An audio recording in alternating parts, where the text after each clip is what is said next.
And let me read the statement. One of such fake announcements falsely claims that His Excellency Sir Simlalai Fubara GSSRS, the suspended governor of Rivers State, and the deputy governor, Professor Mrs. Ngozi Maudu, were summoned to a meeting at the government house on Friday, April 18, 2025. The Rivers State government categorically states that this announcement is fake, they put it in caps, and did not originate from any official source. The public is urged to disregard this and any similar misinformation, as they are the work of troublemakers seeking to destabilize the state. Official communications from the Rivers State government are disseminated only through verified channels, including the official Rivers State government website. How many does it work? Does it work? Does it work? When was it last updated? Authorized government social media handles. With them.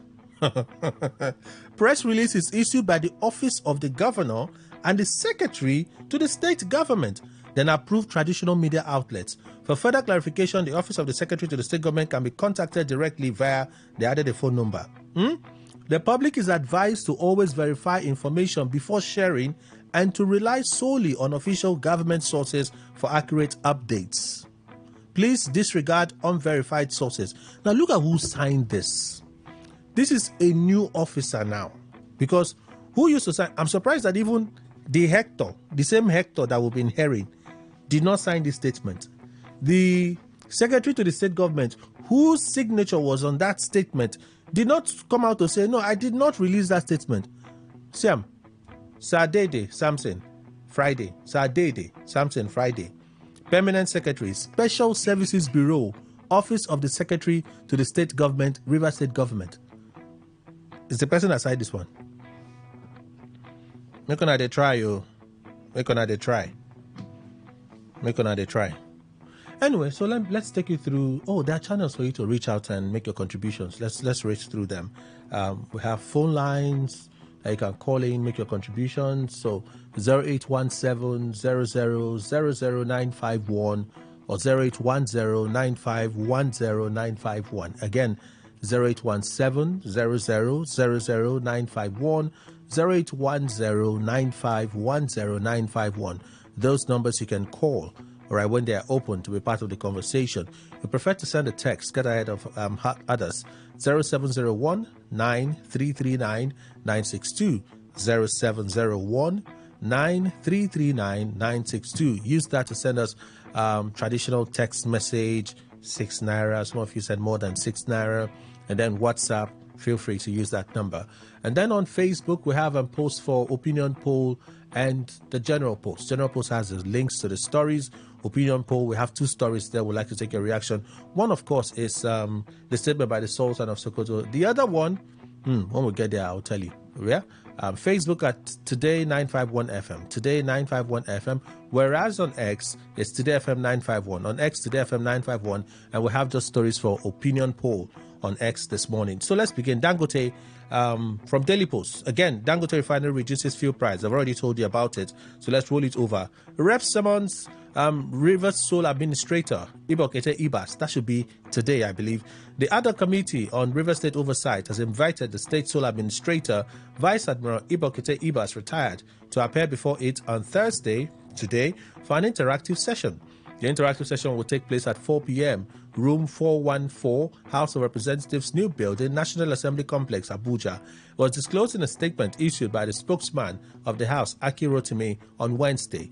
It's coming after a 21-member committee chaired by the House leader, Professor Julius Hiobare, was inaugurated by Speaker Abbas Tajuddin on Tuesday. The committee was constituted by the House of Representatives following the resolution of the National Assembly approving the presidential proclamation of a state of emergency in Rivers State. According to Ihobare, this engagement is necessary to ascertain the true state of affairs in Rivers State and ensure that the House remains properly guided in the discharge of its oversight responsibilities in the public interest. That's the story.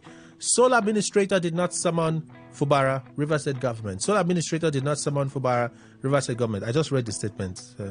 So let's roll this story over. It's the same thing, literally. Alleged defamation. Yahaya Bello petitions IGP, demands prosecution of Senator Natasha. That's the next story this morning. This one too is another very curious one. Natasha had that homecoming thing almost 2 weeks ago. Almost 2 weeks ago was when she had that homecoming thing. And these ones, they are just reacting. His reaction is 2 weeks after. Akpabio was a week plus after she made those comments. Anyway, they've reacted. They have reacted. So, former governor of Kogi State, Yahya Bello, has petitioned the Inspector General of Police over alleged defamatory statements made against him by the suspended senator representing Kogi Central Senatorial District in the National Assembly, Natasha Akpotu-Uduaghan. In the petition written and signed by his solicitor, Mr. N.A. Abubakar Esquire, to the IGP on Wednesday, Bello calls on the Nigeria Police Force to invite Akpoti to substantiate allegations against him with credible evidence. He says the petition said the utterances made against the former governor were not only false, reckless, and inciting, but they constitute serious criminal defamation, false accusation, and incitement to public disorder, all of which are offenses under the Nigerian law. The former governor has also written to Akpotu-Uduaghan through his counsel, Chief R.O. Balogo, SAN and Co., demanding retraction and public apology over defamatory statements made against him in 2 national dailies or face legal consequences.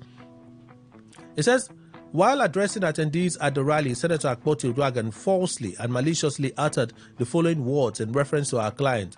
Senate President Godswill Akpabio sent for Yahya Bello, and it was actually Senator Asukwo from Cross River State that drove Yahya Bello from Hilton Hotel. I was informed of everything, and what I got to know of the meeting was in 2 folds. He told him to commence my recall and that he was going to fund it. Of course, monies changed hands that night. The second thing he told him was that he should try and kill me. I didn't make this public, but I wrote to the IG of police. Akpabio told Yahya Bello he told him that he should make sure that killing me does not happen in Abuja, that it should be done here in Kogi, so it would seem as if it's the people that killed me here. That these utterances are not only false, reckless, and inciting, but they constitute serious criminal defamation, false accusation, and incitement to public disorder, all of which are offenses under Nigerian law. Bello's lawyer, Abubakar, wrote in the petition to the IGP. He mentioned certain sections. He added that Akpotu-Uduaghan's case, she caused videos of her statements to be widely circulated online, where it has continued to trend till date with the clear intention of causing harm to the reputation of the former governor, with sections 114 and 140 of the Penal Code applicable in northern Nigeria, which criminalizes giving false information and intent to mislead public officers or the public. Gravely damage our client's reputation by portraying him as a violent and vengeful political actor, and misled the public and tried to incite ethnic and political distrust, especially among clans of Iberia land in particular and the people of Kogi Central in general. Brought his name into disrepute on the basis of an allegation so weighty that if left unchallenged, could harm his political career and personal safety, and abuse her parliamentary status and platform by propagating such falsehood without evidence in a very public and politically charged setting. There's a part that he said something, and where's that part again? I'm looking for it. I think it's not far up. So this is it. He added that our client states that he has long considered Natasha Akpotu-Uduaghan as unhinged and apparently possessed of a schizophrenic disorder characterized by manic narcissism, wild hallucinations, delusions, disorganized thinking, and an incurable incontinence with emotions and social interactions. Hence, his patient indulgence of her in the past while he was governor in Kogi State, as he restrained himself many times from seeking legal redress, even though she frequently harassed him in the media with all sorts of horrible and damaging lies. Part of that thing. This part was not easy to read. Lawyers can be very wicked sometimes. We used to go and bring Oxford Dictionary, look at all the bad word, put it together as one book, and say we should go and read it. You come and read it now. They will not read it all. Some of them are here. Don't mind me. So take notice that failure, refusal, or neglect to comply with the above demands within the period of 14 days From the date this letter is served on you, our client will set the necessary machinery in motion to initiate both civil and criminal proceedings against you without further notice. There you have it. That's Yahaya Bello. There are things I did not read, so you can. The link is there on our Facebook page. If you like, you can read it for yourself. Let's move on. Tribune. Over 150 Nigerians have died in your absence. Obi tells Tinubu. Tinubu is in France. The 2023 presidential candidate of the Labour Party, Peter Obi, on Wednesday called on President Bola Tinubu to suspend his visit to France and return home to attend to pressing domestic problems, particularly insecurity exemplified by the repeated killings in Plateau State. He went on to note that at least 150 lives have been lost in the country in the last 2 weeks since the president embarked on a walking visit to France. I am compelled at this time in our lives as a nation to call on our retreating president's attention to the security challenges at home, which entails that he immediately suspend his ongoing retreat in a foreign land and come home to address the overwhelming security situation across the country. This urgent call has become necessary following the rising incidence of crimes and criminalities all over Nigeria with an apparent absence of governance. In 2 weeks, you have been away. Over 150 Nigerians have lost their lives in insecurity across Nigeria, especially in Plateau and Zamfara states, Obi wrote on his X handle. He cited widespread security challenges across the federation, expressing surprise that Tinubu could afford to stay put outside the country amid the death and economic losses.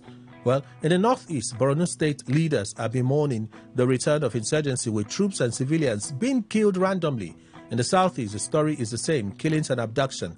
Amid all these, the CEO of the troubling company called Nigeria is retreating in a faraway land in France from the company's headquarters. The primary duty of any government is securing the lives and property of its citizens, and one wonders the type of retreats going on in another country where peace has been secured by their leaders while blood continues to flow in our country. The fight for a better Nigeria is not about individuals, it's about ensuring that every citizen can see, feel, and benefit from the policies and decisions of those in power.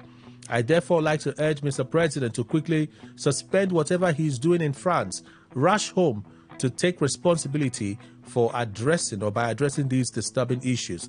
This is the new Nigeria that the nation seeks. He appealed to the president. His appeal to the president came as Obi also condemned latest killings of another 50 people in Bassa, Plateau State. I have to move on from this story, but he had a few more things to say. Atiku blasts Tinubu over France stay amid killings in Nigeria. Former Vice President Atiku Abubakar sharply criticized President Bola Tinubu over his continued stay in France amid a surge in deadly violence across Nigeria, accusing the president of abandoning the country during one of its darkest moments. In a statement issued by his media office on Thursday, Atiku described Tinubu's latest foreign trip as a vacation cloaked in official jargon and said the president had shown contempt for Nigerians by remaining abroad while communities in Plateau, Benue, and other parts of the country are under attack. President Tinubu departed for France April 2 on what the presidency described as a working visit. By the time Tinubu struts back from his latest escapade, he would have racked up a staggering 59 days in France since assuming office. While Tinubu dines under chandeliers in the land of good governance, the country he governs is spiraling into chaos. The former vice president referenced recent killings in Plateau State where over 100 persons have died in repeated attacks by armed assailants in recent weeks. Benue State and parts of the northeast are also experiencing renewed violence linked to Boko Haram and bandit groups, with thousands displaced and communities living in fear. Atiku, the presidential candidate of the People's Democratic Party in 2023, described the president's continued foreign travels as a dereliction of duty on a catastrophic scale. Nigeria is in a full-blown state of emergency, not a contrived political emergency like what Tinubu declared in Rivers for partisan gains. This is a national collapse. Atiku questioned the logic of spending billions on borrowing while the president embarks on what he calls vanity trips abroad, suggesting that nothing Tinubu is doing in France could not be done in Nigeria or from Nigeria. Let the facts speak for themselves. What justification is there for gallivanting across Europe while Nigeria bleeds? The presidency, by the way, is here to respond to either Obi's statement or Atiku's statement. The Cable, Abike Dabiri asked Cape Verde to release detained Nigerian tourists. Abike Dabiri-Erewa, chairperson of the Nigerians in Diaspora Commission, NIDCOM, has appealed to the Cape Verde authorities to release Nigerian tourists detained in the country. 6 Nigerian tourists identified as David James and Co. Reportedly went on a vacation trip from Senegal to Cape Verde. Upon their arrival in Cape Verde, they were pulled out of the immigration line, accused of not having enough funds to sustain their stay, and had their phones confiscated. In a statement on Wednesday, Abdul Rahman Balogun, NIDCOM spokesperson, said Erewa revealed that the Nigerians were locked up in an immigration deportation camp at the airport. She added that the detainees are in distress, with one of them suffering from a medical condition and currently without access to his prescribed medication. NIDCOM chairperson appealed to Cape Verdean authorities to release the detained Nigerians. Okay. Coalition train has left the station, Atiku tells PDP delegation. Former Vice President Atiku Abubakar reaffirmed his commitment to building a coalition of opposition political parties ahead of the 2027 election. Atiku spoke on Tuesday at a meeting with a delegation of the People's Democratic Party (PDP) from Nasarawa State, led by Alhaji Jibrin Sabo Kina, and members of the National Opinion Leaders, headed by Yusuf Sharif Banki. Yesterday, I met with a delegation of 2 groups, during which one I briefed them about the status of the Pan-Nigeria coalition that I am building in conjunction with other leaders and stakeholders across political divides and regions, he wrote on X. I informed them that the Nigerian movement is being powered by Nigerians desirous of reclaiming and rebuilding their country from across the nooks and crannies of our country. Indeed, the coalition train has left the station and would have multiple stops to bring on board Nigerians of all shades. First was the meeting with a delegation of the People's Democratic Party from Nasarawa State, and then a delegation of National Opinion Leaders led by Yusuf Sharif Banki. Atiku also warns them against being distracted by minor financial offers that could jeopardize their future. He said leaders from various parties, including the All Progressives Congress APC, the People's Democratic Party PDP, Labour Party LP, and others have been meeting to forge a new path toward a better Nigeria. Okay. Sultan of Sokoto, social media is a terrorist organization we must deal with. Social media is a terrorist organization we must deal with. Mohammedu Said Abubakar, the Sultan of Sokoto, describes social media as a terrorist organization. We'll listen to him. He was speaking on Tuesday at the 7th Executive Committee meeting, Northern Traditional Rulers Council in Maiduguri. So we'll listen to him. Let's roll this over. Is it? Women protest against Rivers emergency rule, accuse police of intimidation. The Rivers Women Unite Prayer Group has held a protest in Port Harcourt against the suspension of Governor Siminalayi Fubara. The demonstration held on Wednesday with the women chanting slogans and demanding an end to what they perceive as an unconstitutional state of affairs in Rivers State. They were clad in red attires, holding placards bearing inscriptions like Rivers State economy suffer under EBAS, MBA have conscience, bring back Fubara, and we have been gagged. In a statement signed by Nancy Wankwo and Vivian Ige, the group accused EBAS, the state sole administrator, of deepening the political divide rather than fostering reconciliation. Nearly 1 month after assuming control, rather than foster reconciliation among the political stakeholders, Vice Admiral EBAS has deepened the divide, the statement reads. His actions of dismantling democratic institutions and orchestrating policies aimed at achieving political domination serve only the interests of those who appointed him. The group condemned what it described as dictatorial tendencies of EBAS and Adepo Judasi, Commissioner of Police in Rivers State. On Friday, April 11, 2025, we held a peaceful protest against the injustice meted out on our state. Shockingly, the police responded with force, deploying tear gas and brute intimidation in a bid to silence our democratic right to peaceful assembly. They accused the police of protecting some pro-EBAS protesters in the state few days after their demonstration. Okay, so this is the second story for Opinion Poll. Mahmoud Yakubu to the youth. If you want peaceful election, play your part. So I asked a simple question. Can this man advise you? It's not the way I put it all, but indirectly. Can he advise you as a youth? Mahmoud Yakubu, chairman of the Independent National Electoral Commission, INEC, asked African youth to obey laws and regulations during elections. He spoke on Tuesday while delivering a lecture on democracy and peaceful elections in West Africa to students of international affairs and diplomacy and those of peace and conflict studies at the Civil Service University in the Gambia.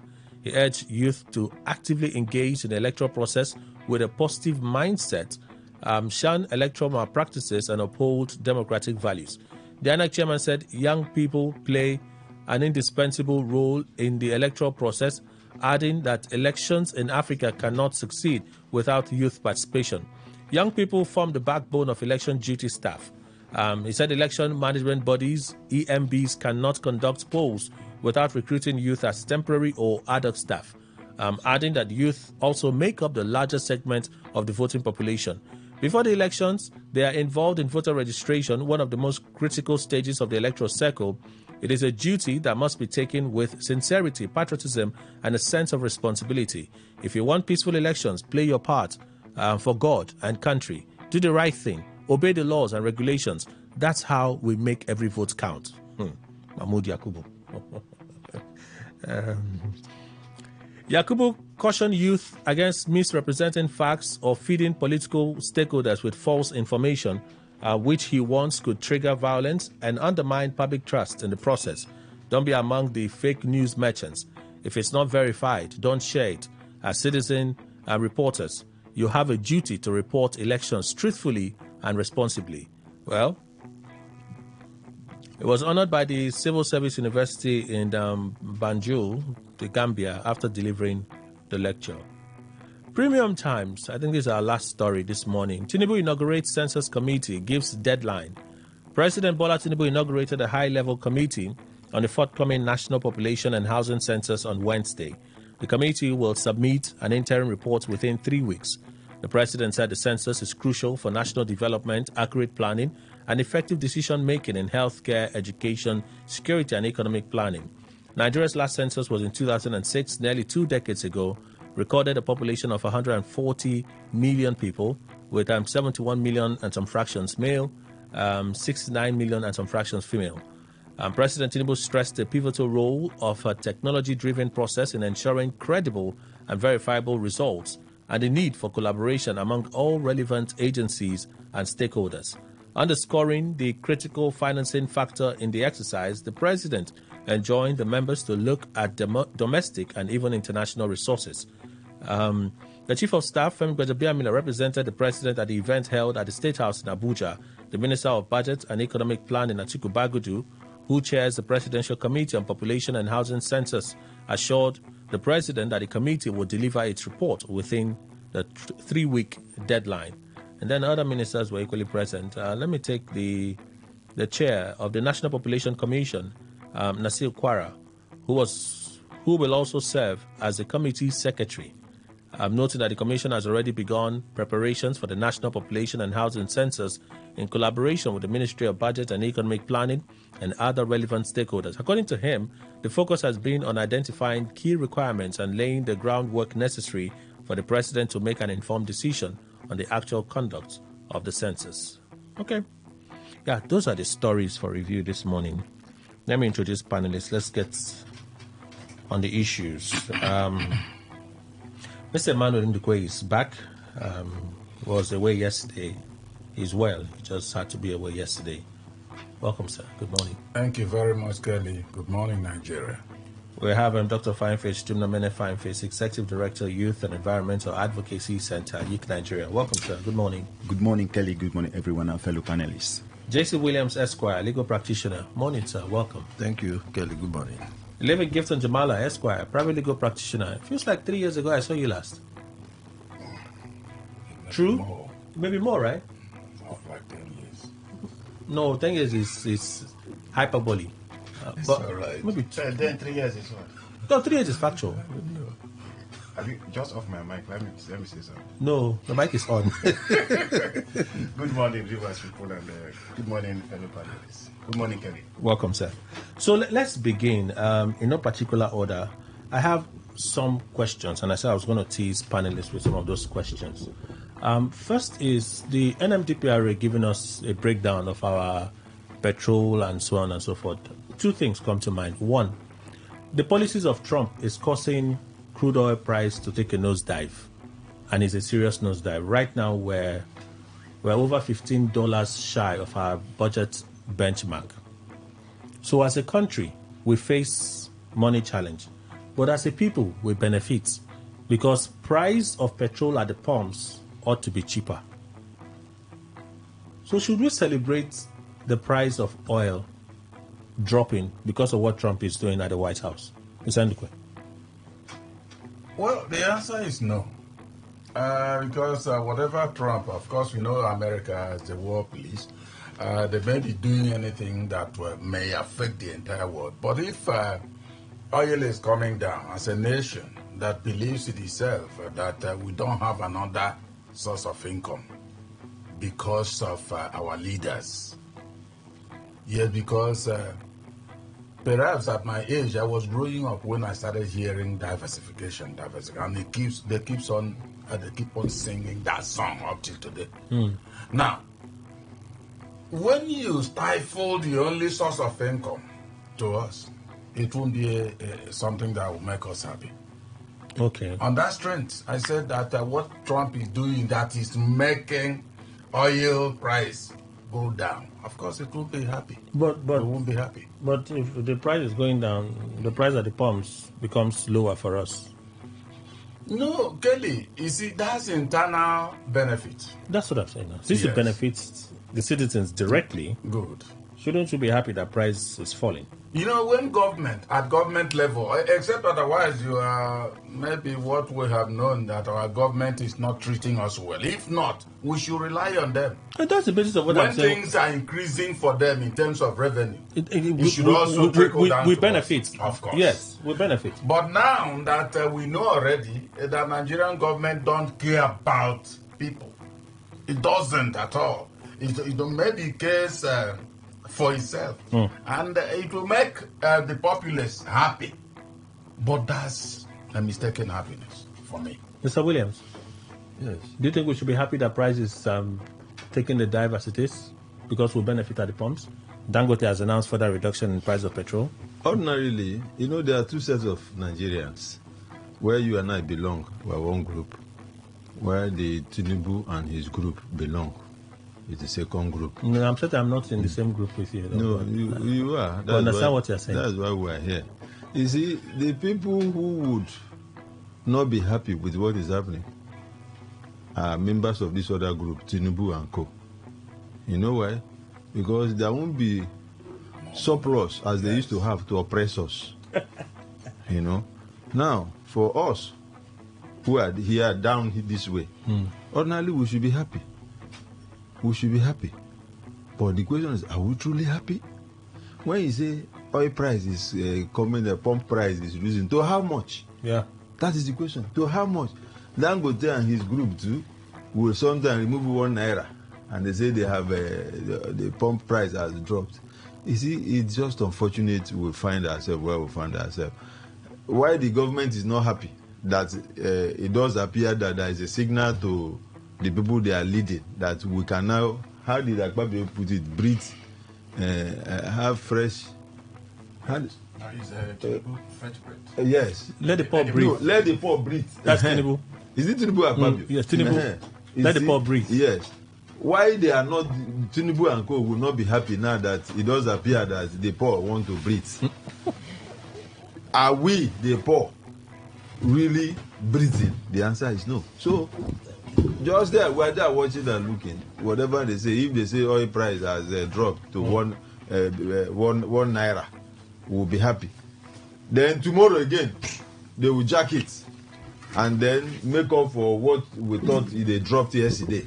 And then the government will be happy because they are then sure that the uncoordinated people they are leading will suffer more and they will make more money. The uncoordinated people they are leading.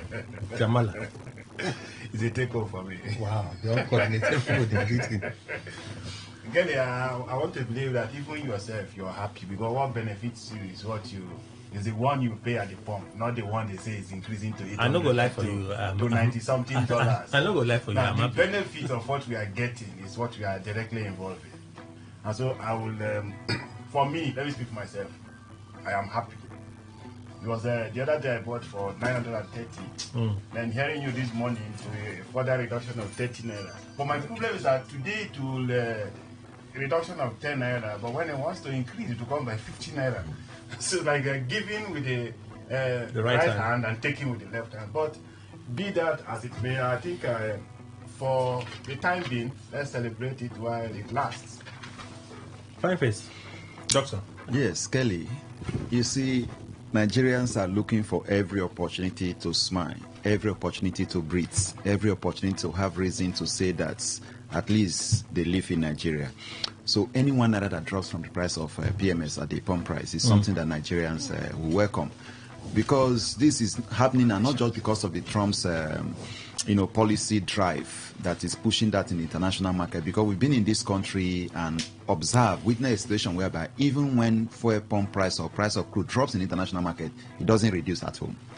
But now we've seen a system whereby international price drop is affecting the system at home.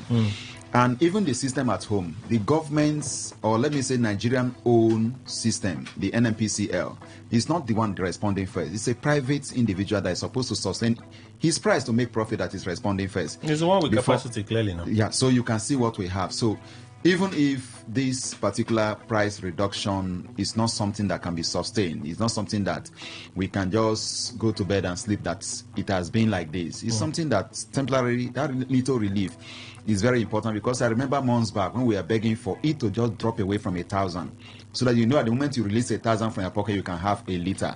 Now we have it a little below 1,000. So any other little reduction, even if it becomes hopes and despairs, we will appreciate it and let it reflect at the pump price, because now we are just hearing it on paper, at the policy level, at the refineries. It has not reflected at the filling station. But if it were to be increased, it would have applied immediately it was announced. Do we also think about the impact of our budget, or we don't care about what happens to the budget? Jamala. Kelly, what's the benefit of Nigerian budget to you and I? There will be road now. Which road? Do you travel by road? There will be road now. Do you travel by road? No, I'm just saying. Answer now. Do you travel by road? You asked me a question. I'm trying to answer the question now. There will be road now. You do. Is it not by road you came to the studio? They'll share. You travel by road. Is it? Are they the ones that face this road? No. Are they the one that face the road? No, but at least you pass through the road to be here. Which of the roads? Is it the road that they fix? Who fixed this one? The one decided in 1999. Is it? Which road? Since 1999. If they have fixed some of the federal roads, traveling interstate trips will be easier now. They have fixed a lot of them, but the issue is security. Oh, security. Okay, I don't know. Is the budget not supposed to address some of the security issues? That's how one. What did you the impact of this on budget? Yes. The impact of this on the budget. Okay. Yes, I'm asking to the extent that what matters to me now is how I can finance my own household budget. So you don't care about the national budget? No, but it boils down to the same thing. The national budget led, or the national, or the other group as led by Tinubu, will never be happy. Because it will affect their budget. They have this eye that, this is what we are going to do. This is their volume of money that will come. Not what they are going to do for Nigeria. How much they are going to share. So the budget actually, the budget doesn't benefit citizens. It doesn't. That's what I'm saying. It only benefits maybe to the extent that it pays salary. With what is happening now, the drop in oil price, it will affect the budget, because the benchmark will drop. $75 has dropped already. So it is our president Tinubu and his group that will not be happy, because when they put benchmark, they already calculate how much that is likely going to come and how they will share it. Wow. It will affect their sharing formula now. It will not affect Nigerians in any way. Mr. Ndikwe. Yeah. You've already said it's not a good thing for us to celebrate it, because the national will suffer. Yes. But if we're proactive as a state, we would have diversified our economy a long time ago. Yeah, that I said earlier on. But I tell you, Kelly, still for that particular group, the high-level group, those in government. Led by who? Tinubu, of course. They won't be happy. Certainly reduces the largesse that give to themselves. That is it. So, but for Nigeria, anything that brings life easier, of course, the people, the led will be happier. Dr. Obidima is here. He's a journalist, international affairs analyst, lecturer in international diplomacy, Rivers State University. Doctor, good morning. Good to see you. Kelly, Sir? you're looking as fresh as myself. Wow. No. Wow. That's So the people have changed. We're in the same You have age changed the group. We're in group. the same age group. I'm only wondering about something that I just noticed this morning. What do you? He's looking younger, actually. He's looking younger and the thumb is protruding as though he's... Oh, yeah, that's true. I just noticed. Yes. I noticed it this He He has graduated from our group to the other group. Just make me tell you the secret. I know the secret. You are not married. It wasn't like this before marriage. Yes, I'm actually newly married. Those of you who have been old in marriage can give us a Like he was never married. He Like had he was. it. Like he was never married. Within that interlude of his regency in marriage, the plumbing went down. Yeah. So it's not out. Drastically. wonderful.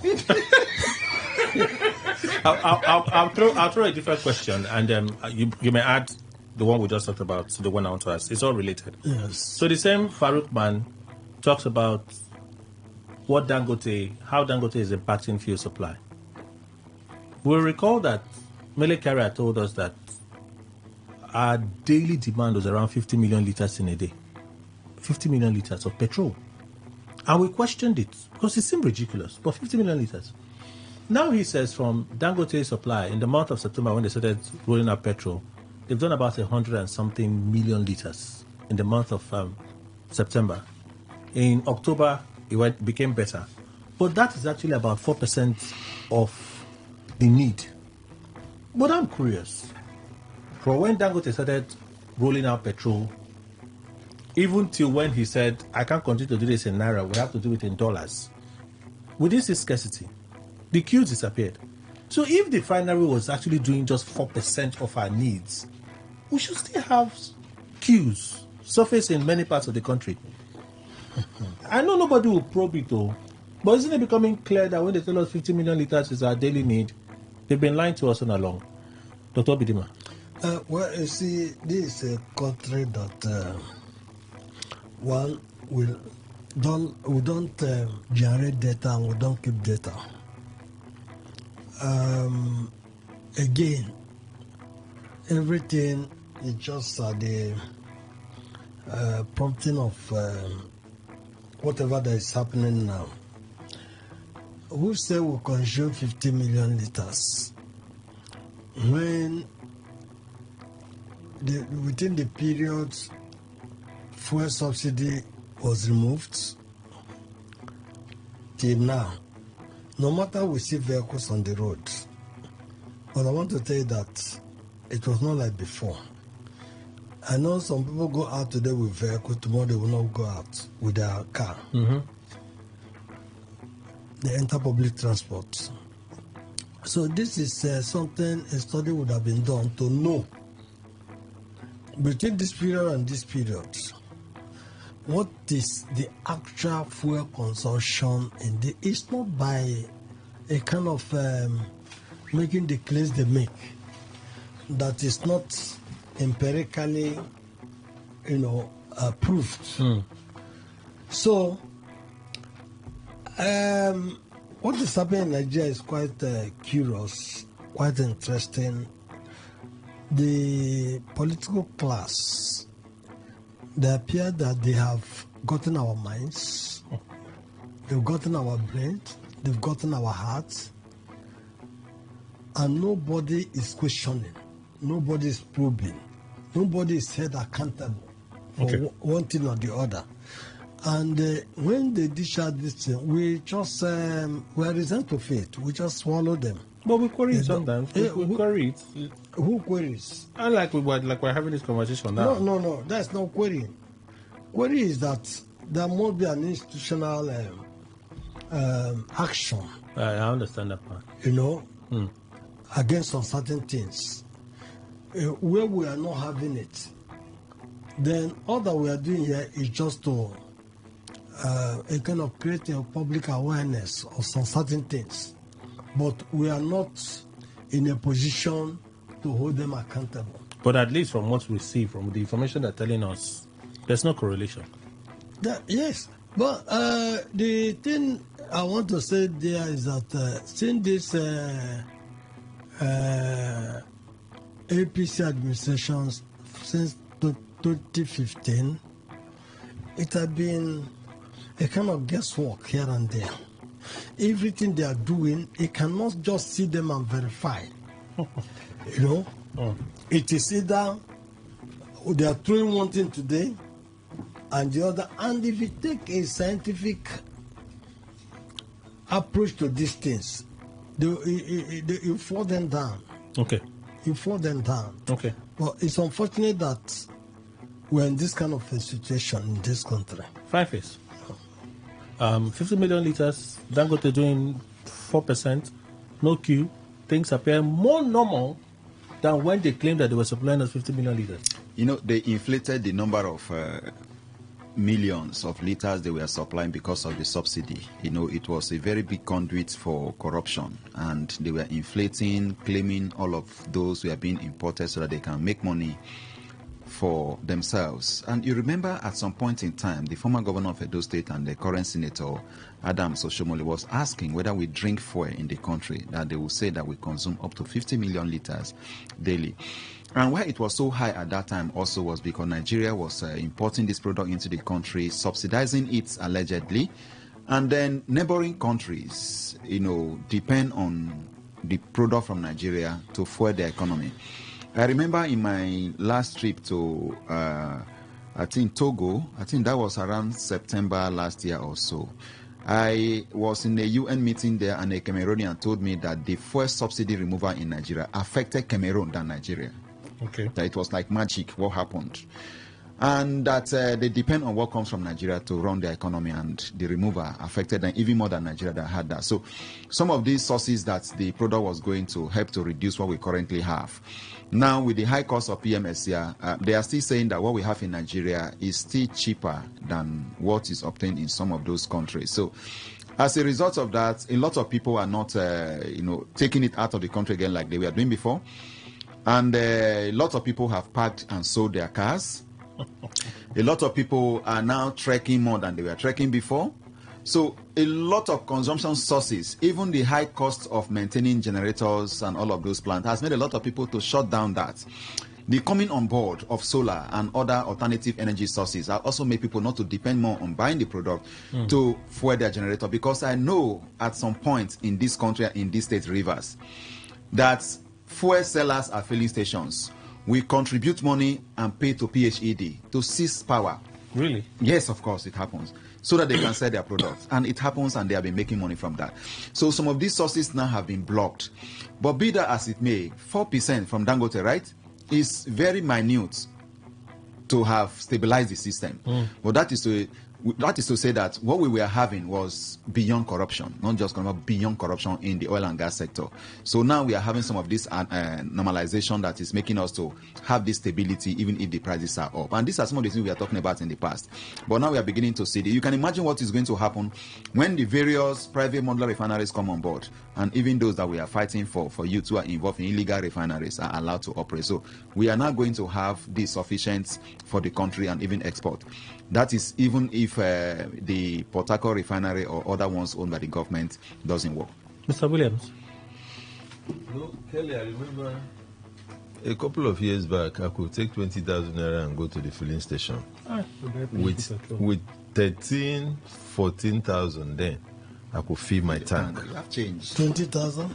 No, I said I would go high. with 20,000. Then with 13, 14, I could fill my tank and still have change.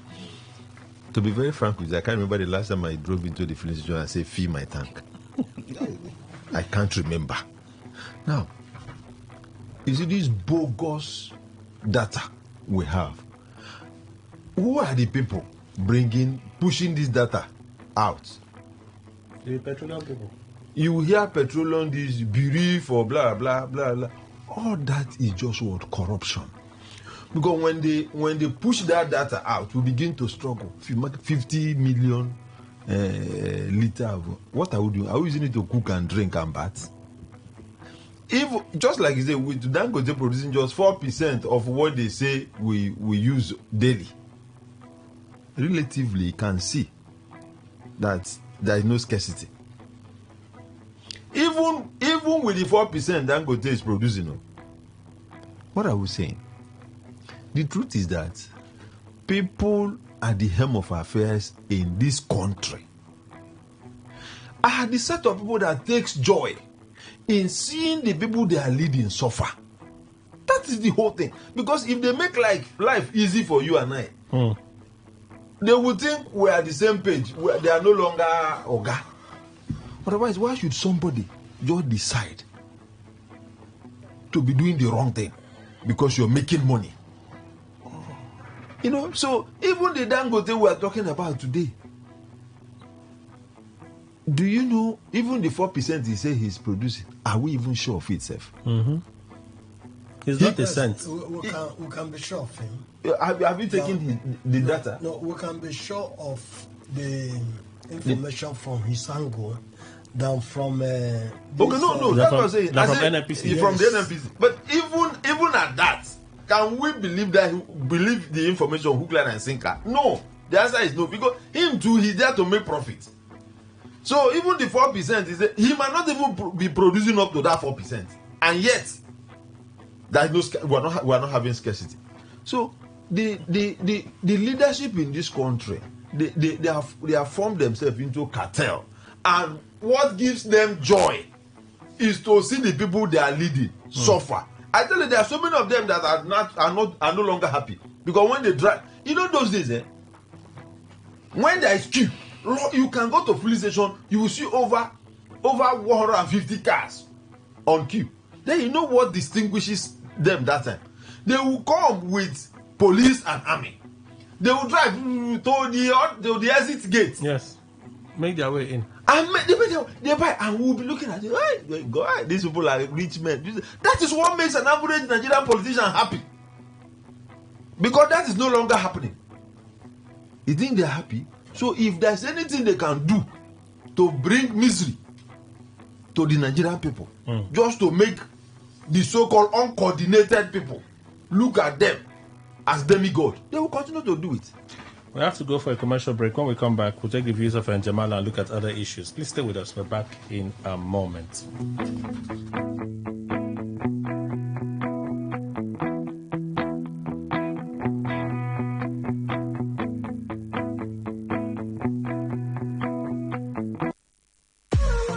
What's a successful business without sales? And what is sales without an audience? Well, do you know that you can reach 8 million listeners across 6 states in 2 geopolitical zones all at once? How? With Today 95.1 FM, you can get millions of people to know about your business. And what does that mean to you? More sales. Call 081 389 2850 now for more information.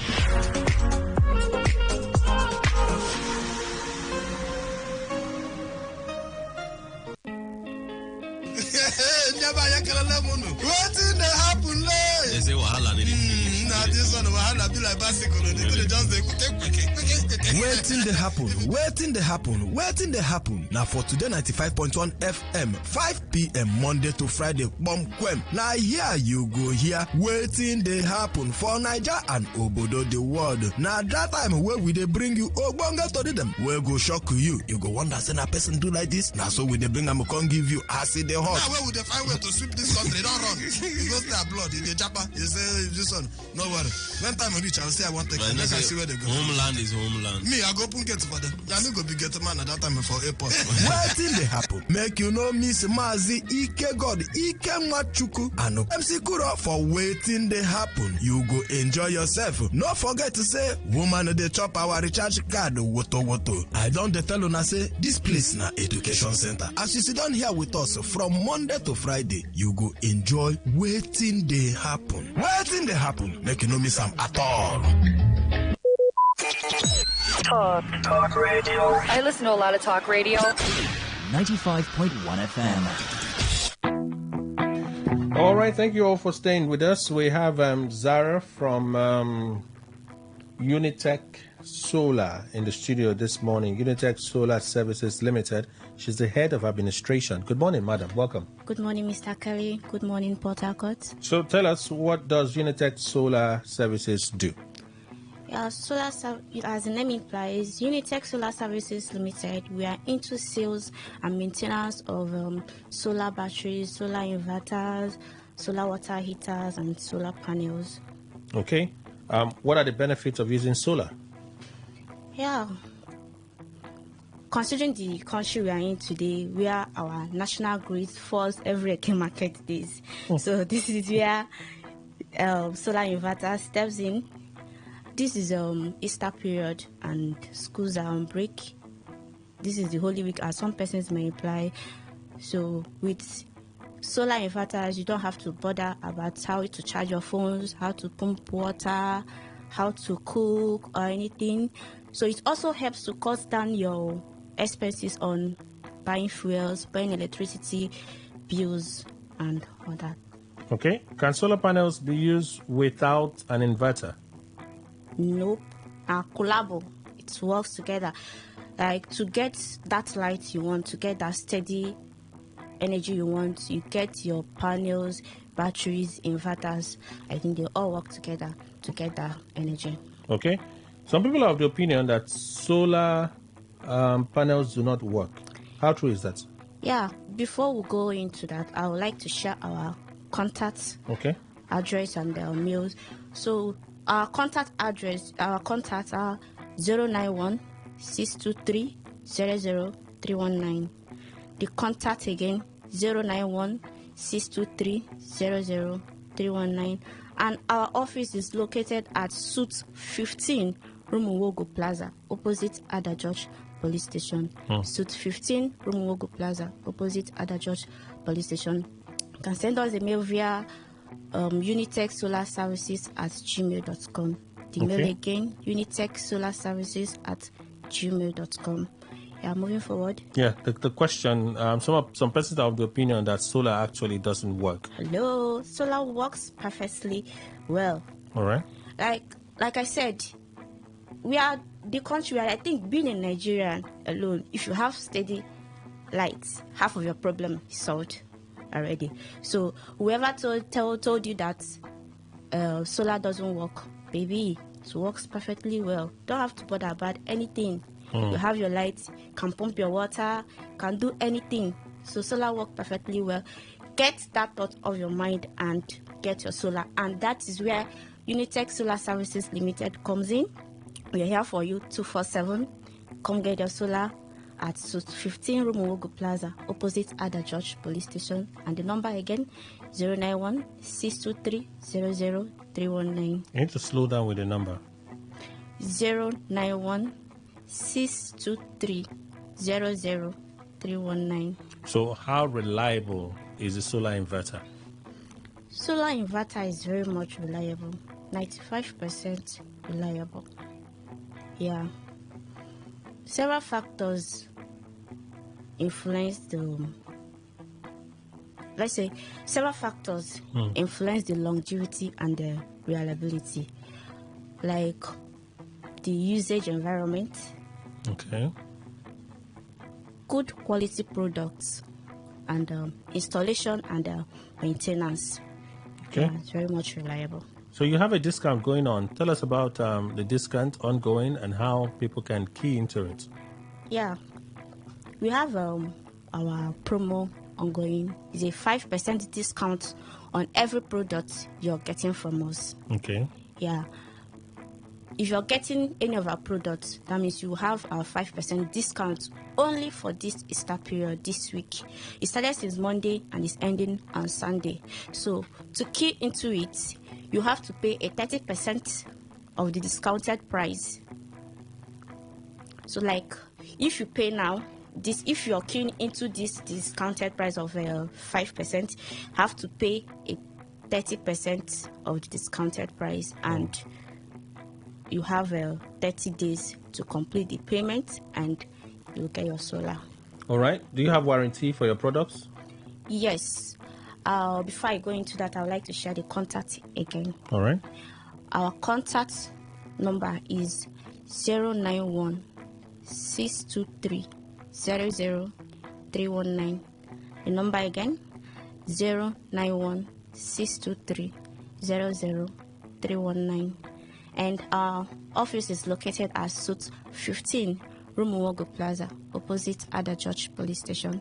Suite 15, Rumuwogo Plaza, opposite Ada George Police Station. And our mails, Unitech Solar Services Limited at gmail.com. Okay, so you're talking about warranty, that all your products have warranty? Yes, our panels comes with a 5 years warranty, and our batteries and the solar inverter 2 years warranty, and baby, you got a 1 year free maintenance from the Unitech Solar Services Limited.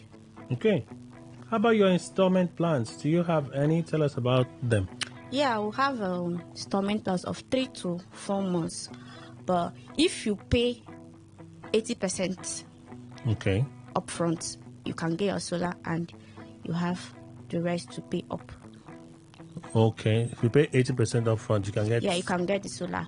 But if you want the 3 to 4 months installment plan, you pay and you get your solar at the end of payment. Or at the end of payment. Yes. Okay, so your details again, email, contact, phone numbers. Our numbers to reach us are 091 623 00319.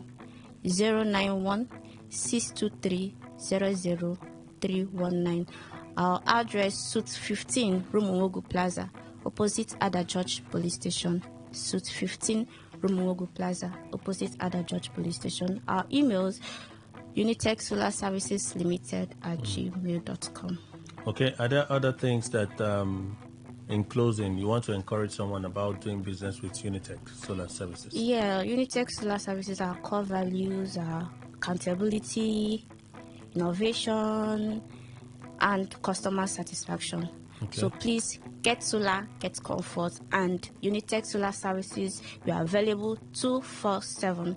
Come patronize us and enjoy the unlimited supply, and you get a 1 year free maintenance, and Unitech Solar Services is the best place to get this offer. All right, so your phone numbers again.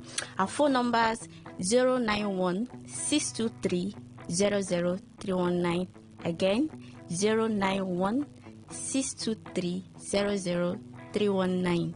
Our address, Suite 15, Rumuwogo Plaza, opposite Ada George Police Station. Suite 15, Rumuwogo Plaza, opposite Ada George Police Station. And our mail at Unitech Solar Services at gmail.com. Unitech Solar Services at gmail.com.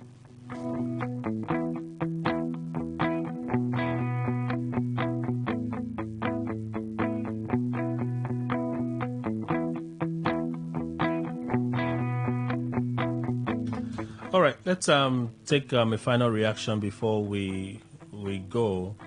So why should people trust Unitech Solar Services as against every other brand out there doing the same thing? Okay, like I said, you can trust Unitech Solar Services because we use the best quality to installation. We have professional installers. We are reliable, and we'll give you exactly what you want. What you pay for is what you get. Okay. So no fake zone. No fake zone. Zara from Unitech Solar Services Limited. She's the head of administration. Thank you for making the time to be here. Thank you, sir. Thank you, Nigeria. Thank you, River State. Thank you, Port Harcourt. All right. The news update just around the corner. Good morning.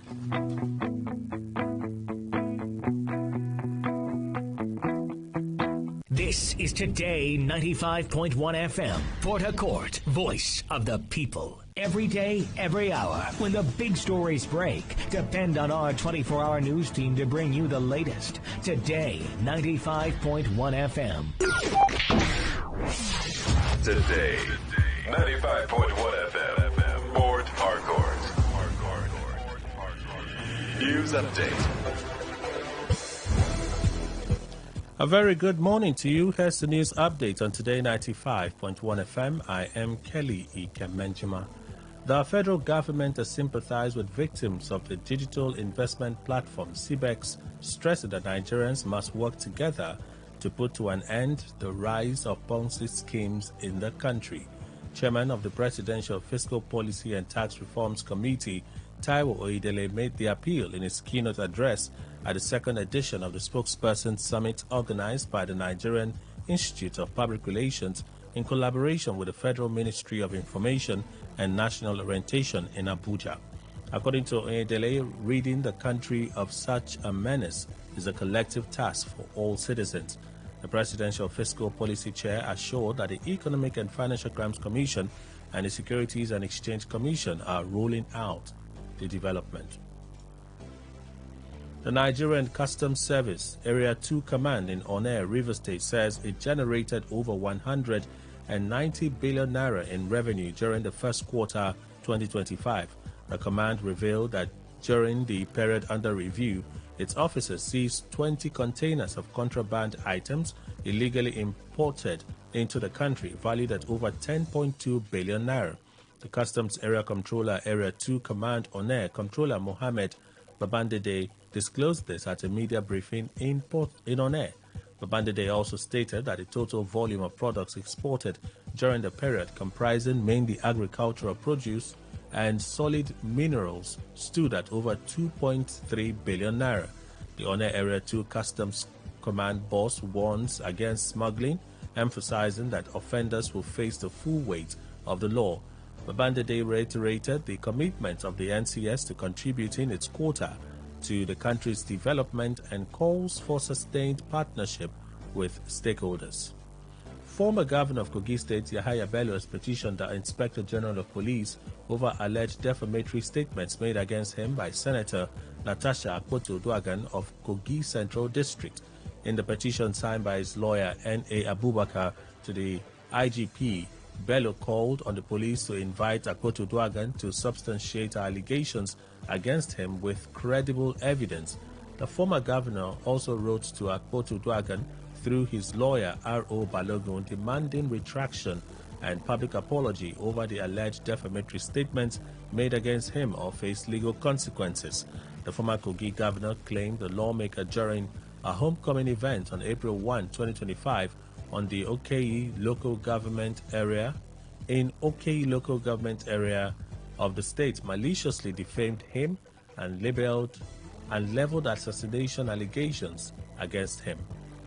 On the foreign scene, the World Trade Organization WTO has forecast that global trade will fall this year because of the United States President Donald Trump's tariffs.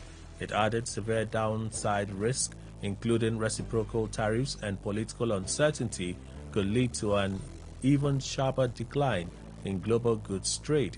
The Director General of the WTO, Ngozi Okonjo-Iweala, called the decoupling of the U.S. and China a phenomenon that is really worrying to her. The WTO previously expected global goods trade to expand by 2.7% in 2025, but it now forecasts it will fall by 0.2%. A baseline tariff of 10% on almost all foreign imports to the U.S. kicked in April 5, although some countries and goods are exempt. China has as much higher tariff, which now totals 145%. That is the news update on Today 95.1 FM. Good morning. Thank you for your time. Radio has never been this good. Today 95.1 FM, Port Harcourt.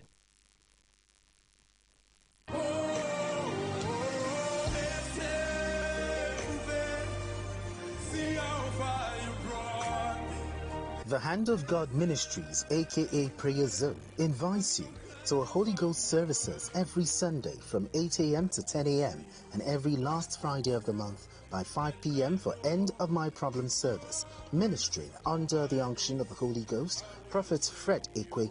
Every impossibility is possible in the Hand of God Ministries through the name of Jesus Christ. Come and you will be highly blessed. For more information on our programs and counseling, call on 0813-717-3129, 0703-012-4018. Behind Choba Police Station by the Birkins Hotel, River State. Jesus is Lord.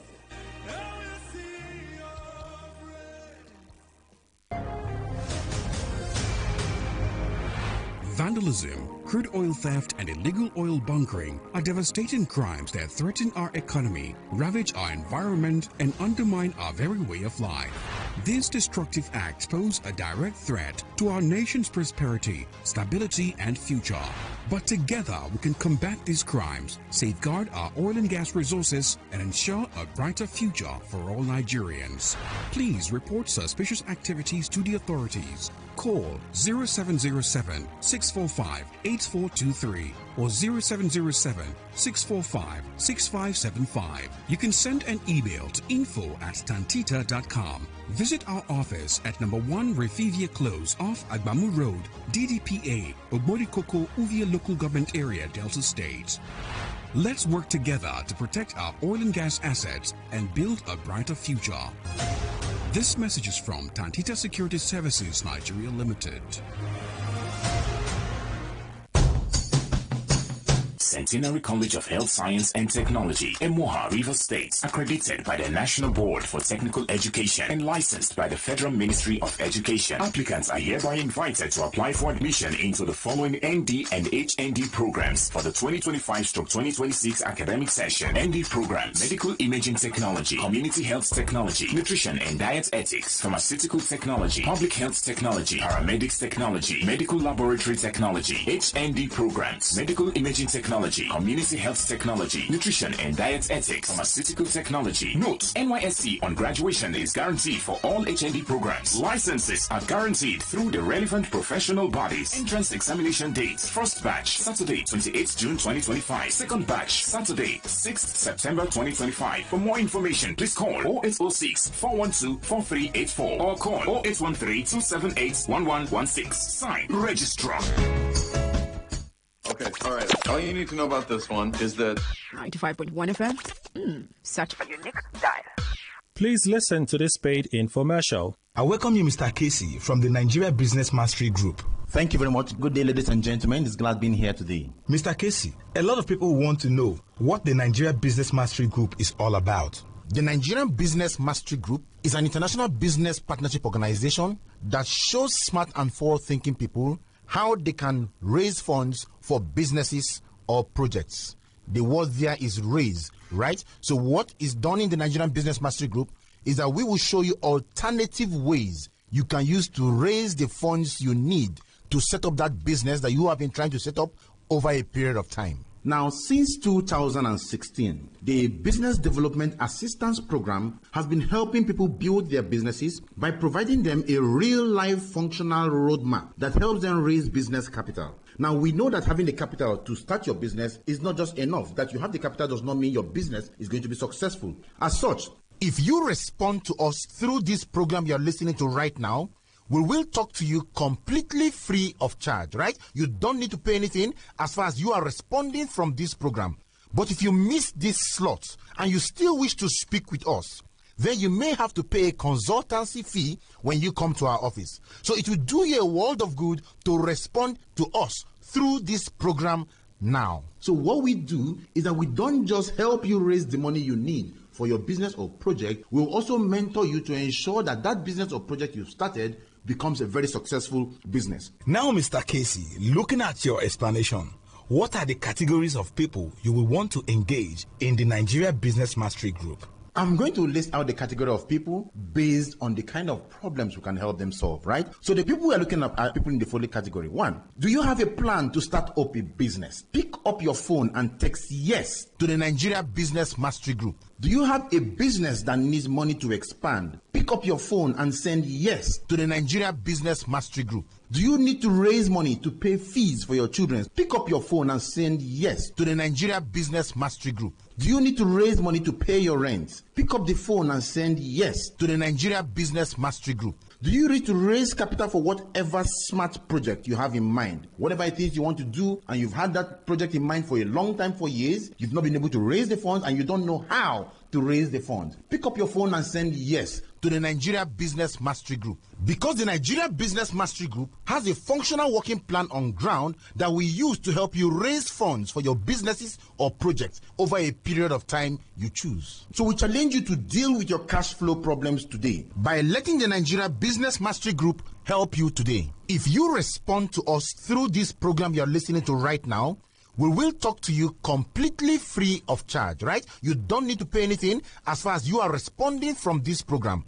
But if you miss this slot and you still wish to speak with us, then you may have to pay a consultancy fee when you come to our office. So it will do you a world of good to respond to us through this program now. The consultants of the Nigeria Business Mastery Group will be on ground to discuss with a limited number of people who we will assist in raising capital. So, if you are with your phone, get ready to text yes, right? Do not delay. Pick up your phone now and get ready to be the first to send yes to the number I'm going to be calling out in a short while. So don't just sit down there and hope your life gets better. Know this, hope is not a business strategy. The moment you sit down there hoping for your life to get better, you are wasting precious time because hope is not a business strategy. Talk to our consultants and be one of the first to benefit from the Business Partnership Assistance Program of the Nigeria Business Mastery Group. So, if you'd like us to help you raise the funds you need for your business or project, send YES, Y-E-S, to 070-689-11646. 070-689-11646.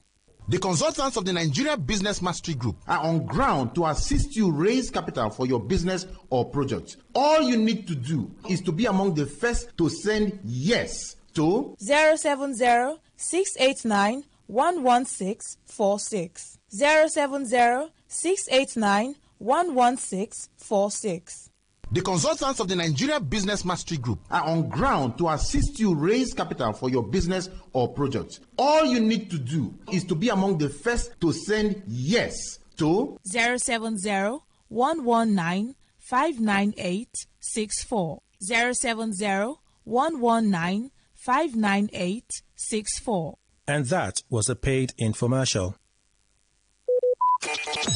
Talk radio. I listen to a lot of talk radio. 95.1 FM.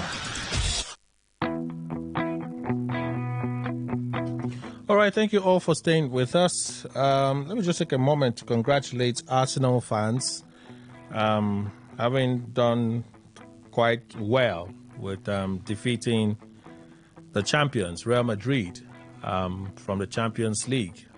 Interesting.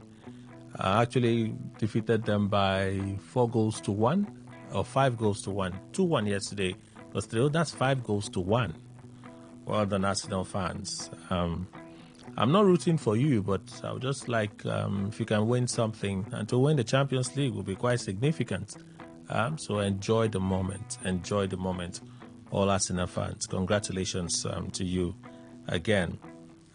For Real Madrid now, there's always someone that comes in to just put small sand in their gari. They won it back-to-back. Then there's a break. It happened before. It was Man City that caused the break in that flow. And then they came back and won it back-to-back. It has happened again with Arsenal. So maybe next season they return with fire and win it again. I don't know. But for now, Arsenal, just enjoy the moment. All right? Aha. So there was a viral video of a Chinese man gifting police officers cash, and that video has gone viral. Some activists had complained about it, the appropriateness and the rest of it. Well, the police authorities just released a statement. Viral video: police condemns unprofessional conduct, orders immediate disciplinary action. As the force cautions against abuse of police services, the Nigeria police has taken cognizance of a disturbing video making rounds in social media space, showing police officers receiving money from a Chinese national. The force has strongly condemned the conduct exhibited by the police officers in the video, describing it as unprofessional and unethical. The actions of the officers do not represent the established ethics, standards, and core values of the Nigeria Police Force. The force has zero tolerance for such unprofessional behavior and other forms of misconduct which undermine public trust and confidence. The officers captured in the video have been identified and subjected to disciplinary proceedings. The Nigeria Police hereby cautions individuals and organizations privileged to the services of police personnel, particularly as escorts and guards or other specialized services, to desist from any acts capable of degrading the integrity of its officers and bringing the force to disrepute. ACP Olumuyiwa Adejobi made the point there. That's a statement. Does it mean it will stop? Maybe, maybe not. I don't know. It's not in my place to say. So let me take the views of Jamala on on 50 million liters. Dangote is doing just 4% of that quota, and we seem to have stability. One would think that we'll be counting real crisis, but that appears not to be the case. So far, his tummy looks like he has added something to it. Who's tummy? Sir? Who's tummy? No, something I saw looked like somebody's tummy. Okay. Yeah. Yes, back to your question. Yes. 50 million liters, 4% of 50 million liters, yet there's stability. It's that question, that figure, it's not questionable.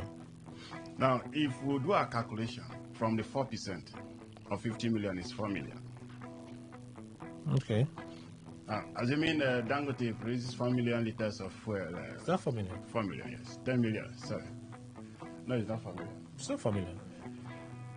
Yes. 50 million. 10% is 5 million. So you bring it down, so it's not. So it'll be about, it's less than. It's about 3 million. Less than 2 million. Mm-hmm. Now, if you look at that, that is what is bringing stability so far. Then we have not been telling ourselves the truth. I think one of the panelists said it should be Dr. Fineface, when he said the corruption in the system of subsidy led to that benchmark that said we are consuming 50 million a day. Yes, we have. It may not be Nigerians alone. No, there was this statement they also made that we pay for the subsidy here, but the products are somehow diverted to other countries, neighboring countries. So if you look at all the, and now that the subsidy is gone, the diversion is no longer there again, because they pay for what they get. Okay. So if you look at those things, I do not believe we consume that 50 million. And I do not believe what Dangote is producing now is still 4%. No, that's increased. Of our needs. No, it has appreciated. Of our daily needs. I think in December, he pushed about 620 something million liters.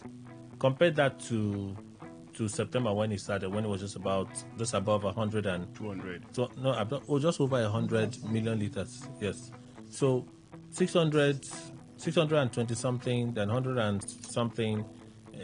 That's appreciated. Yes, but it's still not hit the 50% mark of. Yes, it's 50 million liters. To 50%. Yes. Now, assuming it's to produce 50%, then we're having surpluses, right? Yeah. To what we are. And it's still importing, He's selling to the local market, yes, and he's exporting. Yes.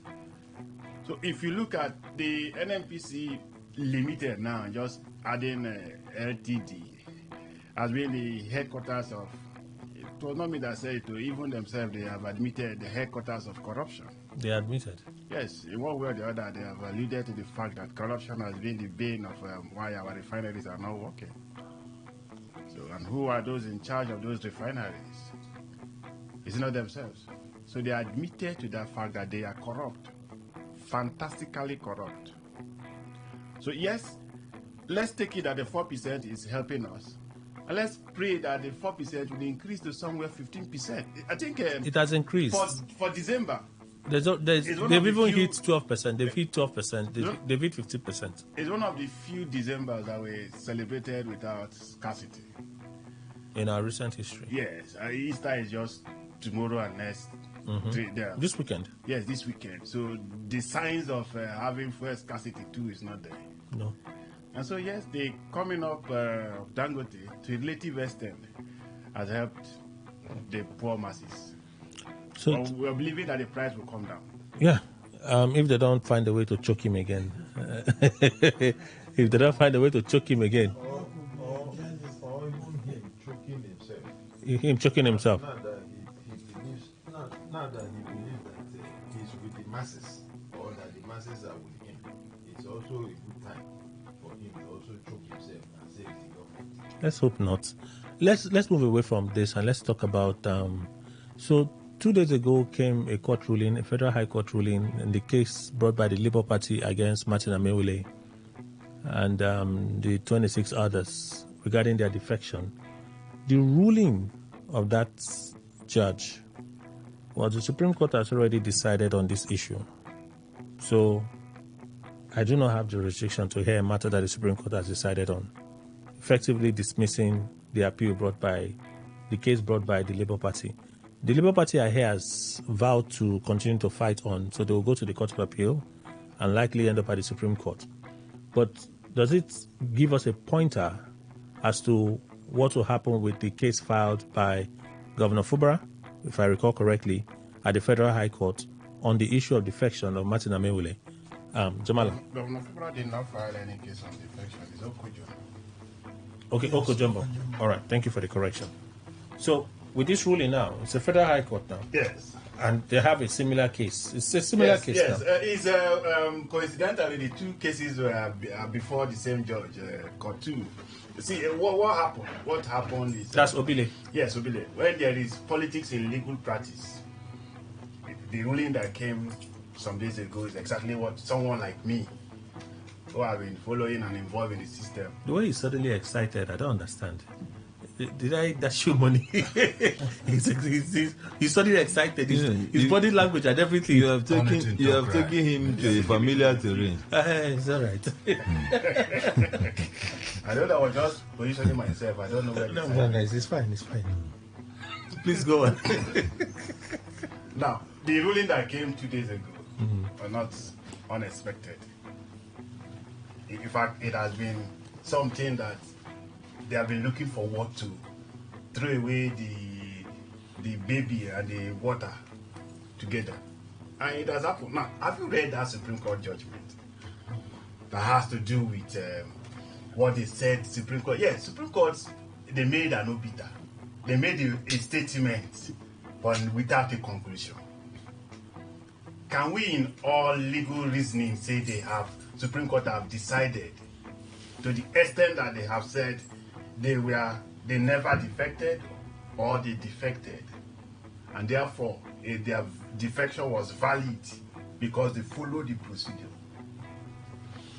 It was the statement they made to the effect that, assuming that the appellant have been laboring in vain to say that this person is defected, and there is nothing before us to prove that defection, without a conclusion. So if the court below has rightly, in his own wisdom, held that it's a decision made by the Supreme Court, what then is that decision? What was the issue raised on that, and what were the findings of the Supreme Court? Okay. So we'll leave that for the Court of Appeal to decide. But for now, it tells us clearly that even the other case by Jumbo... other case, just the date they're waiting. It's just the date. That's what the date come. It's the same judge, the same facts, the same... so it's likely same judgment. Slightly different parties, yes, apart from the plaintiffs. So the judgment will likely be the same. Are you asking me, or you know that? No, from what you have said, same case, same judge, same court, right? Same facts. I can conclusively say so. That's going to be likely. It's likely, yes. Likely. Mr. Williams, it's a good thing you're a lawyer. You know, in court. And he's involved. You have just been implicated. You know, when you are in court and you are talking as a lawyer, and the judge says something, the ordinary mind will say he said it in passing. We refer to it as obita. And then a smart lawyer, you know what your response will be to the judge. My lord, I take the hint. My lord, I take the hint. What that means is that what the judge say that will refer to an obita that is not directly connected to the case before him. You, a lawyer, you take the hint and then you adjust. What am I saying? You see, if a court, the highest court in the land, with due respect to the honorable judges, of the Supreme Court will make an obiter in such a matter that is not even before them, properly before them. That matter of defection wasn't before. They were not seized. They were not seized of the fact. They've not assumed jurisdiction because the matter is not before them. Now, if they could make an obiter on a matter that is not before them, what then do you expect the judge of a high court to do? Is it not to take the hint of the court? That's the highest court. Yes. You take the hint because you have to be careful. And do you know, after that obiter, as I call it, arising from that judgment, do you know it went to the market? That judgment went to the market. That, Supreme Court have decided on the issue of defection. I had Falana say the same thing. That's exactly. He went to the market. Falana said, Supreme Court have decided on the matter of defection. But Falana was sorry again. Falana didn't say Supreme Court have decided. I heard Falana on TV. I heard him on TV mention. He said he's surprised that the Supreme Court is the word, will take a position on a matter that they haven't even heard. He said so. No, but let me even say this. When the Supreme Court makes an obiter, it will be unreasonable of a lower court judge. I'm not trying to say that the judgment of Honorable Justice Obile should remain. It can be challenged on appeal. Okay. But the point remains that the man, I'm not holding brief for Honorable Justice Obile, the man simply took the hint of the Supreme Court. And without mincing word, I am also sure, almost sure. You know why? That the Court of Appeal may also told the same lie. You know why? The moment you become a judge, you want to climb and get to the Supreme Court. No. Let me tell you something. It's either he wants to climb. If you're a judge, your desire is either you want to climb or you want to end where you are and end comfortably. That's what. So that's the word. End comfortably. End comfortably. You may not want to climb up, but you want to remain here and end comfortably. That is a story for another day. The point is, the judgment of the Honorable Justice Obile, of course, that is the court of first hearing. The plaintiff can still go on appeal. But I am scared that based on the obiter, my point is that obiter raised by the Supreme Court in a matter that is not before them speaks volume of when even the matter will come before them. Okay. Can I just say something, please? Okay. Senior, with all due respect. Now, obiter in law is not binding. I agree with it's you. Something made in the passive. I agree with you. So the court below was not bound to. It's not the judgment, but even in court, you take a hint of the judge. You know something. Okay. Sorry, let me land, please. When I say the obiter of the Supreme Court is not binding, is not law. Now they said there were not facts. There were no facts before them. They were right because the facts are before the lower court. That is the Obile's court. The facts to decide whether or not there was a defection is before the Obile court and not before the Supreme Court. Now the file has left Obile, is moving to the Court of Appeal. When it gets to the Supreme Court, they will now evaluate the facts. Now, Section 122 of the Evidence Act talked about certain things that the court will take judicial notice of, and one of them is the proceedings of the House. Would it mean that the Supreme Court may reverse itself on the decision it made? The Supreme Court has not made any announcement. You see, Kelly, the point is, what my learned friend said now, that the Supreme Court, in their wisdom, said that this fact is not before us yet. That's the point I'm asking.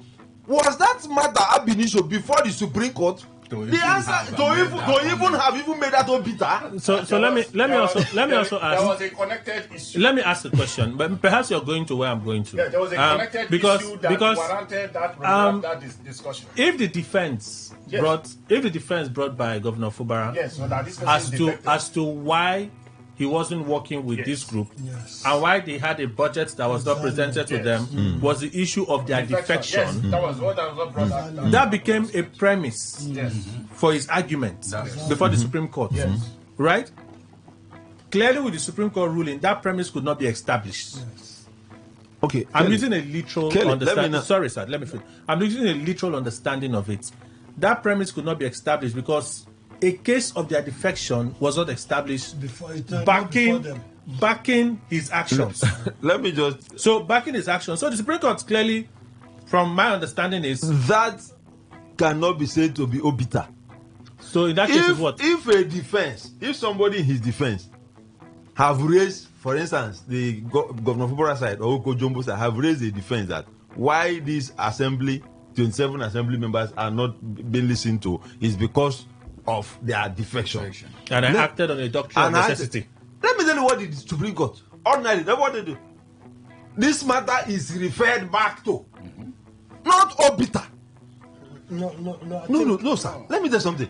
If that is the defense before them, for you now, you don't want it. The moment you open your mouth to comment on that matter, people who know me will know. They William's talking. Yes, that is the law.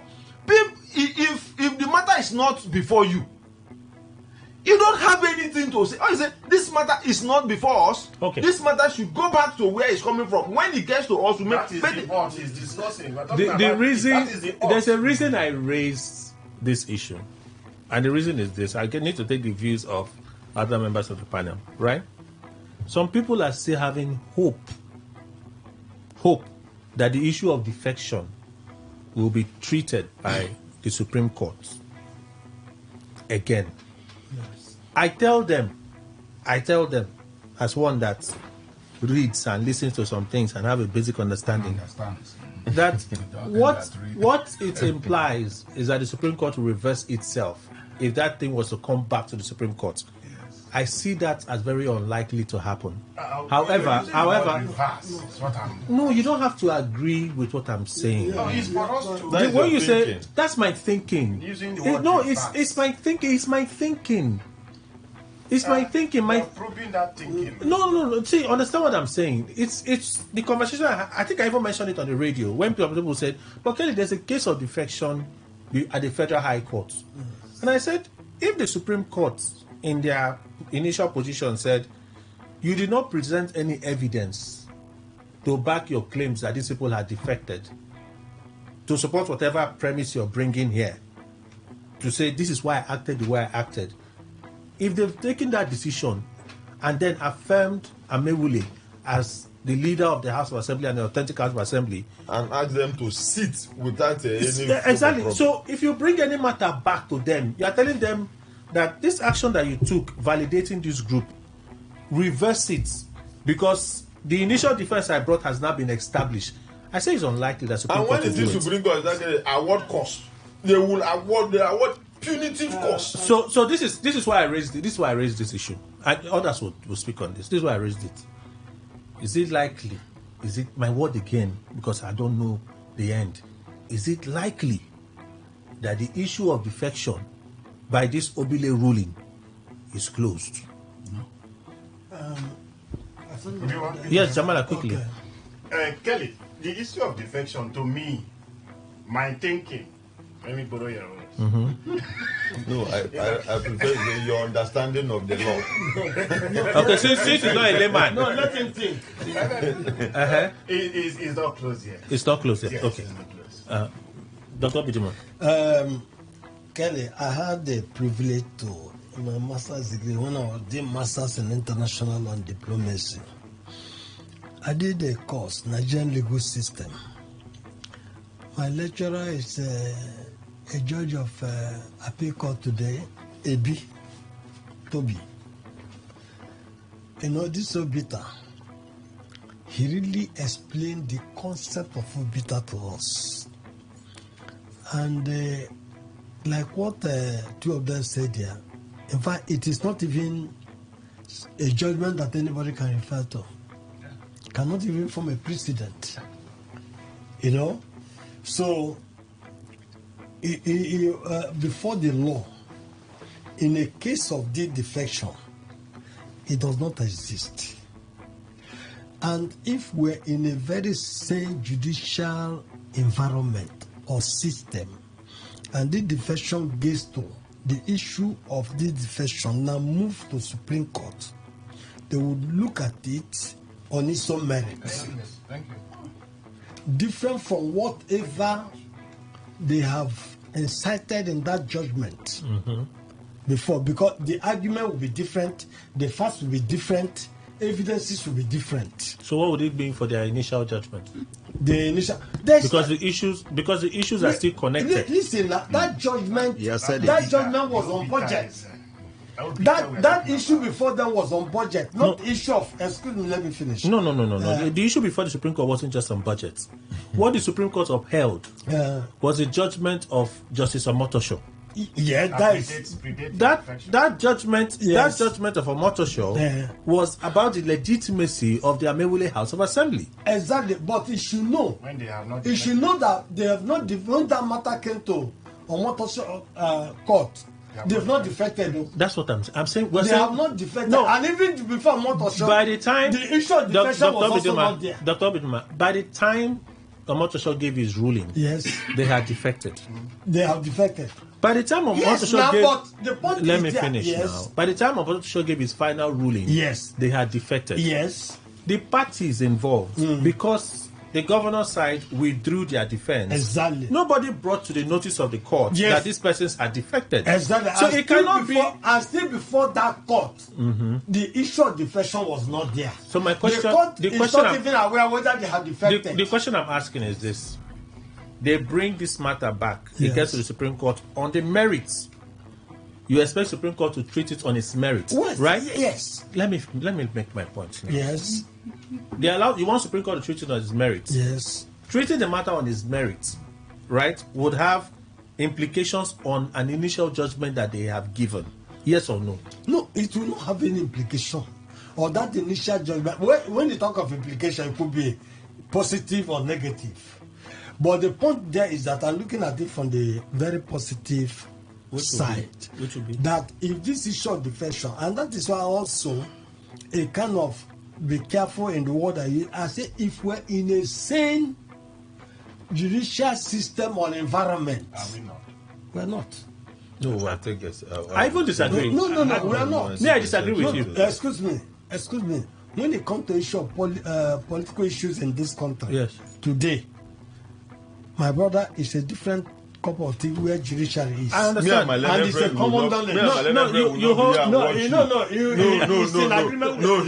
Mr. Williams, let him land on his point, because you still haven't answered. You still haven't answered my question. Because I have instances. Gentlemen, please. Yes. You still haven't answered. You haven't answered my question. You haven't answered the question.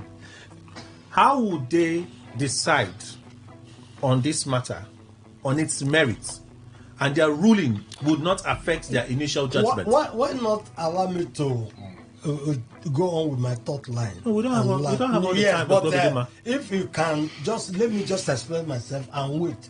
Then you can disagree with me, or another person can also have a different or hold a different view. What I'm saying is this: the issue of Obita has been properly explained here, and we know it.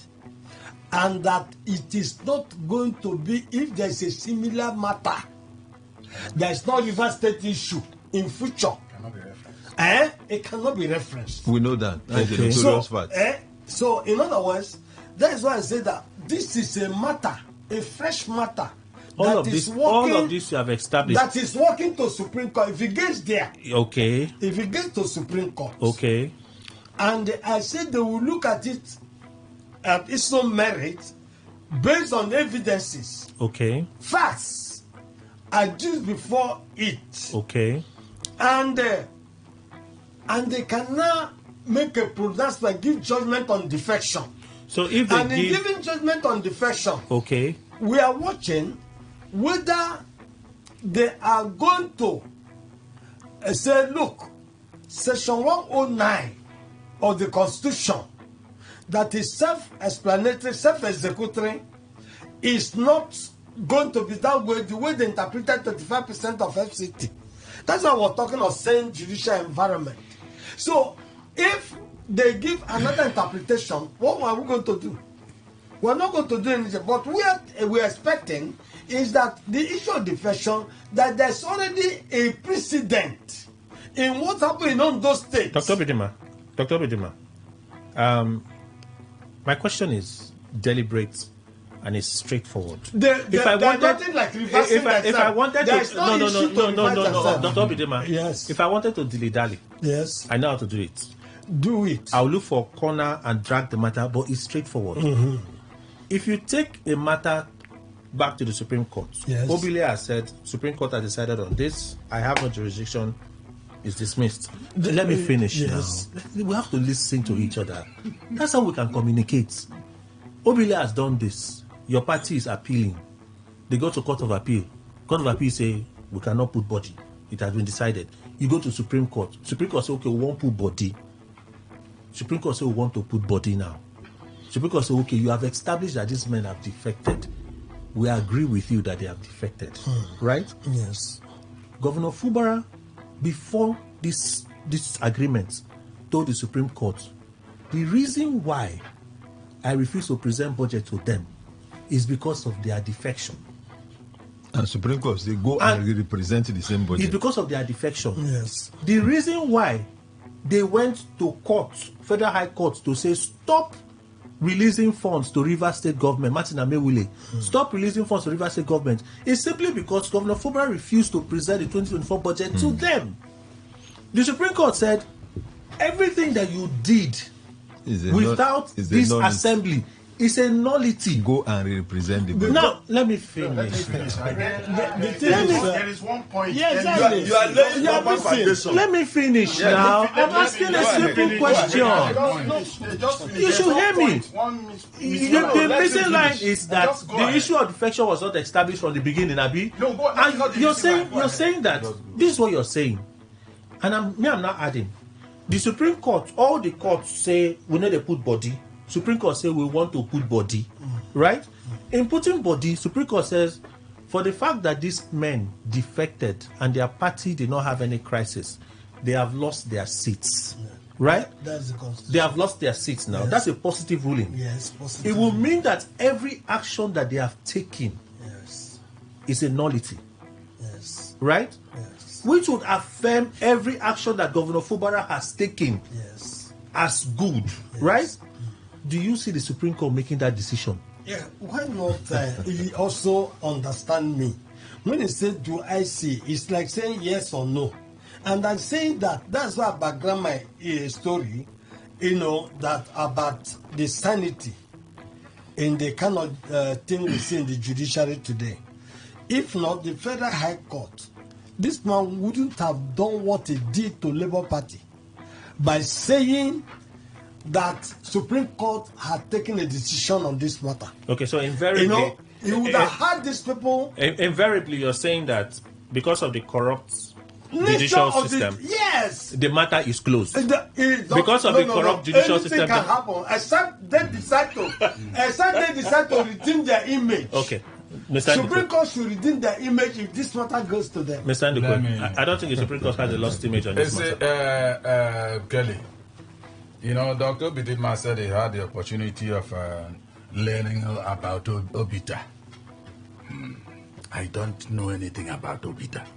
I don't want to be brought on record as knowing anything about Obita. But so far, as explained here, I understand the meaning. Let me tell you, before the Supreme Court, the case of defection was not there. Exactly. And that's the beginning. It was not, because every time we hear it, the court is not a Father Christmas that will give you what you did not request. Exactly. Will it reach on this, that particular, what we always talk about change? For me, the answer is no.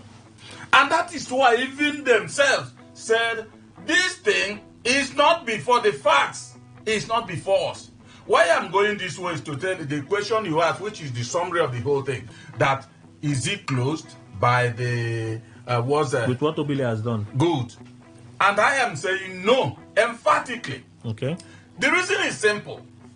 The Supreme Court, whether he made an obiter or whatever, the obiter, the way I understand is an afterthought. And the afterthought it made is not documented as a judgment. Okay. It's not. So how can now when you talk about building something on nothing, this is exactly what it. How can you make reference to that particular afterthought? Okay. You cannot. No. So let's say now the people takes it to Court of Appeal. And Court of Appeal itself, even if it looks at it, the same fear of the big snake, as it were, that beat Obile, also surrounds them at the Court of Appeal. They said, no, the Supreme Court has taken a position on this. It goes to Supreme Court itself. Ordinarily, if the Supreme Court wants to also show us that there are humans who can make mistakes, I'm saying this emphatically. Who can make mistakes? Yeah, of course. Who can make mistakes? Of course, Kelly. They can make mistakes. Are they different from Emmanuel Ndukwena? And do, is it because they read law? And do the unthinkable. Yes, because they read law. That's why they are different. No, they are not. They are not at all. So are you done? I'm with you. See, okay, finish. I'm not true. So what I'm saying is that if, for instance, they had to, because it's difficult to deal with a man that is learned. Learned in the sense that he's literate. Let me put it that way. Okay. Not in this way lawyers take it. Because it's not only lawyers, I always say, that are learned. For me, we're enlightened. See, even if we're enlightened or what, okay, it's difficult to deal with a man that is enlightened. Exactly. Because when you come to court and tell me that the facts of this case... So you concede now. I don't care about that. I am trying to make my facts known. That's why I capitulate. Because of enlightenment. You see, see, when you are telling me that, you see, the fact of this case is not before us. You have told me all I need to hear. And it is on that pedestal that I will keep on erecting whatever structure. Now, if you go to the Supreme Court looks at it and then say, the facts have come, the facts we didn't have. I think the whole thing will be adjudicated on its merit. All right. That's my belief. Whatever happens there is different. Kelly, no, let me have Fine Face. There's something I will let me have Fine Face. I'm so happy that non-lawyers are even educating us for that. Kelly, and I think I will start from that premise of where Njamala just came from. You know, those who design our courses in school have just made me proud this morning by the way they design our courses, studying political science like he also did. We studied a lot of things about law at my undergraduate, as little as the Nigerian Constitution, legal system and all of that. Then when we went to higher studies to PGD and master, we also started doing international law. So picking from that perspective, I will quote what Alexander Pope did say, that you should teach parrot demand and supply, and you would have made economics of him. So we have been taught some elements of law. So we are all an associate lawyer this morning trying to speak on this matter. So let me come in here. I would like to look at this from certain principles and premises of law. First, the maxim in law that the court is not a Father Christmas, that he will give what you never asked for as a relief. I will also bring in the omnibus order, where a lawyer in the process of filing a case will tell you that and all other order that this court may deem necessary and fit in the circumstances of this case. The court give consequential order. Yeah. Then you now come into the consequential order, which is the same thing as the obiter, and the full thing is obiter dictum. Then you talk about the obiter dictum, which is the consequential order or the passing comments, or you call it the incidental order that may come. Incidental remarks. Now, this particular statement that came from the Supreme Court, touching on what was never sought. The Supreme Court is assuming the position of a Father Christmas that gives what they never asked for. Because they know that if that matter is not addressed as an incidental remark that the implementation of their judgment will not work. That was the perspective they came in from. Because if the Supreme Court never made any statement on the defection, going to have the governor present budget to them and all of that wouldn't have worked. But now, one thing I want to ask the lawyers here is that, does the Labour Party have the power to appeal that court, that case up to Supreme Court? Does it end there? Yes, it can get to Supreme. Yes. Because certain cases end at appeal court. Good. So this matter will definitely get to the table of the Supreme Court for them to look at it again with the fact now the people are coming to ask. Now the Supreme Court may not likely want to reverse itself or contradict itself, because any pronouncement made to the contrary will mean that everything they made in the judgment that is now subsisting will be non and void. So these are the complexities and challenges we are having in the Nigerian legal system that we need to. No, I won't say they are political. Let him finish. I want to give my friend. Let him finish. Are you done? I should be done. Okay, let me ask this question, Mr. Williams. Why you respond to both, because you're the last person I was going to ask the question. I read parts of the CTC where the Supreme Court said Governor Fubara alleged defection, but provided no evidence to back defection. Thank you. Right? Governor Fubara presented as part of his defense to the Supreme Court that they defected, but he brought no evidence to establish that they defected. Should the Supreme Court have ignored it? Now let me answer. Don't forget that the people, when you say Governor Fubara, it was Oko Jumbo's appeal. Governor Fubara as a governor is not him. Now, don't forget that this defense at some point was withdrawn. No, there is a particular defense that was withdrawn after that was his all of them were consolidated now. Let me tell you something. The court is not a Father Christmas. But the court can be a Father Christmas by what we call consequential orders. In order to give life to the judgment of court, court can decide to be a Father Christmas. Let me give you one. In the case of Amechi, go and read that case. There was nowhere Amechi asked that he should be sworn in as a governor. But do you know what happened? Supreme Court had earlier given a judgment on Ararume's case in Imo State, where they said the candidate of the PDP is Ararume. Whatever you're doing is Ararume that will stand the election. You know what the then president did? Olusegun Obasanjo? PDP did, not the president. No, I'm telling you, President Obasanjo, 2 days to that election, flew into Imo State and said, if Supreme Court have said this is our party, Supreme Court should have their own party. We are not, PDP will not vote for Ararume. We will vote for Ikedio Hakim. That was like Ikedio Hakim became governor. Now, who benefited from that act? It was Amechi. When Amechi's own came, Supreme Court frowned because it was like Obasanjo disrespected, or the PDP disrespected the Supreme Court. Supreme Court now said, if we, meanwhile, Omeya was already a governor.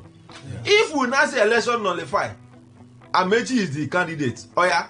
They can do the same Imo. So Supreme Court wanted, that's what we call consequential order. Supreme Court wanted to tell you that they are the God we see physically. So that order, that is unprecedented. Amechi was declared governor and was asked to be sworn in immediately. Back to what he said, that the Supreme Court said, yes, that Governor Fubara or whoever came, made reference to issue of defection, but didn't substantiate. There's no fact before the Supreme Court. What obita?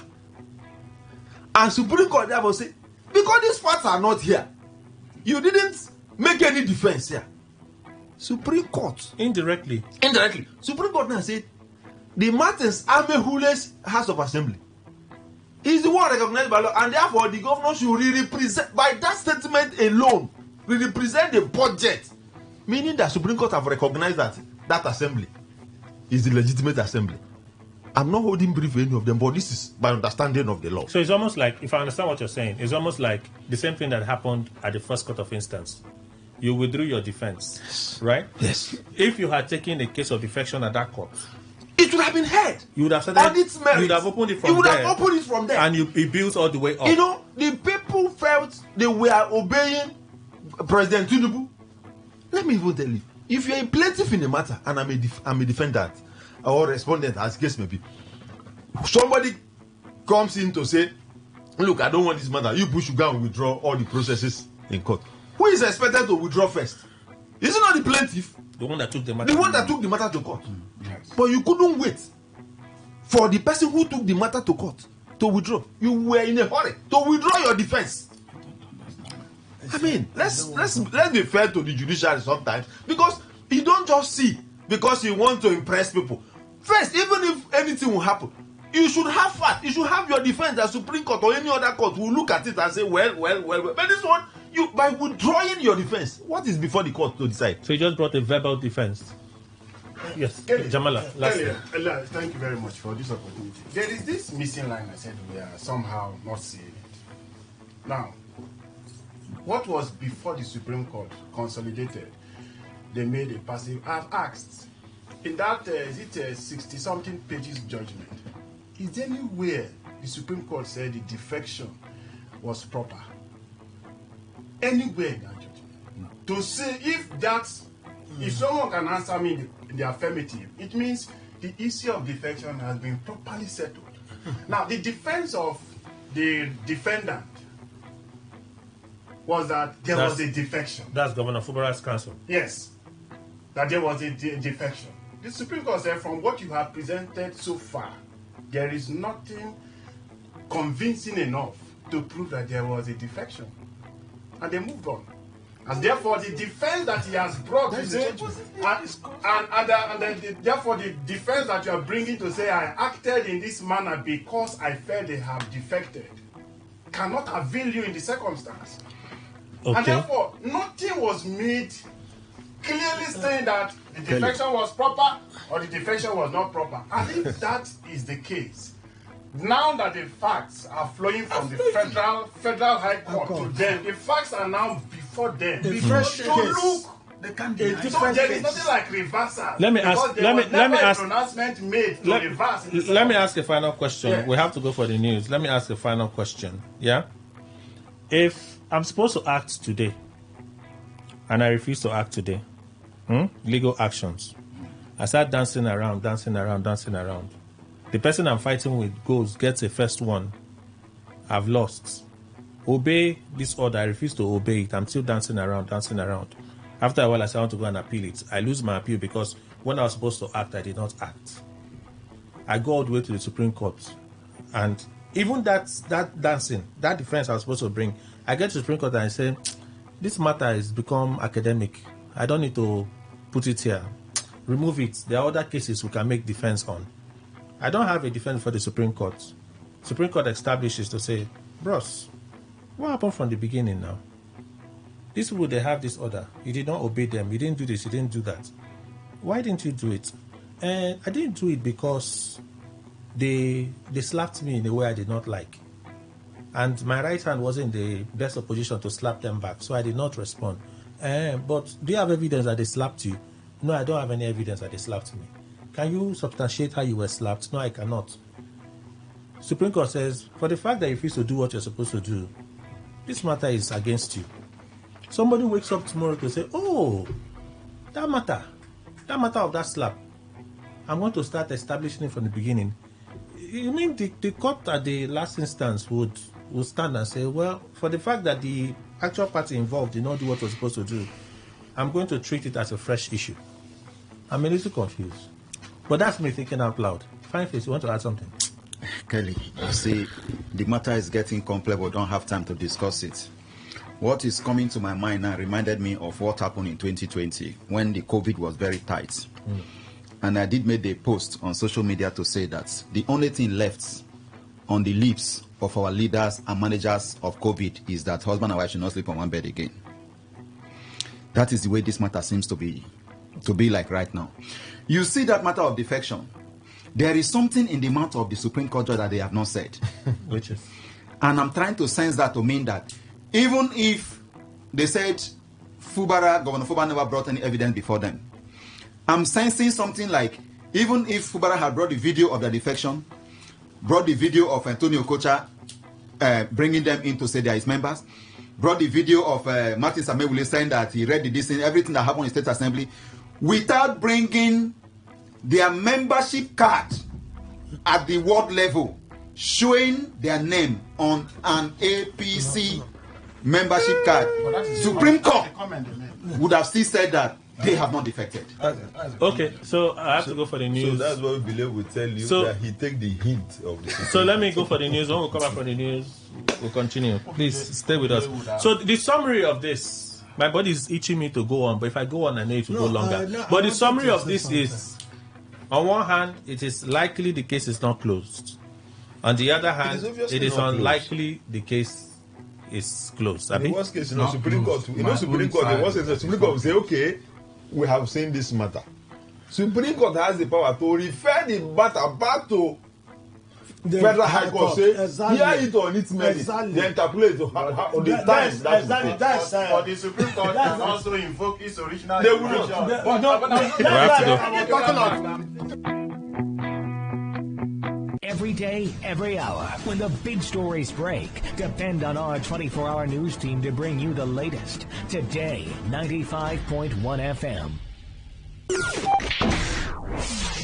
Today, 95.1 FM. Port Harcourt. News update.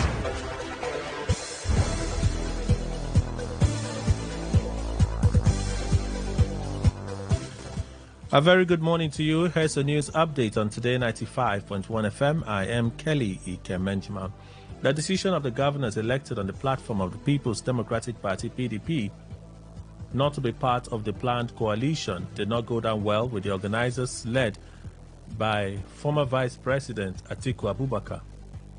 This is as the coalition accused the PDP governors of playing the spoiler for President Bola Tinubu ahead of the 2027 general election. The anti-Tinubu coalition also accused the PDP governors of usurping the power of other organs of the party and killing the opposition. This followed after Atiku noted that the coalition of the opposition forces he is championing would adopt any platform that ensures good governance in its bid to unseat the president in 2027. Recall the PDP governors had, during their meeting in Oyo State, resolved not to be part of any coalition with opposition political parties, politicians, and other groups. The Nigerian Army has appointed Lieutenant Colonel Onyechi Anele as the acting director of Army Public Relations. She is the first woman to occupy the position, and an appointment takes effect from April 22.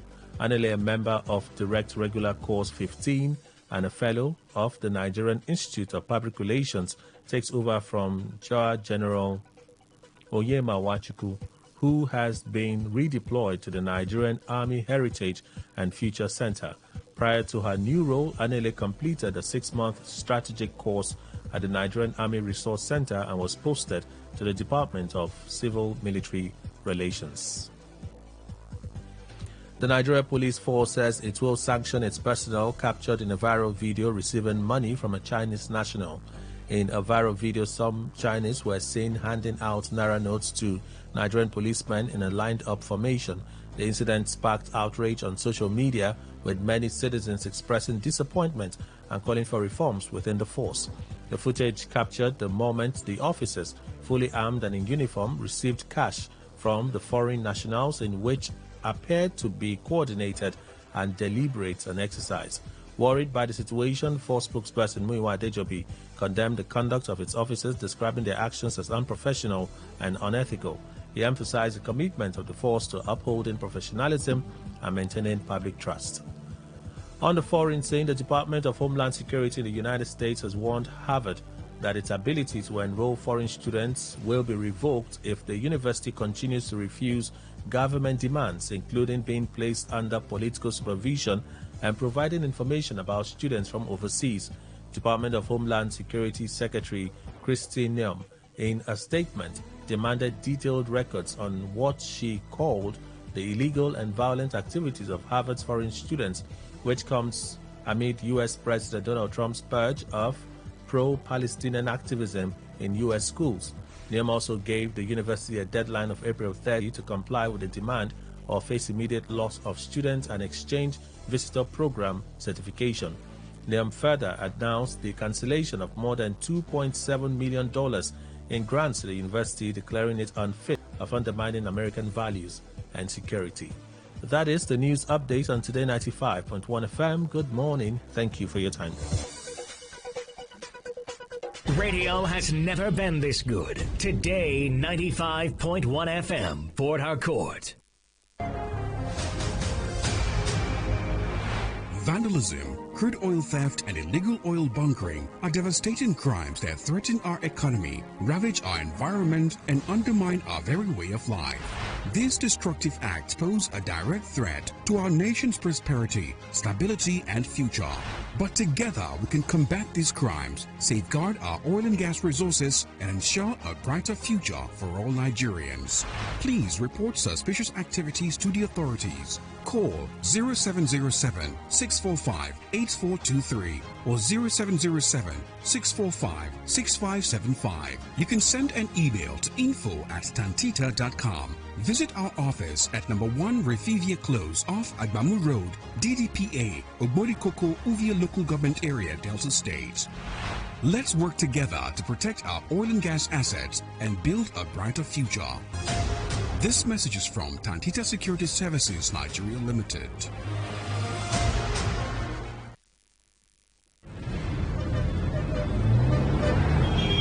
Live from the Garden City of Port Harcourt, Nigeria. This is Today 95.1 FM. 95.1 FM, voice of the people. And we're back. All right, thank you all for staying with us. Let's move away from that. We'll continue to watch and see. God gives us life. We'll see if we get to the Supreme Court, how the Supreme Court will decide. And of course, there'll be analysis on it again. Cannot come and kill ourselves. Let's move on. So, Rivers State government plans to sue MBA on a refund of 300 million naira gifts. In fact, the Rivers State government, which affirmed our postulation earlier on, that was on Tuesday, of financial transparency and prudence on the part of Governor Fubara to have recorded such a thing, because they now confirm that the records show that it wasn't a gift. It was actually in agreement that this is we supporting for hosting. For hosting. I was waiting for the NBA to release a statement, but the NBA has not said anything.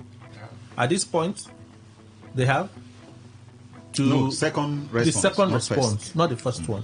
The second response. They haven't said anything to the second one. At this point, should they just do the needful, return the money, or get ready for legal works in court? Jesse Williams. Well, thank you. First and foremost, I am one person that believe, and very strongly too, that the man who is sitting there today as the sole administrator of Rivers State is sitting there illegally. And I will continue to believe that till he leaves. Okay. He would leave. Mbu left, finally. The point is, thank God again, Governor Fubara is an accountant. And that have shown the world that the accounting records or the financial books of Rivers State government under the leadership of Governor Fubara is tidy. Otherwise, some persons would have said, some persons would have released the MBA 300 million, and then in the state financial record it will be 1 billion. Thank you. But today, the illegal administrator of Rivers State said 300 million was given to MBA. MBA also accepted that it was 300 million. To that effect, I want to salute Governor Fubara. Let Rivers people know that Governor Fubara is a proper accountant. I concede. Yes. That said, I concede. That said, that money was released by the executive governor of Rivers State. And if what is recorded is hosting rights, let me call it, that money was given to support MBA for deciding to host MBA annual general conference in Port Harcourt. If that is what is on the book, that book, it's like when you transfer money, they say narration. You will put the thing you are sending them. The Rivers State government should make that document public. where Governor Fubara said, I am giving this 300 million naira because MBA said they will. But they're threatening to sue now. Is it not something they'll present in court? No. Who is sued? In fact, that's the key document. That's the document. They've threatened to sue now. See, they say facts. They say, let me tell you. The Rivers State government said they will sue MBA. Documentary government to have. Let's say the sole administrator said they will sue MBA. Documentary evidence. Well, legal or not, that's a different argument. Is it documentary evidence? Whether you release it now or you release it in court, it will not change anything. It's still documentary evidence. So if the Rivers State government have such documentary evidence, wherein the governor stated that this 300 million naira is given to enable MBA, or because MBA have said they will, their conference will be in Rivers State, and now that they have moved it to Enugu, let the Rivers State administrator show us that document. What is big deal? Show us where that was entered. When he shows us that, and MBA confirms that yes, that was our agreement with the governor of Rivers State, that we are going to host. Rivers State is going to host us, therefore give us 300 million. Then at that point, I will know what to tell the MBA. But the response of MBA so far is that it was a gift. And I've never seen anywhere in the world. Let me even tell you, I have been around in the MBA thing for quite some time. It's not only Rivers State government that assists. They are partners. Even other state governors, that the MBA is not, that have never hosted MBA. Rivers State has hosted MBA a number of times. There are some states that the MBA have never taken their annual general conference to, that also assists. So the administrator appointed here, I don't know what that man have come to do here. If it is to cause more problem, because there was no problem at initial. There's no problem. If he has come here, his assignment here. This is the same man that came here and went to State Assembly and said, "Oh, Governor Fubara is doing so well. The Assembly is under construction." He went to Permanent Secretary. He said everything. He went to Taraskala, he said everything is okay. Now, if he have seen that these things are there, and because he wants to stay some more, he wants to cause more problem in Rivers State. Well, the people who brought him here can also tell him to remain. But please, let him not spoil the good image of Governor Fubara, because today, as far as we are concerned, that is our governor. No, but by what he has done, he's even trying to shed light on the character of the government. That's what I'm saying. That's what I'm saying. So he should, now that he has found out that Governor Fubara was very prudent, is it not time for him to pack and leave? Okay, that's a different matter. Kelly, I think I have a different views on this.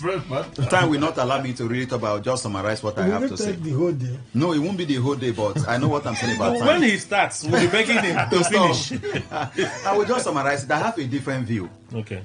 I am not seeing Vice Admiral Ibok Ete Ibas retired in Rivers State. The person I'm seeing in Rivers State is President Tinubu. Nobody should point at the man in Rivers State to leave office.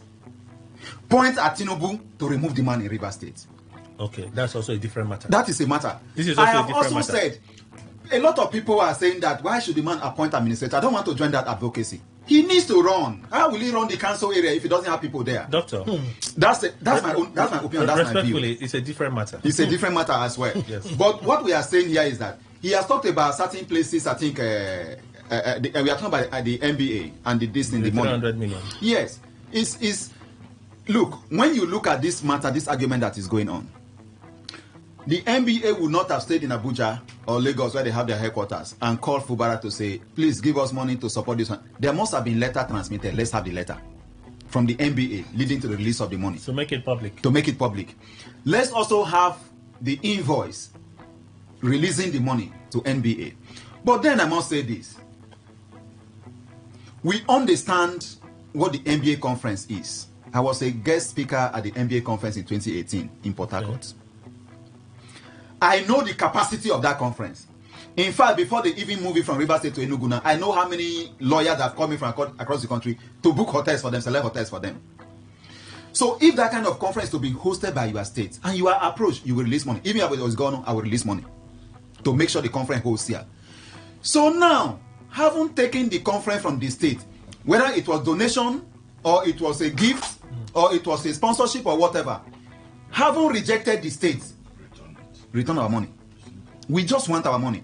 Now, what can even resolve this matter without them moving to court? Because a lot of people are saying that if they go to court, we're going to meet in court. They send the NBA. You are going to meet in court. I said no. When you have the law, you have the judicial being independent, you have your facts, you can win the case even against the sitting judge. Now, what can resolve this matter is very simple. Enugu State now is the sweet bride. Enugu State should just intervene and return the 300 million to us, and this matter ends. Because Enugu is going to gain over 600 million from hosting of that conference there. The air traffic, the road traffic, the hotels, local businesses and everything. So it was good that the money was given. And I'm so happy that the NBA said it was 300 million. And the government said it was 300 million. And everything is correct.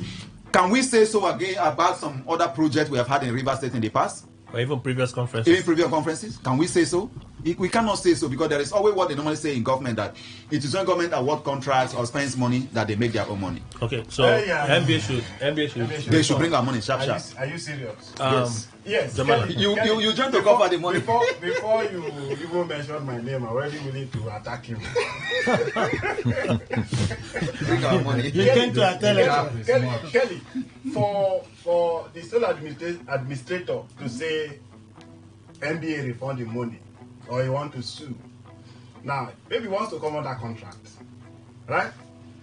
If the situation in NBA and Rivers is like a man who sees a girl, profess love to the girl, gave her some certain iPhones, and the girl later find out that the man, the character, is that of a what they call the gentleman midnight arrangement, the one who sleep during the day and work in the night and go on the express.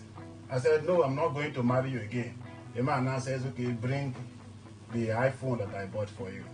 Since you're not going to marry me again. You return it. That is exactly the case. Now, let me tell you. No, let me even give you a scenario. Calm down. I brought you to your life. Yes. A guy gave a girl transport money to come and see him. She refused to come. Yes, on agreement. He sued her. On agreement. Fine, on agreement. She refused to come. She refused to come. Not that she came, and when she entered the man's house, she saw what she could not get. No, and she ran away. That's how we say you are spending transport. This is Obita. Yes, this is Obita. This is Obita. See, assuming NBA entered into a contract with Rivers State that we want to host our conference in Rivers State on the condition that Rivers State government will support us. Now Rivers State government says, okay, we'll release also amount of money on the condition that you will host the conference here in my state. And they sign.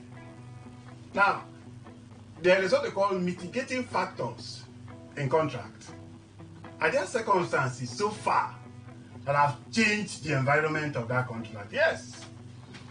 That work against the River State interest? Yes. What is the reason of the MBA? And that challenges the legality of the person to host them. The person in whose capacity is he going to sue? Should this matter end up in court? End up in court. We will be so glad to for everybody. A gift remains a gift. You can't be very sure. They you say don't see the document. NBA, that is why I said IBA should release that document. Okay, you're saying precedent anywhere that NBA entered into with a particular state. When you say there's no, what's the condition precedent? Yes. There's always time for a first one. Yes, we agree. There is always time for a first one. We agree. So let's not say because it has never happened before doesn't mean it won't happen one day. We don't want to assume, if there was something in the contrary, this Abas man would have done so this to further discredit FUBRA and NBA. Let him bring that document that said it's a condition precedent that for us to give it 300 million, you must your minimum must be. So if a document like that exists, you agree with that, Mr. You agree with me that they should make it public. There is a document to that effect. Then the rights and obligations of parties must be respected. Okay. That's it. If, right? Yes, but I know it doesn't. Dr. Bidima. Yes, Kelly. I'm even quite not happy with Jamila as a lawyer addressing Abbas as sole administrator. Where is sole administrator in the Constitution of Nigeria? Dr. The fact remains that he is. Dr. Bidima, you're debating, He is the sole administrator of the Constitution of this country. Dr. Bidima, you're debating. So, the point there is that we are talking of. Me or you don't like me. My name is Emmanuel. Exactly. The point there is that Rear Admiral Abbas, retired, should not be heating up the polity in this state. You see, there's what we call corporate social responsibility. We also have this practice of security vote that go on to both governors, local government chairmen, president of the country, and whatever they use the money for. Nobody holds them accountable. We have had a situation where 600 million was donated to Sokoto State that the market bought. 500 million that the market bought. And Abbas should tell Sokoto State to return back that money. And the one in Lagos. So the wives of political leaders in Lagos State. The one in Benue, Abia State income. Abbas should take this paper right there to return back the money. If his mission in this state is to find fault, to see what they will use in nailing Fubara. And when he can't find, he will create one. Yeah. In fact, he is in he's on a wasted voyage already. Okay. And we thought that this man would have been a kind of a man of integrity, you know, that who will come here, be quiet, and just even all the things he's doing, consequential policies, decisions is taking. He will account for it too. Okay, so there's no military covering him. Let's come back. And if they say they will take the matter to court, are they taking the matter to court, joining a sin or what? Sin still is quoted with immunity. Who will even? He's the governor of the state. Who will even issue the action? Do we have attorney general? We don't have attorney general. We don't have anything. I hope his secretary to government is a lawyer. I hope he's advising him properly. All right. You know, the point we are saying is that this man has provoked us enough. Why is this provoking you? Why must he be appointing local government? That's a different matter. Yes, it's a different matter. And although every other action that are illegal. Why is he? His position is illegal. Ordinarily, yes. Very ordinarily, we should be happy. We should be happy that somebody is saying this is how our money was spent.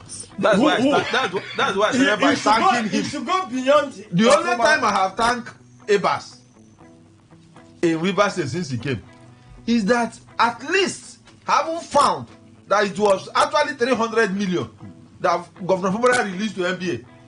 And it wasn't faulted by the NBA. He didn't go to falsify it and say what was written here is 1 billion, whereas Fubara gave 300 million. I thank him for that. I want to say this. Is legal or illegal? It is illegal.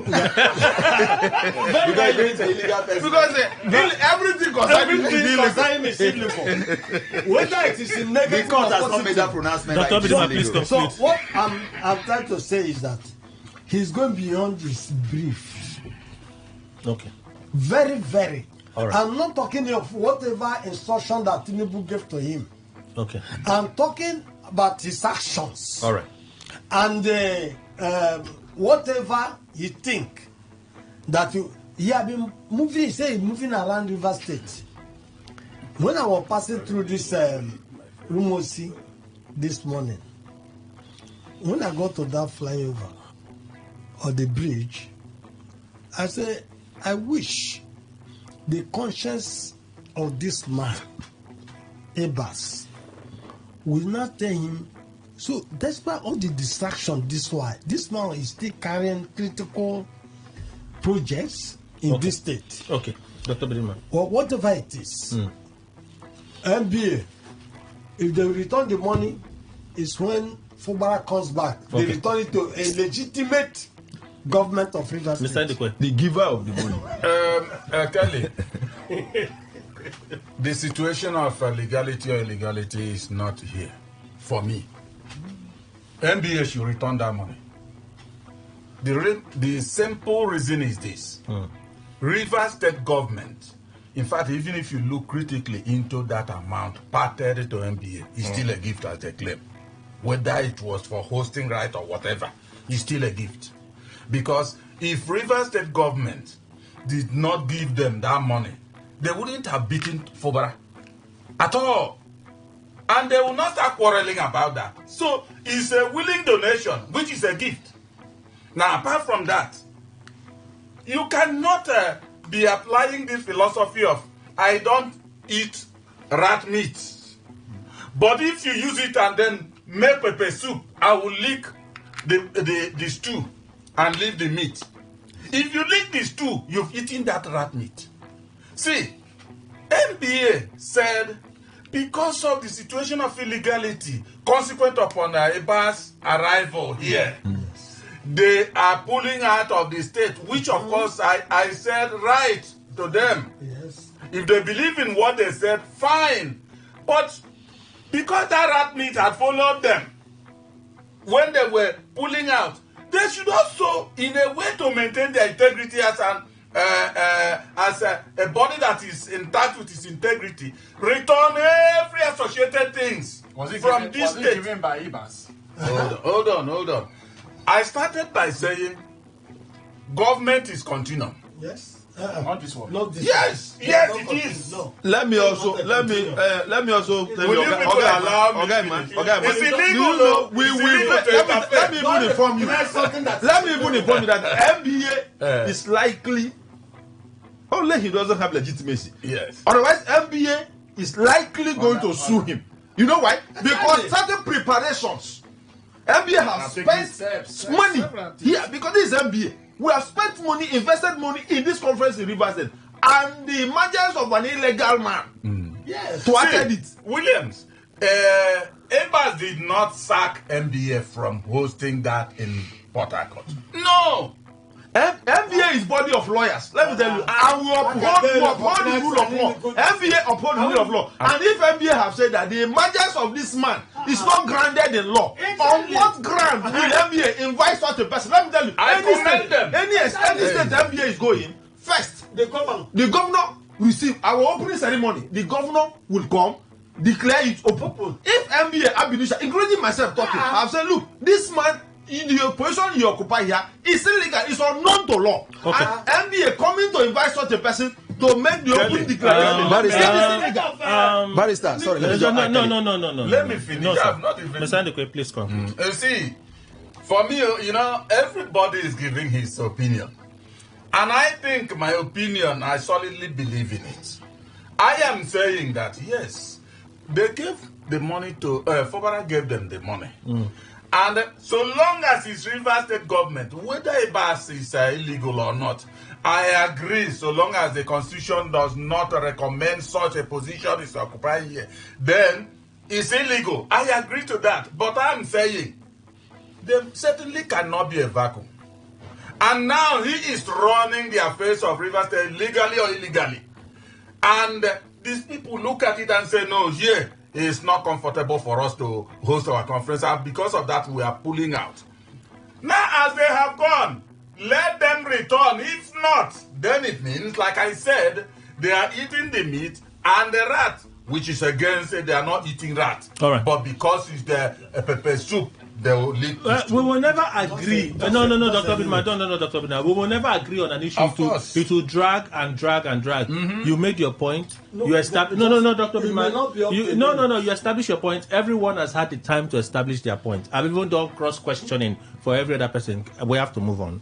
I have. As the court needs to move on. You're not beginning to act like yes, I agree. The last they say I'm acting like a Babio. I agree. No problem. After you accused Donald Trump. Yes, no problem. They even come here of Trump. It was you that accused me of Trump. It was the Tobido that accused me of that. So I'm moving on. Thank you, everyone. Oh my God. There are calls for Tinubu to return to the country. Should they be calling on Tinubu to return? Over 150 persons are dead in this country. Tinubu is in France. Atiku has called, Obi, they've called now. They'll call them opposition. But is something wrong with us? Yes. Kelly. Tinubu, we heard, say he's in France for an official working visit. Working visit. Do you know that it will shock you that the president of a country called Nigeria went to France on a working visit, and the president of France is in Egypt. No, he's not scheduled to meet with Macron. It's not scheduled. No, we saw the memo of his trip. The memo does not include a visit to Macron. Visit to who? This is what we're told. Yes. This period is to evaluate my government and my policy in France. That's what they told us. No problem. But Kelly, my people say somebody whose house is on fire, you don't need to be chasing rats. Rat is benefiting from this. So what this means, put simplicity, is that for Tinubu, rat is more valued than the country Nigeria. Otherwise, does he need to wait for anybody to tell him maybe where he is there is no network, or he doesn't listen to radio or TV? But in the practice, as we've seen, coming back, does it change anything? No, let me tell you what it does change. Do you know that if a president of a country, even if we know that you might be having another thing in your mind, but if the people of Plateau today sees president in their community and say, my people, look, I'm paying what has happened, don't worry, we're on top of, that they are English, we're on top of the game, we're on top of it, the security on top of. Let me tell you, some people will go back happy that at least president have spoken. Yeah. But this one, the man is so comfortable in France, and people are not, over 150 Nigerians. This cannot happen in other crimes. One person, I remember here when is it American military? What, he wasn't killed though. No, not even military. An American citizen in Borno State was kidnapped. They rescued him. America came all the way from America, came to Borno State, released that person. You see, this boils down to what we're saying. We are so uncoordinated as a people that anybody can just come and not be Nigeria. You know what they will do now? Any day he returns. In fact, I almost wept. The other day I was watching on TV when they said Nema has sent rice and geisha and sardine to people in Plateau. That is what the federal government has done. Okay. Maybe when he returns now, he will send granules and beans to them, and that is what he do. So it's unfortunate that the president of a country like Nigeria, people are dying here. You are doing visit to France. What in visit? Okay. To France. Let him remain there. Let him not come. Jamala. Kelly, yesterday I had to put off my television when I tried listening to news, 8 o'clock news, and I saw what is happening in the Plateau State. It's like a father who traveled, maybe for a very good reason, but suddenly heard news that his house is being attacked. And he's not concerned about the children. He's not concerned about whoever that is living with him. That's exactly the situation we find ourselves. I think sometimes during the reigns of Goodluck Jonathan, there's this one of these bombing that happened, and PDP, I think they had a rally somewhere in Kano. This president, then leading opposition, said Goodluck Jonathan's government were dancing on the graves of Nigerians who lost their lives in that incident. In Yobe State. That's exactly what. Yesterday, when I listened to a representative of in the House of Rep representing that particular area, one of the local government, Gadi, when he was talking on these things. Democracy Today. Yes. Now, if politics today, if you look at, no one has been questioned. The presidency is we live in a situation where government is meant to send condolences during the last government, the vice president was seen as the chief mourner. Where we have deaths, they will send him to go and pay condolences to the people. But this one now, no one cares. No one cares. So is the level of importance they put on lives that really do not matter to them. Because it were to be somewhere related to them, or maybe one of those big men. You know, when one of them lost an aged person, all of them will be flying in to go and pay condolences. But these are peasant Nigerians, so what do you expect? The president doesn't care. Okay. And it's very, very wrong. Dr. Fife. Yeah, Kelly, I think the picture that Barrister Jamala painted is very similar to what I wanted to point out. On Sunday, I received some partners from outside the country and Abuja here in Port Harcourt. On Monday, we worked together. On Tuesday, they informed the boy that his son is sick. He immediately asked me to look for a flight for him to return to go and see his son that is sick. We battled until there was no other flight from Port Harcourt Airport. He now left yesterday morning, earlier than he was supposed to leave, just because his son is sick and he was here on official visit, not up to 2 days into the 5 days he was to stay.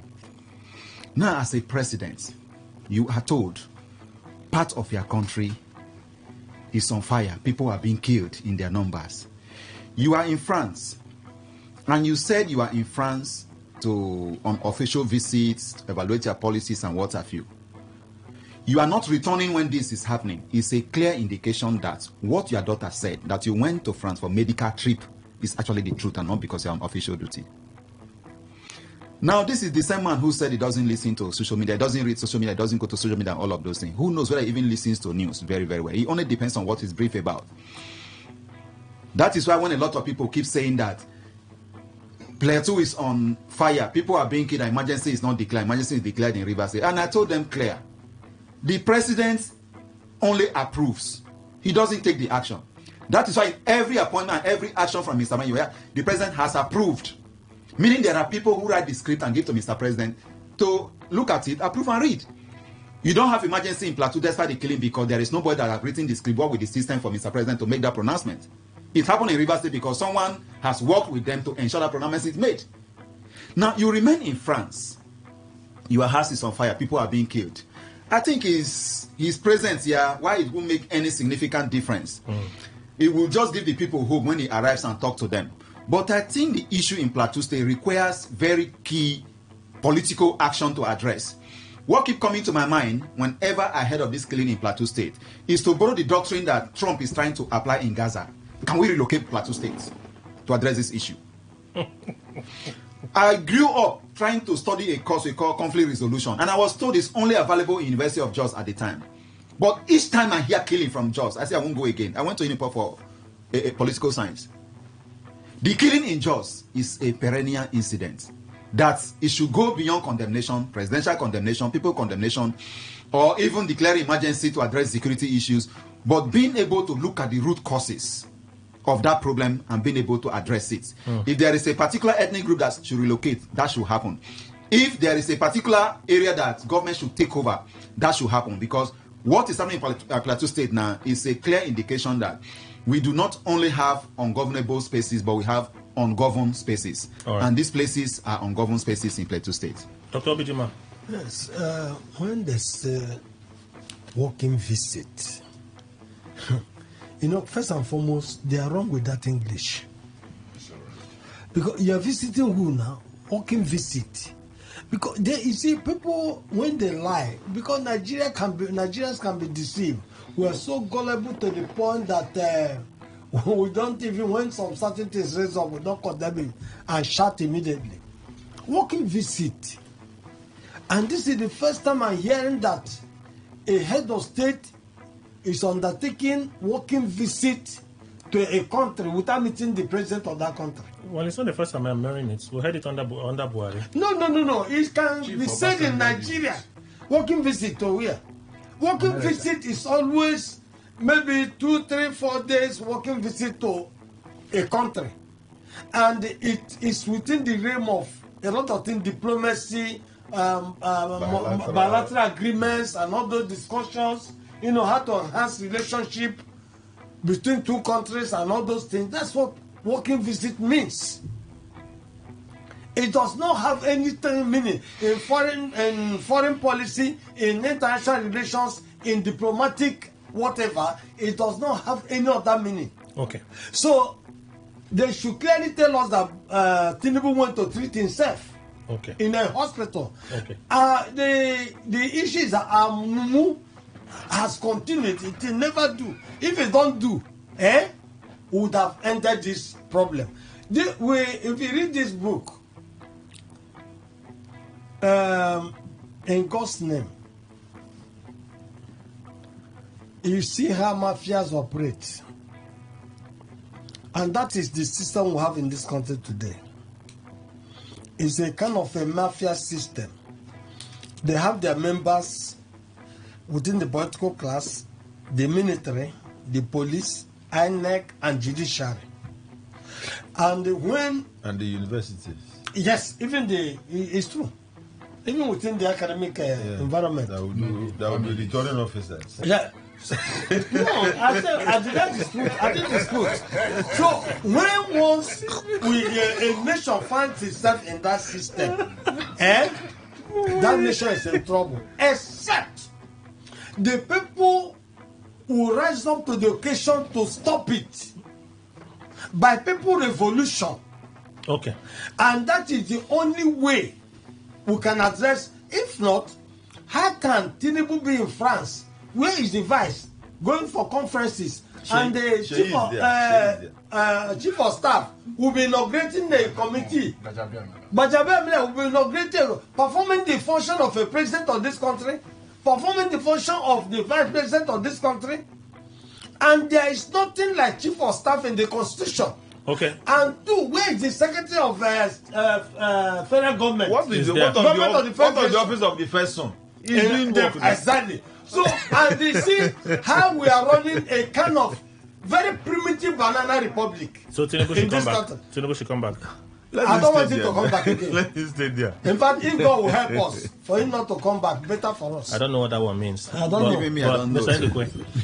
Well, Kelly, we do not attach true value to human lives. When a head of state travels out, it happens even, I think in a way, there are saner countries because of the way their leadership behave. Now, when you hear President of America, I think, was it Biden or so, there was one particular disaster. Even at his age, he had to go. He had to go. But this one we are talking about, Tinubu, whether in Nigeria or not, which one have you heard that when they, except in Borno State, when he flew from, was it that's in France or wherever? He was going to America. Good. And now came back and told them that I was going to America. But I came back because of I care about you. Whatever be the case, you see, the impact in such a situation will be heavier in Borno State than this one that he has had. Why do they cut down their visits, the time for their visit? It's because of recognition of the position they hold. Does the president need Obi or Atiku to tell him to come back before he does? And there's one thing that baffles me. Every other person will be on his own. I'm always on this. I said, if the president is sick, is he the first person that is sick? What is special about him? He's a human like every other person. Now he is the president because he vied for it. Because the sickness is illegal. That's why you don't need to know. So he goes out and he's told because of the particular position he occupies, he should come back. If he's going back, the road has not closed for him. He can go back since he must walk in France. Okay. Now he is not coming. So how do people in this country, how will they look at him? They'll look at him as a president that cares less about their welfare. So for me, I think Obi and Atiku, maybe they don't have any other thing to talk about. For me, they should not be telling him. I have said, if you come out, like Rehoboam, my father was treating you this way. You see, my own, I will add scorpion and all that on you. If you do everything finished in the archives, it will go for you. All that you did, people will at least be holding that to you. So for me, they should not worry about that. If he wants, let him go. If he doesn't want, well. We have 2 stories for opinion poll, but we can take only one. And I think that one is it's not more important than the other, but it's just pertinent to talk about it. Is social media a terrorist organization? Is it becoming that? Social media.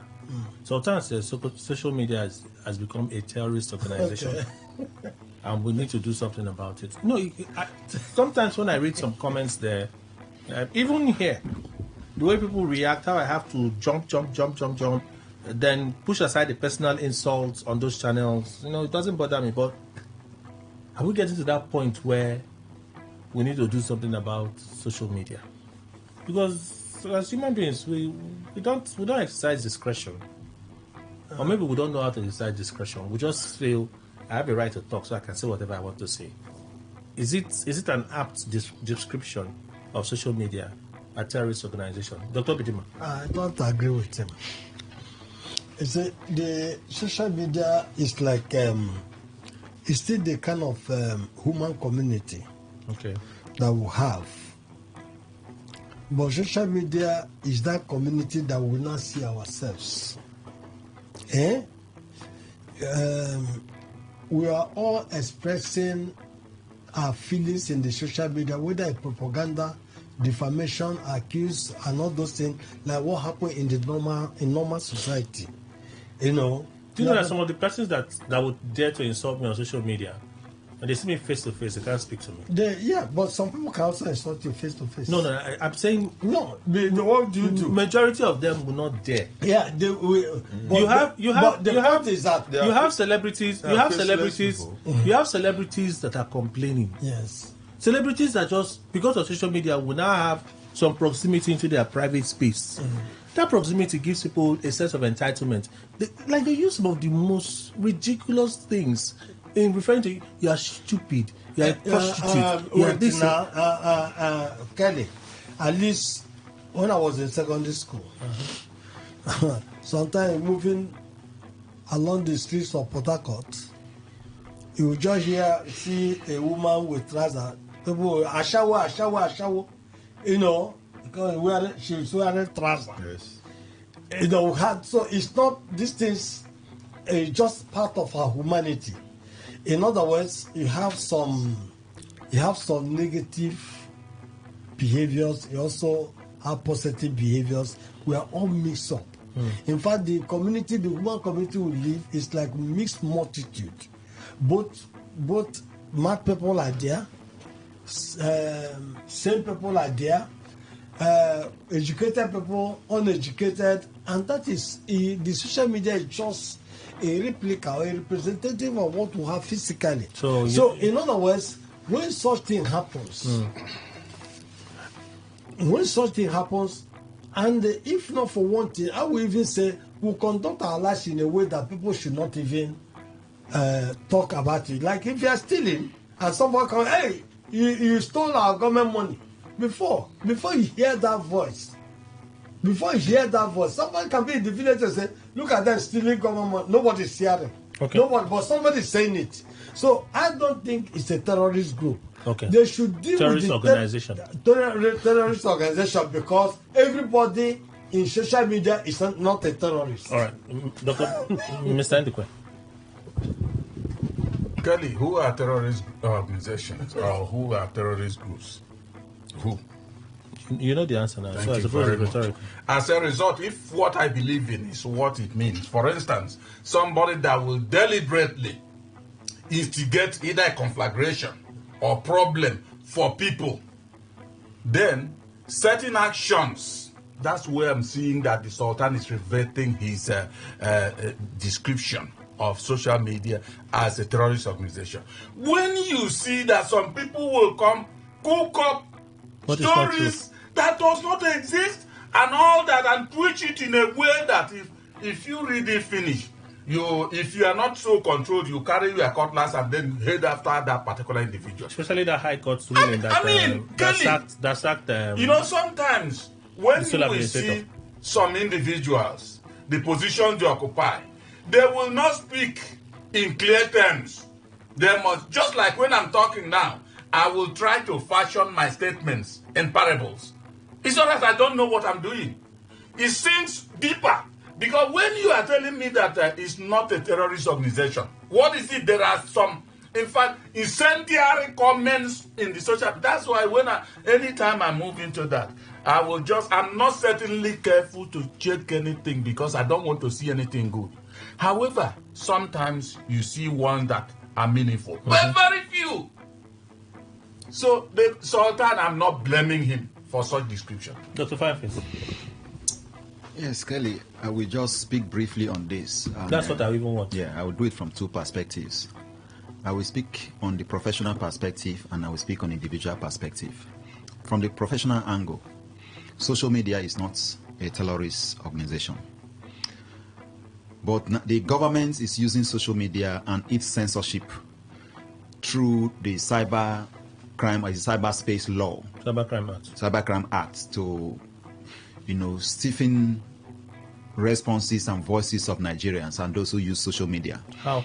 Some people have been arrested over their comments on social media. Some people have been harassed. No, what kind of comments? A lot of those comments. Even during Buhari. No. Let's be particular. There are comments you make that you criticize your government, even constructively, and they come after you. No, how many of them have been picked? No, they have picked many of them. No. How many of them? I cannot lay hands on them, but there are several cases in court. We followed. Do we have more of those that criticize being arrested, or those that come out insulting with unsubstantiated claims and allegations being arrested? That is what I'm saying. That from a professional perspective, I will say generally that it's part of the way of stiffening this civic space, cyberspace against people, not to talk, and some of those censorship that come with some of those things. But then, when you look at some of these things and the Sultan describing social media as a terrorist organization, professionally, it is not correct. But now, let me come to an individual as Dr. Fineface. You see social media.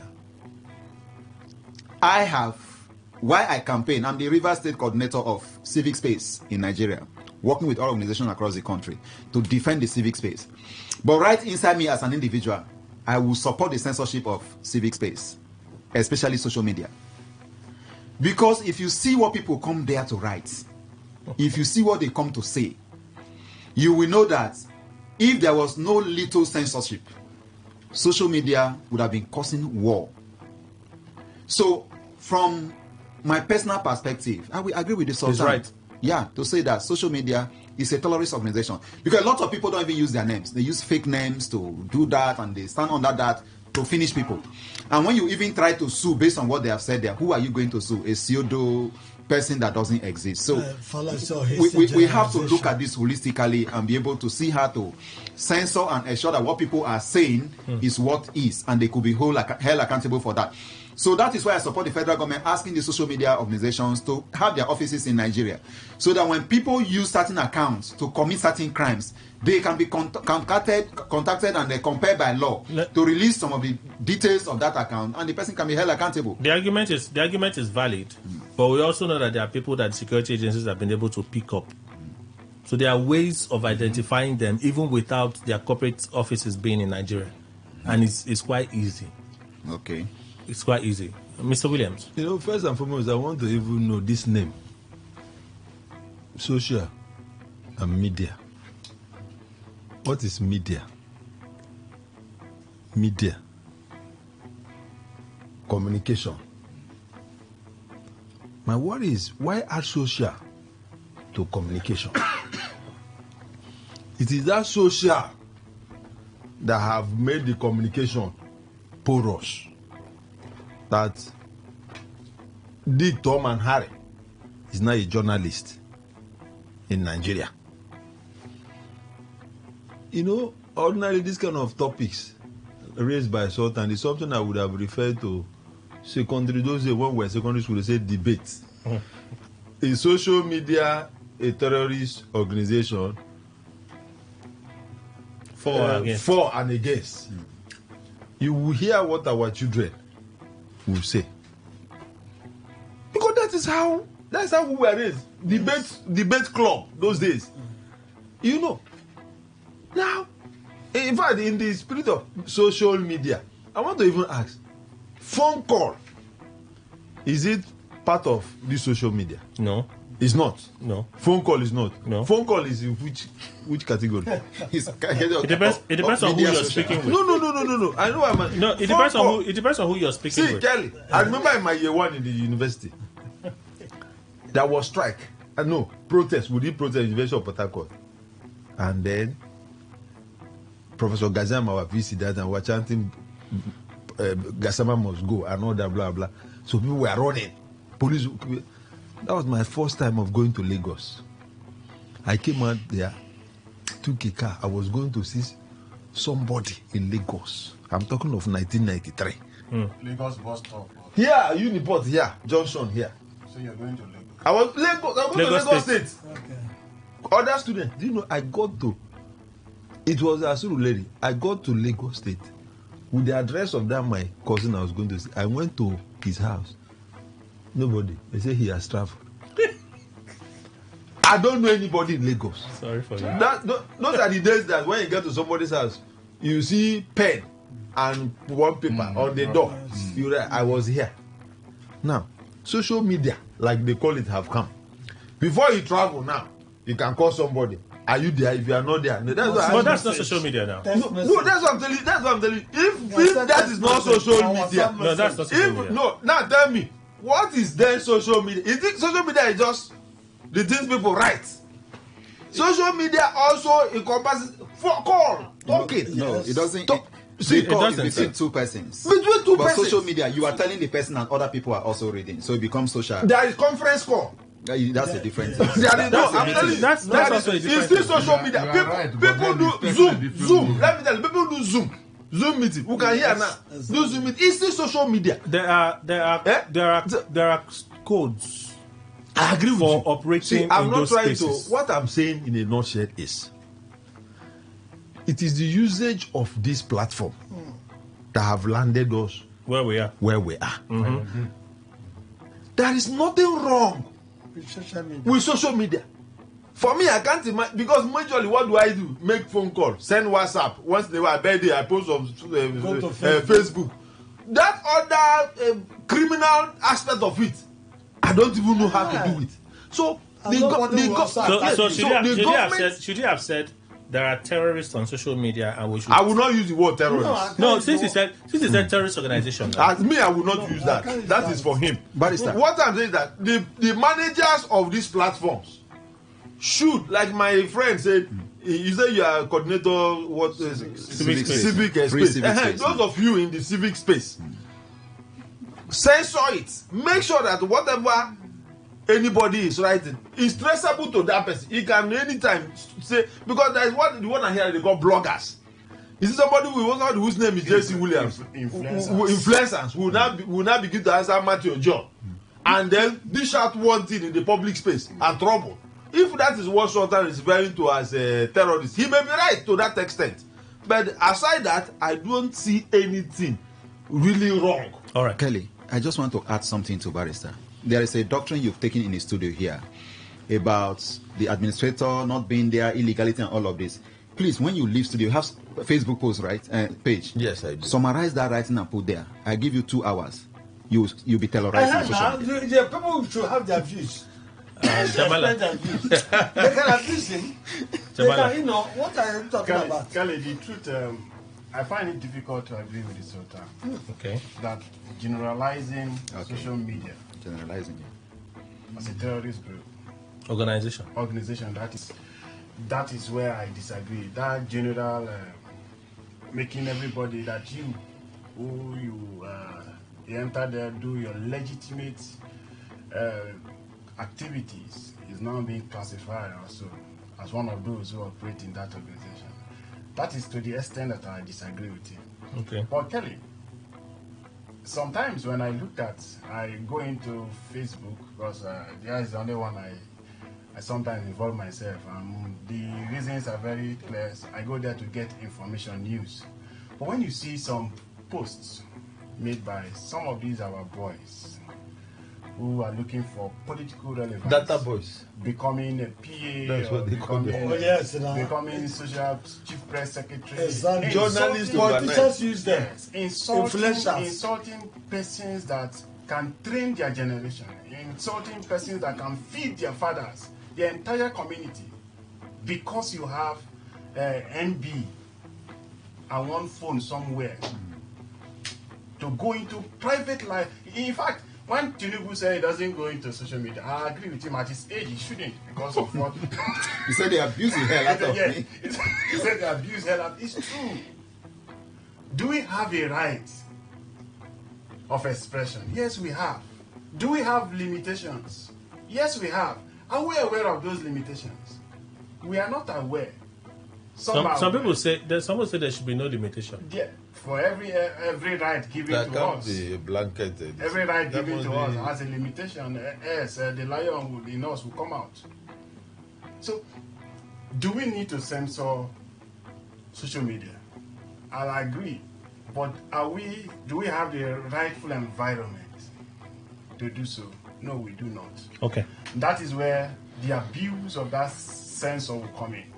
Where you have to prove you're innocent. If I can make a comment about, like what he said, the man in charge of River State now. Whatever we say here now, and maybe just put it out on social media. You see your immediate brother in the house, who belongs to a different political platform, will be the first to insult you. Even without social media, because Igbo added social, you added social to the media. That's why it's a more common thing. So yes, still do it. All right. Rather than serving a very good purpose. It's not a social life. Most of the informations we get swiftly is from that angle. But if you receive an information there, you are not skeptical. If you are not careful, you will be misinformed and disinformed. Yes. Well, and a lot of times I have to open the phone line. I have to open the phone line. Kelly, I want to ask a question. And that question I want to ask is this. All these people that before this social media that go to newspaper stands, most of them, they actually not go beyond primary school. And they also carry stories and all those things. There are extant laws we have. Those laws are still active. If somebody commits an infraction, what should they do? What should government do? And again, if somebody writes against me and I feel that I don't need to take that person to court, or I don't need to even reply, I keep quiet. But except when you are wrong, and if you do things right in this country, things are well. I don't think all these things will be. People are angry. Like you said, people are angry everywhere. People are angry. Am I happy? Okay, if you go to America now, their social media now, they are attacking Trump. Dr. Bidima, am I happy? Huh?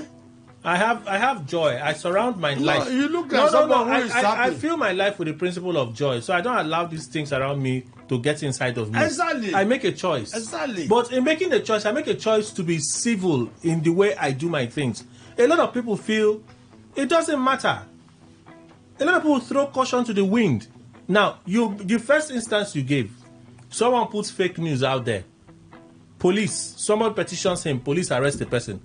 Social media people that don't even understand what he has done will start screaming, oh, they are picked him up. Oh, see how they are. They don't want us to talk. Sometimes it's lack of understanding. Exactly. So you have all. The thing with social media is, I'm on X. I am more on X. I can't stand Facebook, so I'm more on X.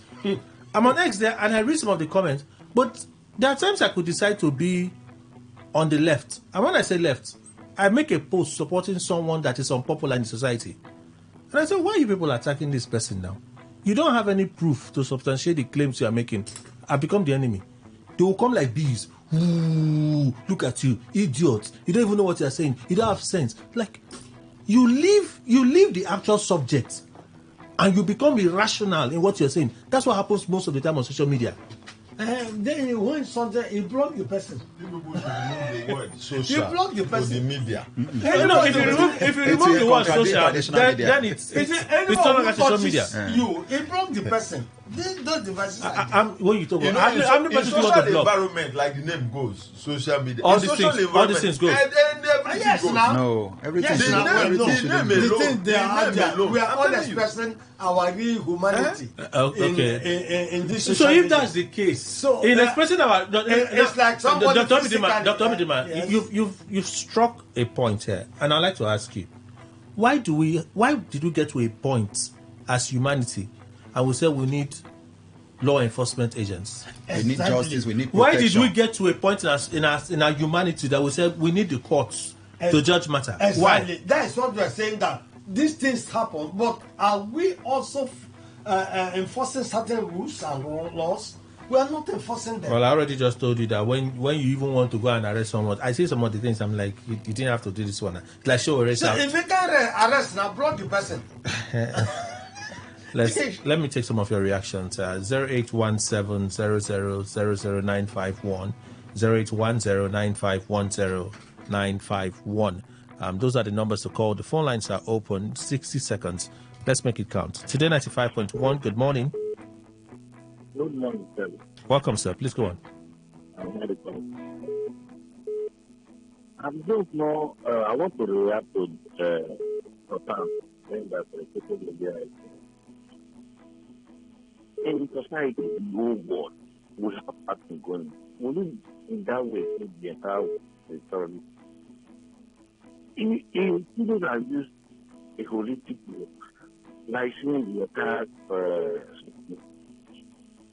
just like what people are discussing, there is no discussion about the negative aspect of it. Why not talk about the positive aspect of it? Like when I'm an artist, I go to Facebook. There are things I'm not used to before. There are so many. I go there to watch the video and learn how to do it. You cannot used to before. You should know. How would somebody just stay on his comfort zone and say the entire shit? Okay. You have to go there to read about some things, some exciting things. There are things you have not seen before. You go there to... All right, that is your time. That is your time. 60 seconds. Thank you. So we can take other contributions this morning. I'm looking at X right now. Thank God ability at Table. They should allow us to enjoy social media. There's no relationship between social media and terrorists. What part of Mahmoud Yakubu want the youth to play? What part does he want the youth to play? After coming out on election day to vote candidates of our choice, our votes become useless in the hands of INEC. That's the point. Thank you. Today 95.1. Good morning. Good morning, Kelly. Welcome, Frank. Please go on. Yeah, I did not just to do. Good morning.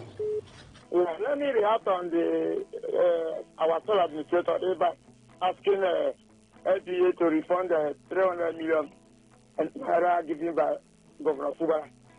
I want to tell Eba this morning that don't ask again. Let them not refund. But let Rivers people know that according to our governor, that the Rivers money is for Rivers money. That is no longer Rivers money for Rivers people. The people he said their money is for. He has given us the same thing our former governor Wike, our former governor Amechi, our former governor have done. So all of them, they are the same thing. Then for the comment of Obi saying that President Tinubu should come back home and settle the insecurity matter is on ground. Yes, that is true. People are dying on a daily basis, and our president is in France enjoying himself without knowing that he has sought to protect us. President Tinubu, please come back home. I voted for you, and I never see the reason why I voted for you. So I have to tell you that he should come and settle Nigeria so that my vote will be justified. All right. Thank you, and God bless you. Thank you so much. Oh, yeah. Thank you. All right. Thank you so much, Frank. Today 95.1. Good morning. Good morning, Kelly. Welcome, Obed. Please go on. Thank you. Kelly, the issue of the governor giving money to MBA, I think the sole administrator to allow MBA to be. And some of your guests, I don't understand. Why do we expect that MBA will come and host their conference in River State? As if we have forgotten what MBA represents. You understand? So if they come to here to host that conference, the sole administrator will definitely be in that conference. He will want to make one statement or the other. So what are people going to view MBA like? Should they allow that conference hold in our state here.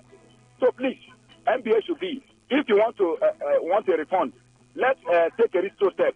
How much the former governor were doling out under his administration, even when we know that some of our students were brought back, even when we know that some of our students then were brought back from... Thank you. Grace Dangbo, greetings one and all. Oga Mahmood should please explain to us, the youth, the part we should play. Social media is not a terrorist organization. Just as we have the good and bad in our families, it's the same way social media has the negative and positive minds. Sultan sir, now you know. Okay. Grace, say reaction. There's nothing wrong with this reaction. Nothing wrong with it. Nothing. Today 95.1. Good morning. Lucky, Kelly. Good morning. Mascot, welcome. Please go on. Thank you so much. I greet everybody in the studio. Good morning. Good morning. Yeah, thank you so much. I don't know. The illegal occupant of Brick House, the sole administrator, turned out to become a full politician. ISIS is doing every return money. These are the antics and strategy of the police. So, for me, it has come as a reverse politician. All his action has shown that he is an interested party in River State. So for me, right from the beginning, like a Muslim want to pay or want to make a speech, they will say, it has become song, Kelly. Okay. That the sole administrator is an illegal occupant. Okay. Thank you. Felix Amabere puts it this way: if the people play their part, Oga, you go play your part. 2023 presidential election was the best, but Oga, on a spoiler, Oga, check your conscience. You're responding to Mahmoud Yakubu there, his advice to the youth. Today 95.1, good morning. Yeah, good morning, Kelly, and the guests in the studio. AB, welcome. Please go on. God bless you, my brother. AB from Port Harcourt. Kelly, I want to look at the Sultan of Sokoto comment yesterday that the social media is a terrorist organization. We are forgotten in a hurry the agenda that these people are trying to. Remember, the say Boko Haram is Western education. It's forbidden.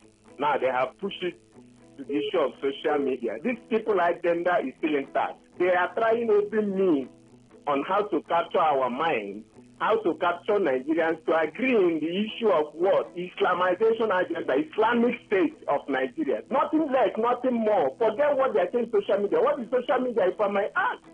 Communication between one person and the other. So what makes it terrorist organization, for goodness sake? We need to be careful with these elders in the north. They have agenda they are pushing in. And when we are saying it to the south, they thought we are joking. Maybe that's the time. Joking. They are real for real. Thank you so much. Nobo to Sobo 1. Mahmoud has always been the weapon fashioned against us during elections. How can he be sure that the majority of youth have not been playing their part? I believe bribery and corruption is playing a role somewhere. That's your reaction. This will be our final call. Today 95.1, good morning. Kelly, good morning. Welcome, sir. Good morning, stars in the studio. I greet you all. Good morning. Kelly, there is this, sometimes when we call in and say Fulani headsmen, you always come up with this correction, which is right, that we should kind of classify it rather than generalize every Fulani as as a killer now. So, bringing it to the social media, Kelly, I can tell you that there are more positivities on social media than negativity. It just depends on the side you're standing on and what you decide to see. People make money, people get fame, positively on social media. Then how can you come up? If you're saying that there are excesses, some excesses that need to be monitored and need to be regulated on social media, as an elder statesman, you come and say it direct rather than classifying social media and everybody in it as a terrorist organization or terrorist. I don't get that. I don't get that at all. Like the last person called, that was how they started with Boko Haram. That Okay. It's a taboo. All right. And today we know what we are suffering. Thank you. Concerning that. Dede Harry, thank you so much for your contribution. Let's do a final call now. Today 95.1, good morning. Oh, sorry. Call us back if you can. I can still do a final call if it drops. Chioma Kinsewale, with all due respect, Sultan of Sokoto doesn't know what he's saying. He should wake up to the reality of what is happening and leave social media alone. All right, that's a reaction. Let me do a last one. Okay. Let me just leave here. This should be the call. Today 95.1, good morning. Yeah, is Emmanuel? Join Hosford, please go on. Good morning. Yes, the killings in part of the country now, some part of the country now is becoming worrisome, and the president is out there. It's just like the narration, the analogy, all of it gave there. In your family, your father has left the home, and you hear that look is how I have been attacked by armed robbers, or people who are beating up his children. Or is it not? I mean, sensible enough for the father to come back home and settle the thing before going back? It's exactly the case in Nigeria. I don't know. Our leaders they don't have the interest of the people at heart at all. They don't have. It is just too much. It's just too much. 450 persons. I mean, in just how many days now? All right. It's unfortunate. Thank you. Thank you so much. General post on Facebook. I've been reading contributions from Facebook. I read on X already. Morgan Hosfall, Kem Hosfall, Rep Summons Abbas. Okay, this is Kem Hosfall. People who go against the Constitution do not need discussions. The Constitution spelled out what should be done. Anything outside this is an endorsement to the crime committed. Arthur Jacob. That information about summoning Governor Fubara was real, but it was leaked by overzealous supporters from Governor Wike. Some same overzealous supporters still leaked their plans to employ 10,000 workers. They're getting their information from someone very close to the FCT minister in Abuja. Wow. You agree? Yes. Okay. The reports that they have been denying, they are real. They are real? But it is the backlash from the public that makes them to withdraw it. Yes. Dr. Mr. Sema Lebara from Owerri, what is happening in River State is lawlessness, brigandry, and environmentally unfriendly. Human rights and dignity are thrown overboard. Infrastructure, national installations, institutions are being destroyed. Homes, markets, and businesses are being destroyed. Who is destroying what in River State? What are you saying? It's adversely affecting their women, as it can only function well under safe, peaceful, and friendly environment. It's not as bizarre as you're making it seem, unless I don't know what you're saying. Super Ted McDonald Osler, social media is a terrorist organization. Good morning. By this, the Sultan is implying that we on social media space are terrorists. His family members are on the same space. So therefore, he should tell them to exit the social media space. Lorenzo Delight, the call by INEC chairman for you to play their part in having peaceful election is laughable. INEC is the problem of Nigeria's fair electoral process. Dangote reducing pump price isn't worth celebrating. They are conniving with FG to milk Nigerians, and to PMS is sold 250 per litre. Nothing to be happy about. I'll just read one more from here and then we have to move. Please help us analyze Mamu Yakubu talking about peaceful election to Nigerian youth. What does it really mean? That election was peaceful to some extent, not until he displayed his real character. His real character, I want to ask you to expatiate, but I know it won't work. And I'll be looking for trouble as well. So let me go to the other channels. Traditional SMS channel, Innocent Child sent the first message on the traditional text channel. Good morning, Kelly. Someone said social media is a terrorist organization. Can we probe this man a little? How did he come into power? Who appointed him and installed him as an emir? If you can answer all these questions, you will know where this is coming from. Innocent Child, that's your contribution. Thank you. Kelly and the panelists, good morning. With all due respect to the Sultan, he has lost it. It means that the traditional institutions and government at all levels know much about the insecurity in the country. Mr. Dennis, that's your reaction. Good morning. The summoning of Salat by the House of Reps will not change anything. Rather, may validate the actions of the Salat, embolden his rascality and entrench deeply godfatherism here based on his actions so far. You sent that message. Thank you. Crude oil price has fallen flat at international markets. Why is the local pump price still very high? I suppose bad leadership. Dangote should let us be with his kobo reduction. Mr. Lucky, you sent that one. It is guileless, dangerous, I guess you meant callous, dangerous and inhuman for any man to leave his house when his house is on fire. As a matter of urgent national importance, I urge Mr. President to return and address some of the issues confronting Nigeria. Chiku Loveday, you sent this message. God's time from Port Harcourt, Rivers State government, God help us. All right. So if the federal government budget doesn't benefit the citizens of Nigeria, does the budget of state government benefit the citizens of different states? Okay, it's all right. Good morning. Should the MBA return the money from a legit government to a non-legit one? My answer to that is no, because money accounted for does not go into wrong hands. Chimene Oaka sent that one. I'll do one more from here. Good morning, Kelly, and your guest in the studio, Okudiri from Port Harcourt. I don't expect MBA to host their meeting in a state of emergency. All right. What's up? Let's do a few. 11:21. So we'll just do a few from here. Okay. Sorry, my bad. Give me a few minutes. I know we'll have more messages from WhatsApp, so let's just quickly read some of them. Rogers Okabie from Orabali community. Governor Sim Fobara gave MBA 300 million, but can't buy fishing trawlers for River Civil to go fishing. That's the point, Rogers. Thank you so much for your contribution. Good morning, Kelly. I beg, drink water. Our leaders know what to do, but are unperturbed because it has not affected them. So they see the dead as logs of wood. Let it affect their families and see if they will not come home. Late General Sani Abacha said, if killing persists beyond 24 hours anywhere in the country, the government is behind it. Edoche, you sent this one. Thank you, Edoche, for your contribution. You see, on petrol daily consumption, it's a scam because the figure includes what is transferred to other neighboring countries. Travel to Benin Republic through Semeboda, and I counted over 26 filling stations not functioning again since the removal of fuel subsidy. Dominic from D-Line, you sent that one. All right, let's move on. I'm racing now so I can take some more contributions.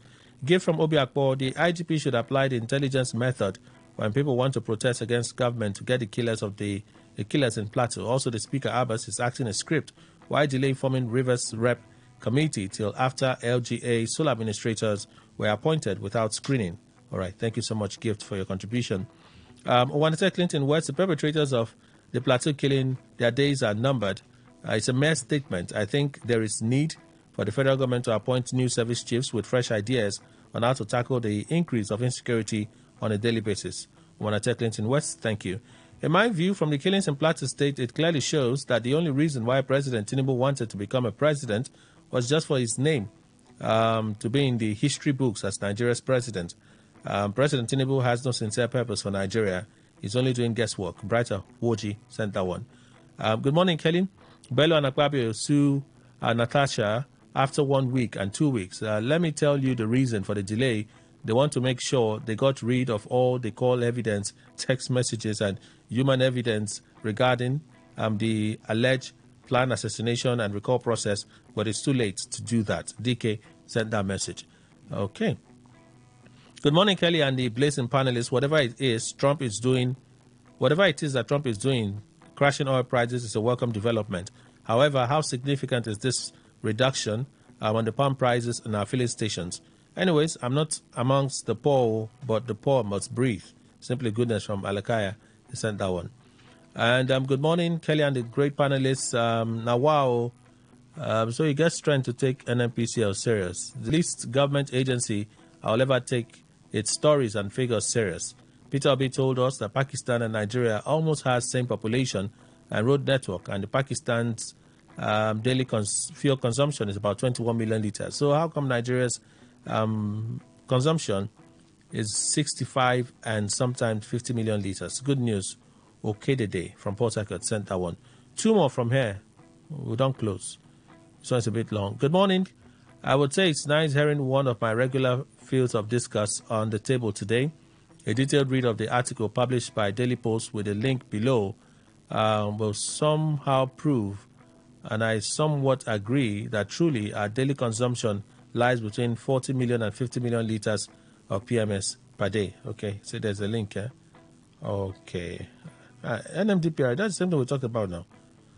Talking about the issue of defection that was dismissed by the Federal High Court, I want to ask, when the Supreme Court said the issue of declaring a seat vacant is only for the Speaker to do and not for the court to decide, why would the court make such a declaration when the matter was done before them?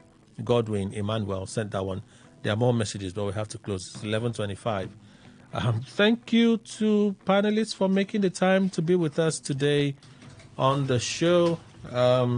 Living Gifton Jamala, Esquire, private legal practitioner. Thank you, sir. Thank you, Kelly. Thank you, Today FM. I wish you, how do you call it? Easter. Happy Easter. Happy Easter, beginning from tomorrow. Happy Resurrection Sunday. That's my victory, man. Come on. Wow. Feels good. Yes. I need to just shout, I get power. Wow. I'm like the musky. Why did you spoil it? Dr. Fiveface, Dupla Fiveface, Executive Director, Youth and Environmental Advocacy Center, YIC Nigeria. Doctor, thank you. Thank you for having me, Kelly. Happy Easter to you and happy holiday tomorrow, Monday. But I know Kelly is not going to enjoy the holiday. Tomorrow, Friday, then Monday. Okay. Thank you, sir. Good day here now. I know. You're not going to enjoy it. Good day. I know it like us. Also on the self, good day here. Jason Williams, Esquire, legal practitioner. Thank you, sir.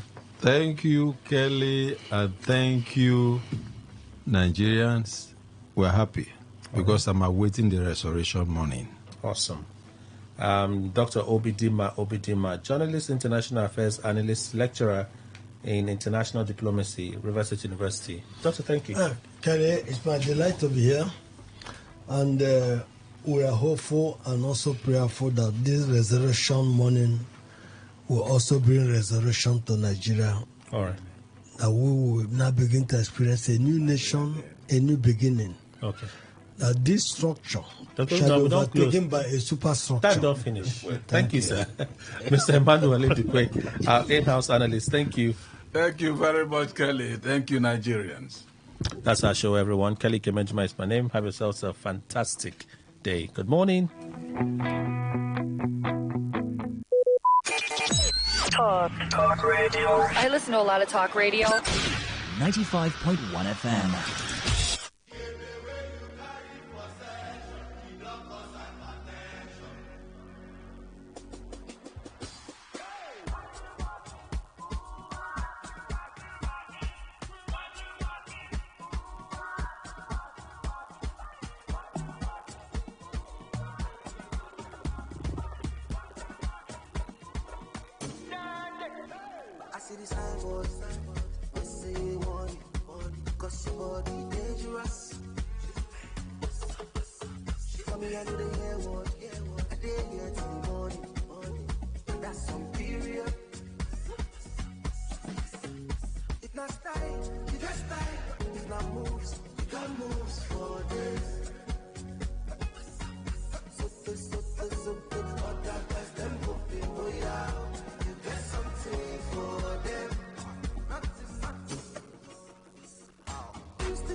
Talk radio. I listen to a lot of talk radio.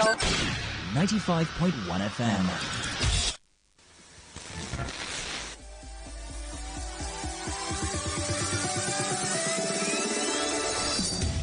After Oxygen, entertainment has to be the next best thing. Because every chapter is unexpected. At Today 95.1 FM, we know we entertain better, so we do it. Life is too short to overthink your overthinking. So join us at 11:30 a.m. every weekday. Let's give you a taste of sugar, spice, and everything nice. Entertainment Today. The ultimate entertainment extravaganza.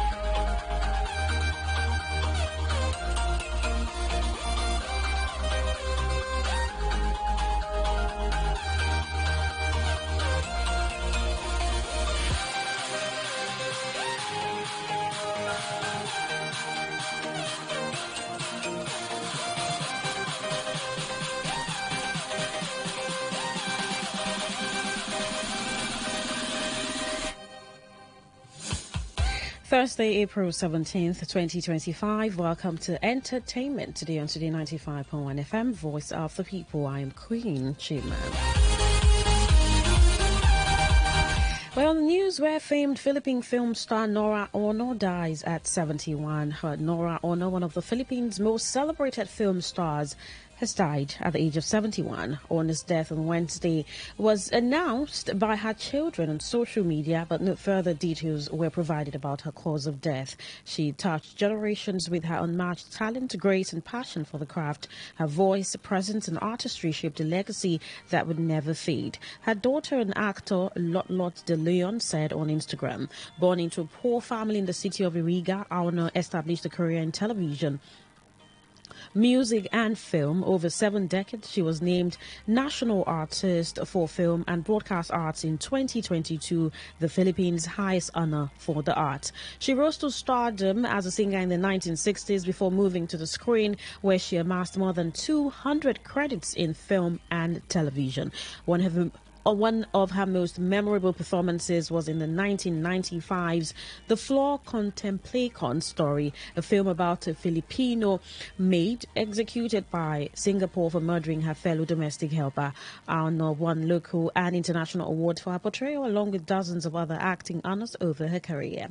She was married to Filipino actor Christopher De Leon from 1975 to 1996, and they had 5 children. Her son Christopher Leon De Leon remembered his mother as a source of unconditional love in a Facebook post. She was the heart of her family. Her kindness, wisdom, and beautiful spirit touched everyone who knew her, he wrote. Anna was most recently singing in the 2024 TV series Lilith Matthias, attorney at law, and filmed a special cameo for the musical Isang Himala.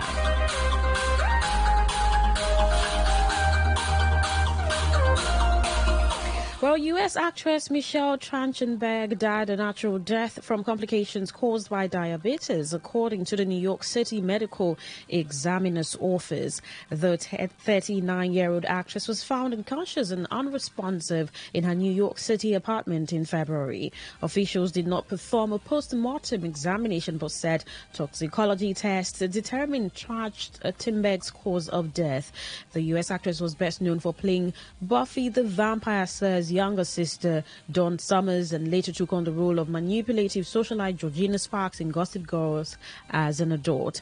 Trachtenberg's family, who are Orthodox Jews, had reportedly objected to an autopsy citing religious reasons. Because there was no sign of foul play, the medical examiner did not overrule the relatives' objection. An unnamed source told NBC News the actress had received a liver transplant before her death. The exact timing or reasoning of the operation is unclear. Trachtenberg's sudden death shocked her fans. She rose to fame as a childhood star, making her debut in a number of Nickelodeon projects, including the film Harriet the Spy. In the early 2000s, she was nominated for several acting awards, including a Daytime Emmy Award for her role in Buffy the Vampire Slayer. She also starred in films including Eurotrip, Ice Princess, Killing Kennedy, and Sister Cities. Following her death, fellow actors paid tribute. Blake Lively, a Gossip Girl co-star, said everything Trachtenberg did, she did 200%. She laughed the fullest at someone's joke. She cared deeply about her work. She was fiercely loyal to her friends and brave for those she loved. She was big and bold and distinctly herself, Lively wrote on social media.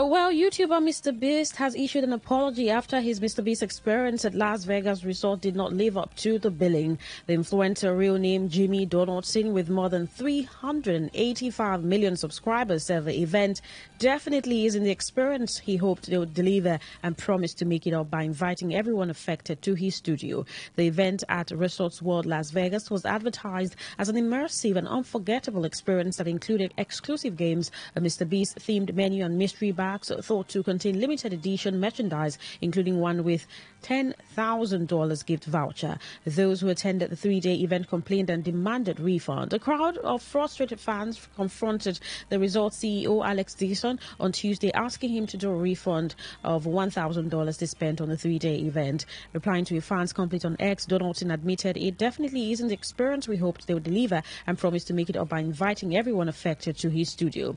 It should have been like mini games, meet and greets, photo ops, special drinks, and things. Well, one posted on a video TikTok accusing the hotel and YouTuber star of false advertising, saying it was a horrible experience. The event has since been removed from the hotel's website. Well, the BBC has contacted Donaldson and Resorts World Las Vegas for their comments.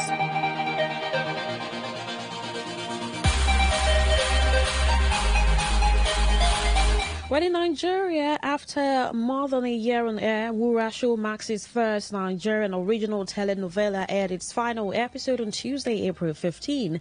The show, which debuted in January 2023, has been known for its layered characters, unpredictable twists, and exploration of ambition, power, and consequence. Spanning 3 seasons and 260 episodes, Wura followed the life of Wura Amo Adeleke, played by Scarlett Gomez, a woman who lived 2 drastically different lives, a loving wife and mother at home and a ruthless CEO at work. This tension between personal image and professional ambition was a driving force throughout the show, and the finale brought that duality to a breaking point. The last episode delivered a culmination of long-running conflicts. Secrets that had been brewing finally came to light. Relationships fractured, alliances shifted, and some characters paid the price for the choices they made. It wasn't a neat ending, but it reflected the show's willingness to sit in uncomfortable truth about human behavior and morality.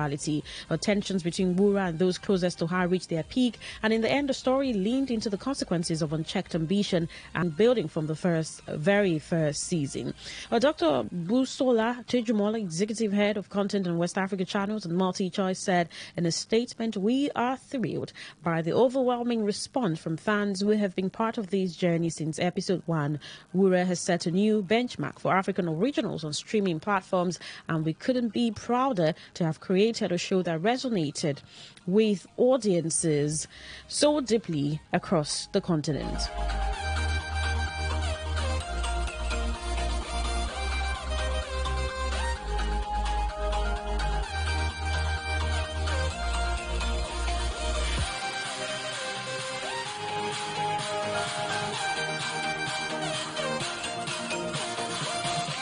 Well, finally on the news, where for the 3rd consecutive year, the U.S. mission in Nigeria hosted a pre-award reception in honor of the 70th Headies, reputed as Nigeria's biggest and most prestigious music award show in the country.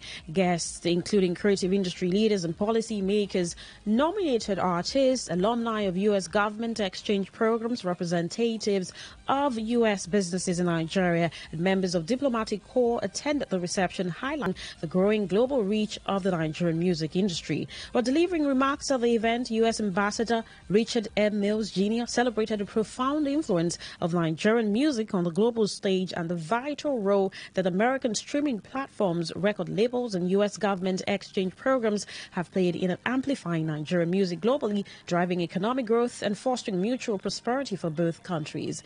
Ambassador Mills explained that taking the Headies to the United States in 2022 and 2023 was a bold step and a recognition of the impact African music has made in the United States and around the world. We have seen a remarkable rise in the number of Nigerian artists performing at sold-out shows in arenas across the United States and earning recognition at major award shows like the Grammys.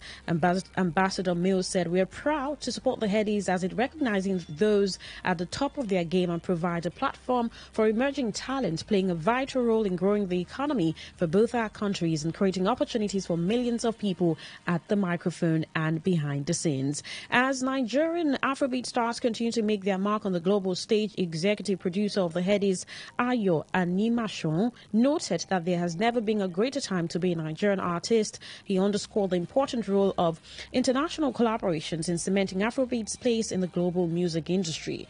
U.S. creative companies such as Paramount, Apple Music, YouTube, and leading record labels like Universal, Empire, and Atlantic have been at the forefront of partnering Nigerian producers and artists to share authentic African sounds with audiences around the world. The U.S. mission continues to engage with Nigeria's creative industry leaders and innovators to discuss building a sustainable ecosystem, unlocking access to new markets, and advancing opportunities for two-way trade and investment in the creative sectors. In 2024, the U.S. Department of State introduced 3 new exchange programs for Nigeria's creative industries that include the American Music Mentorship Program, which is in partnership with the Recording Academy, the Grammys. This exchange program has created unique opportunities for African musicians and industry professionals to engage with the U.S. music scene. In its inaugural year, 3 Nigerian creatives participated in the program, with one selected following his exchange to lead a regional office in Nigeria for U.S.-based media group, further strengthening U.S.-Nigeria music industry ties.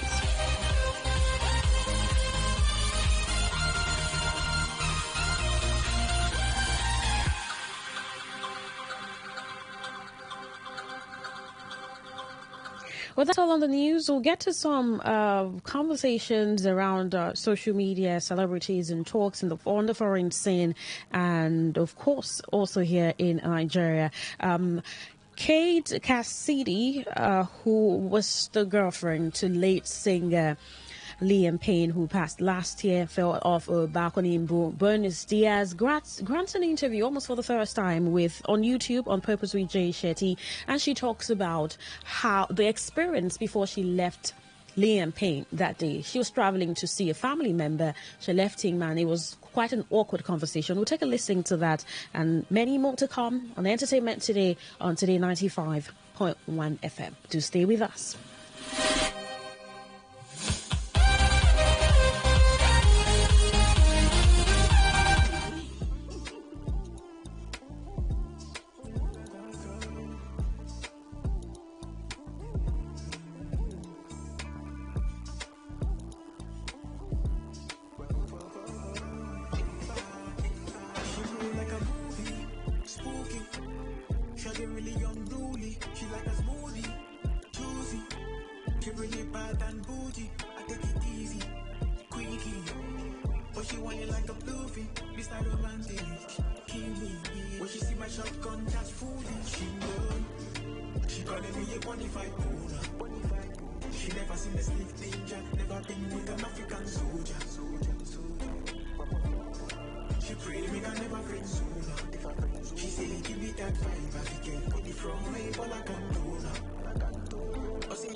but she want it like a bluefin. It's that romantic. When she see my shotgun, that's foolish. She know. She calling me a bonafide owner. She never seen a sniff danger. Never been with an African soldier. She pray me I never friends over. She say give me that vibe. I get body from me, but I can't do now.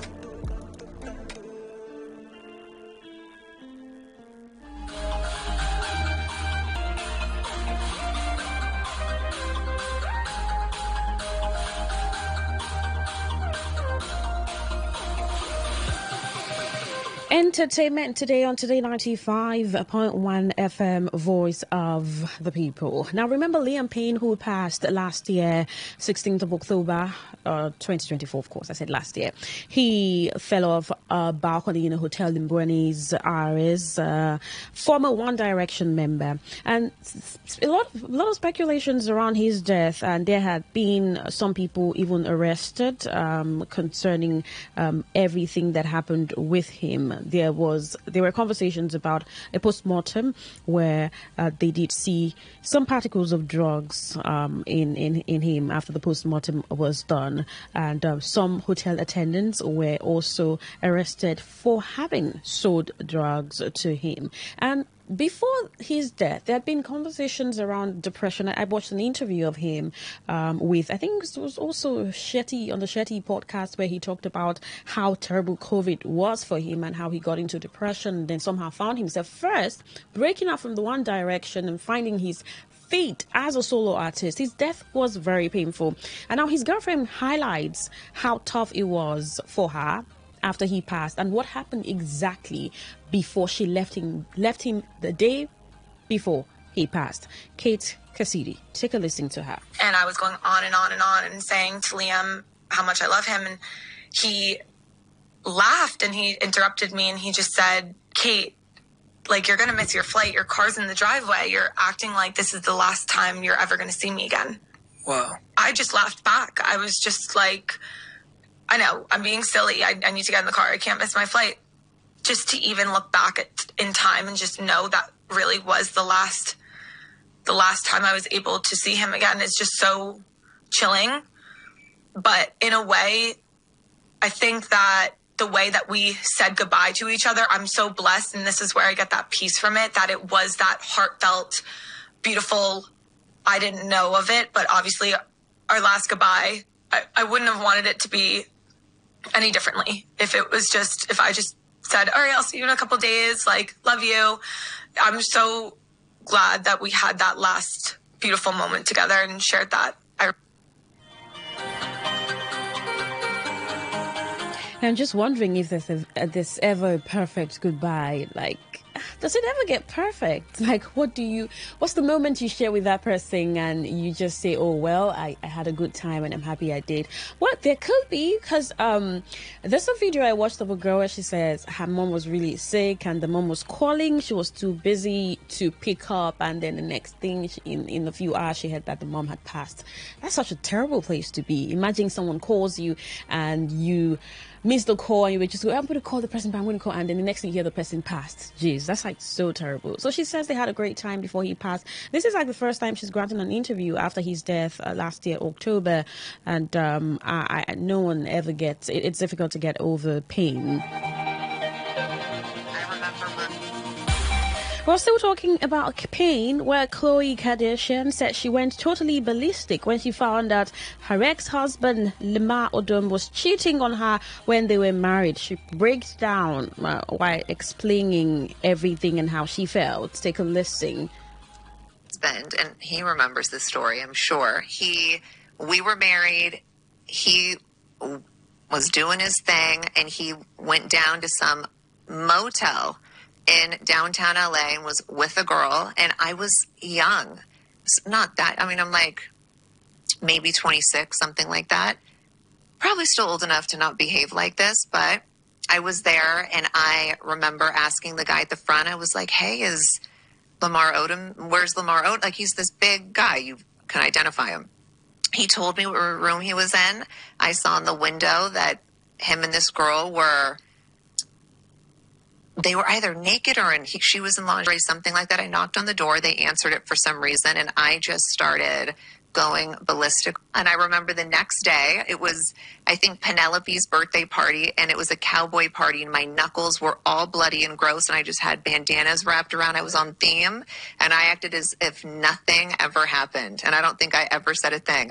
He could not understand how I knew where he was, and I was like, I don't give a shit. I'm not telling anybody anything, and why are you in a motel in downtown LA at 3 a.m?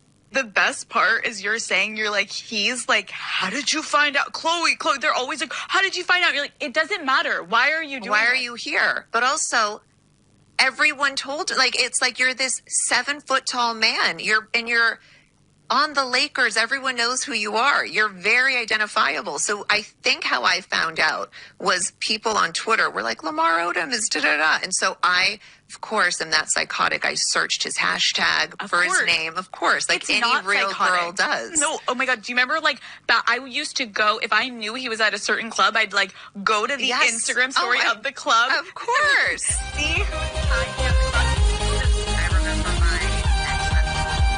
Really tough to be with a cheating partner, really. Well, that's she was highlighting that and talking about how their marriage ended and because she saw him cheating. I saw this beautiful video of Odumodu Black, just answering some questions. I think this in the streets of this is not Nigeria, but beautiful video, really. He just gives responses. It's a Dose of Society group, and they're just asking him quite a number of questions about himself, and he gives these responses. Take a listen. We wouldn't know. My mom told me that when I was small, I told her that I'm going to get her a big car, and I just got her a big car. It was like really wholesome moment, seeing where we're coming from. It's like full circle moments, That's literally living your dreams. And it's her first car ever that's to her name. What does your generosity mean to you? It means everything, because that's what God said we should do. The greatest of them all is the one that looks after his brother.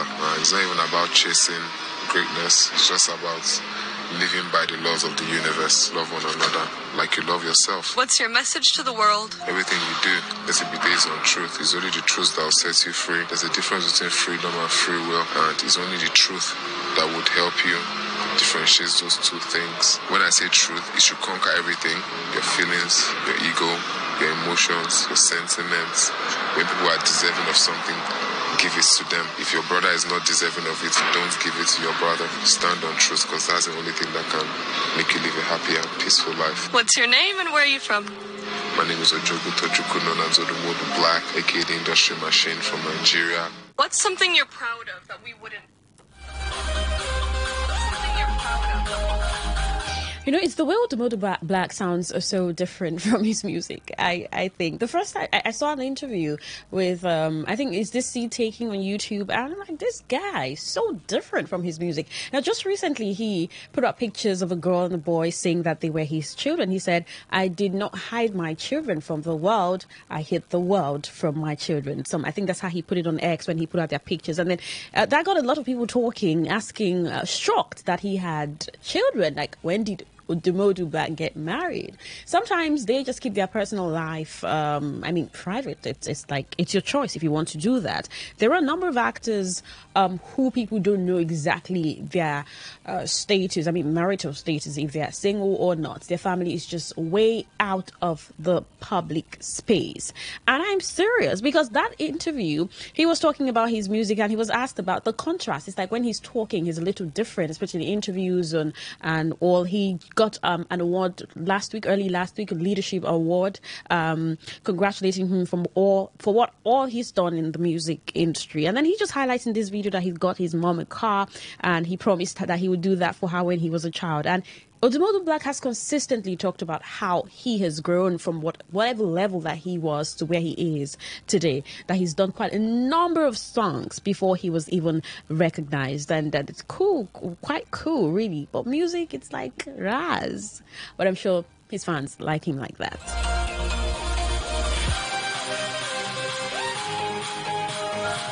Now, there's a response. Actor and skit maker Mr. Macaroni reacts to all tweets of the president. President Bola Tinubu, wherever they dig out these things from, when they say that whatever you put out on social media, you need to be sure that you're proud of it.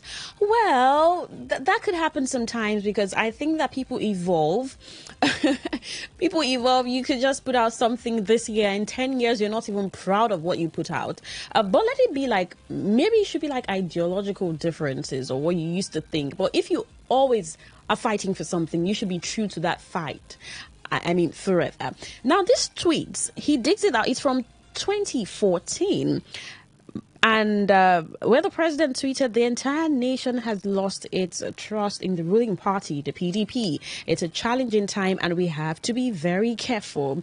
And the slaughtering of Christian worshippers, this was 24th of September 2014. The entire nation has lost its trust in the ruling party, PDP. It's a challenging time and we have to be very careful.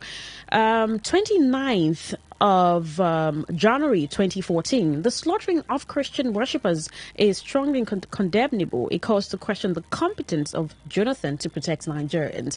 And now Mr. Macaroni replies to the first tweet. He says, the entire nation has lost its trust in the ruling party, APC. It's a challenging time and we have to be very careful.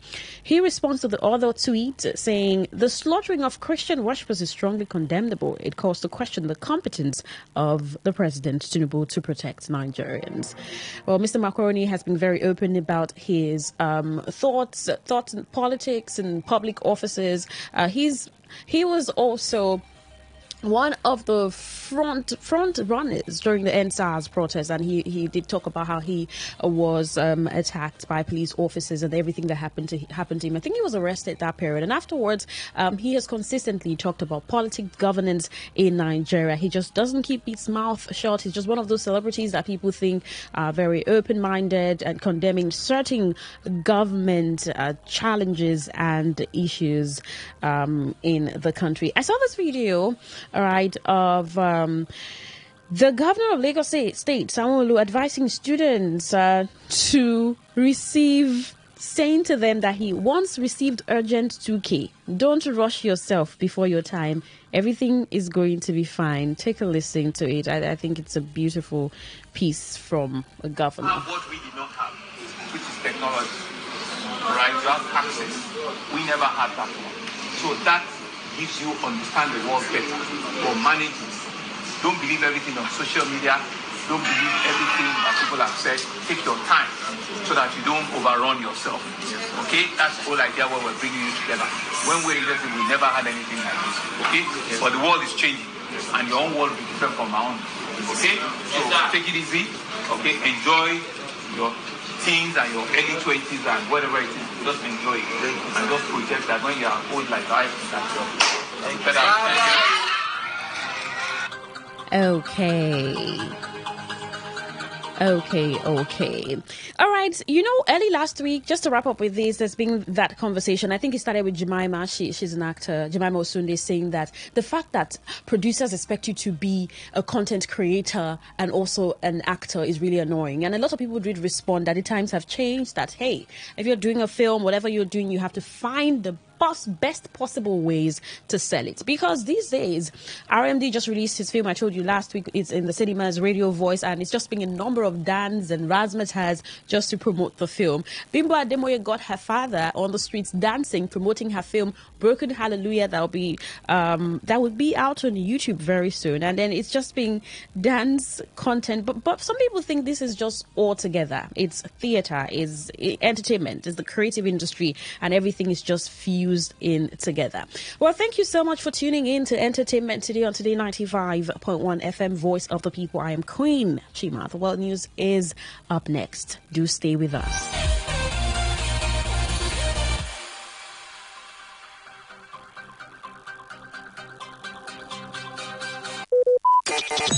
Talk radio. I listen to a lot of talk radio. 95.1 FM.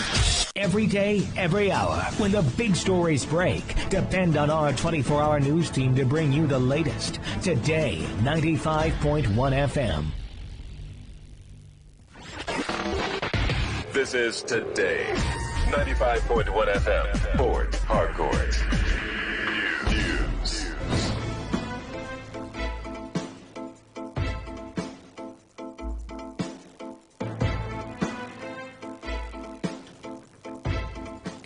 Good afternoon. This is the World News on your premium talk radio. Today, 95.1 FM, Port Harcourt. I'm Queen Chima. The headlines. A former Vice President Atiku Abubakar charges President Bola Tinubu to declare emergency rule on presidency. President Bola Tinubu approves over 100 billion naira for advancement of technical and vocational education agenda. On the foreign scene, Colombia declares national health and economic emergency over a deadly yellow fever outbreak. Now the detail.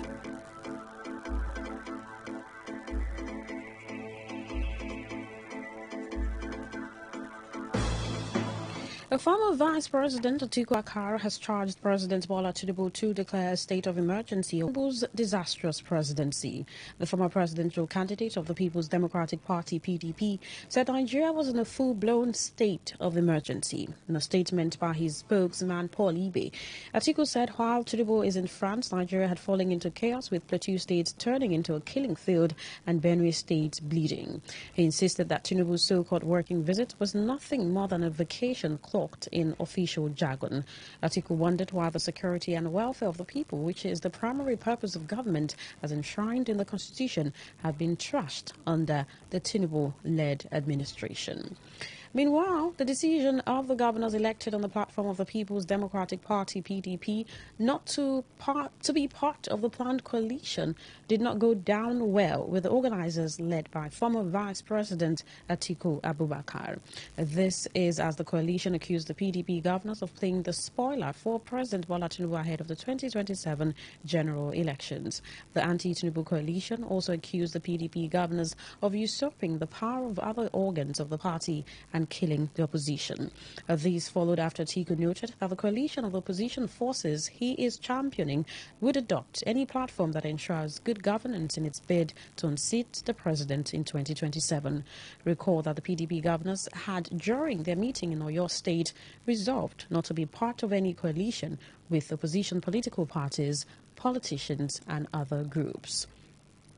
President Bola Tinubu has approved the release of 120 billion naira to the Federal Ministry of Education to advance the ministry's technical and vocational education and training TVET agenda. This comes as the federal government prepares to empower at least 650,000 youth with the technical, vocational and digital skills required to meet emerging industrial and labor needs. The Minister of State for Education, Professor Suwaiba Ahmed, made this disclosure in her speech at the commissioning of the Community and Education Center at Ikotabasi, Akwa Ibom State. Represented by the Vice Chancellor of the Federal University of Science and Technology, Ikotabasi, Professor Leo Daniel, the minister said in an effort to expand its TVET agenda, the ministry is set to introduce incentives to attract young Nigerians with payment of monthly stipends, starter packs and payment of take-off grants. The minister, who described education as the bedrock of national development, noted it was also the tool to equip children and youth to face the challenges of the future and the ladder through which individuals and communities can rise to greater heights. We're moving on, where President Bola Tinubu has inaugurated a committee on the forthcoming National Population and Housing Census. The committee is expected to submit an interim report within 3 weeks. This was contained in a statement by Tinubu's Special Advisor on Information and Strategy, Bayo Onanuga. The president, represented by his Chief of Staff, Femi Bajabiamila, at the event held at the State House in Abuja, said the census is crucial for national development, accurate planning and effective decision-making in healthcare, education, security and economic planning. He also stressed the pivotal role of a technology-driven process in ensuring credible and verifiable results and the need for collaboration among all relevant agencies and stakeholders. Speaking on the critical financing factor in the exercise, he urged the committee members to look at domestic and even international resources. Force, MPF says it will sanction its personnel captured in a viral video receiving money from a Chinese national. In a viral video, some Chinese were seen handing out naira notes to Nigerian policemen in a lined-up formation. The incident has sparked outrage on social media, with many citizens expressing disappointment and calling for reforms within the force. The footage captured the moment the officers, fully armed and in uniform, received cash from the foreign nationals in which appeared to be a coordinated and deliberate exercise. Worried by the situation, Force spokesman Muyiwa Adejobi condemned the conduct of its officers, describing their actions as unprofessional and unethical. He emphasized the commitment of the force to upholding professionalism and maintaining public trust. The Minister of Foreign Affairs, Yusuf Tugar, has embarked on a working visit to Niamey, Niger Republic's capital. This comes amid a frosty relationship between Nigeria and Niger. In a statement on his ex-handle, Tugar said he was received by his Nigerian counterpart, Bakari Sangara.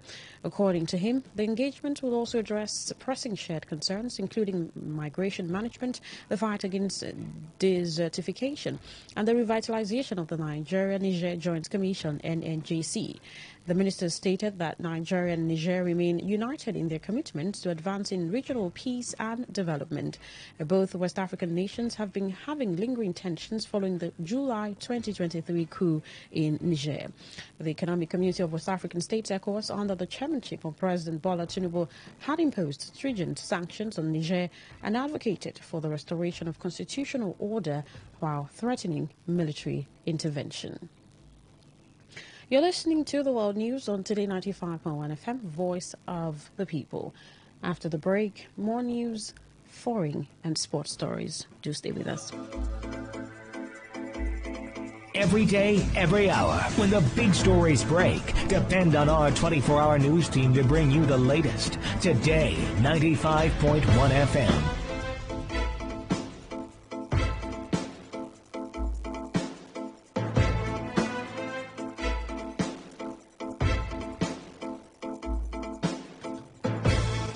Thank you so much for staying with us. Now the rest of our stories. The River State Judiciary has disassociated Justice Bomade Priye and any other judge of the State High Court from delivering any judgment involving the suspended Governor Siminalayi Fubara, the sole administrator, retired Vice Admiral Ibokete Ibas, and others. In a statement issued by the Chief Registrar of the High Court of River State, David Ihua Maduenyi, the judiciary described as false an online news report alleging that suspended Governor Siminalayi Fubara has secured a court victory over President Bola Tinubu and the Minister of the Federal Capital Territory, Nyesom Wike, at the Federal High Court, and has ordered the sole administrator to vacate the government house. The statement noted that the report falsely claimed that Justice Priye presided over the case and ruled that the appointment of a sole administrator to oversee the affairs of a state following the removal of a democratically elected governor was illegal, null and void. Ihua Maduenyi clarified that Justice Priye is not a judge of the Federal High Court, but of the River State High Court, and is currently on Easter vacation, which commenced on Monday, April 14, 2025. The Chief Registrar further stated that no judge of the River State High Court had issued any orders relating to the emergency rule in the state, as he expressed concern over the growing trend of bloggers and online reporters sacrificing professionalism for traffic and financial gain. Ihua Maduenyi urged members of the public to seek proper clarification from the court or its officials before publishing or sharing court-related information. The issue of police brutality in River State has taken a disturbing turn as two young men have come forward with shocking allegations of abduction and extortion by men believed to be police officers from the River State Police Command. Speaking in an interview with Today FM, one of the victims recounted how he was picked up along NTA Road in Obiakpo local government area and driven towards Bayelsa State. The victim, a young man, claimed he was detained for several hours in a mobile cell and only released after being forced to pay an undisclosed sum of money. These people they carry me. We did that NTA road and carry us without seeing anything. The same motorway with the other people did there. We assume say okay, maybe they will drive us go station. Come to say that they drive us go Bayelsa. Then come reach one particular place, drop all the boys so they carry. Come leave only me and my guy with one other boy. Before you know, the other boy even the motor, in brother come send money for them. They come they blow, they go Emoha. They pass 3 checkpoints, so they threaten us different. They say they will carry us go Bayelsa. Another victim alleged that he and his friends were accosted by police officers around Choba Axis and were brutalized, harassed and beaten. He further claimed that they were taken to Guruta, where the policeman used his phone to borrow money from a fintech app linked to his account. The victim also accused the officers of attacking several individuals around the University of Port Harcourt Delta Park campus axis, beating and arresting innocent young men.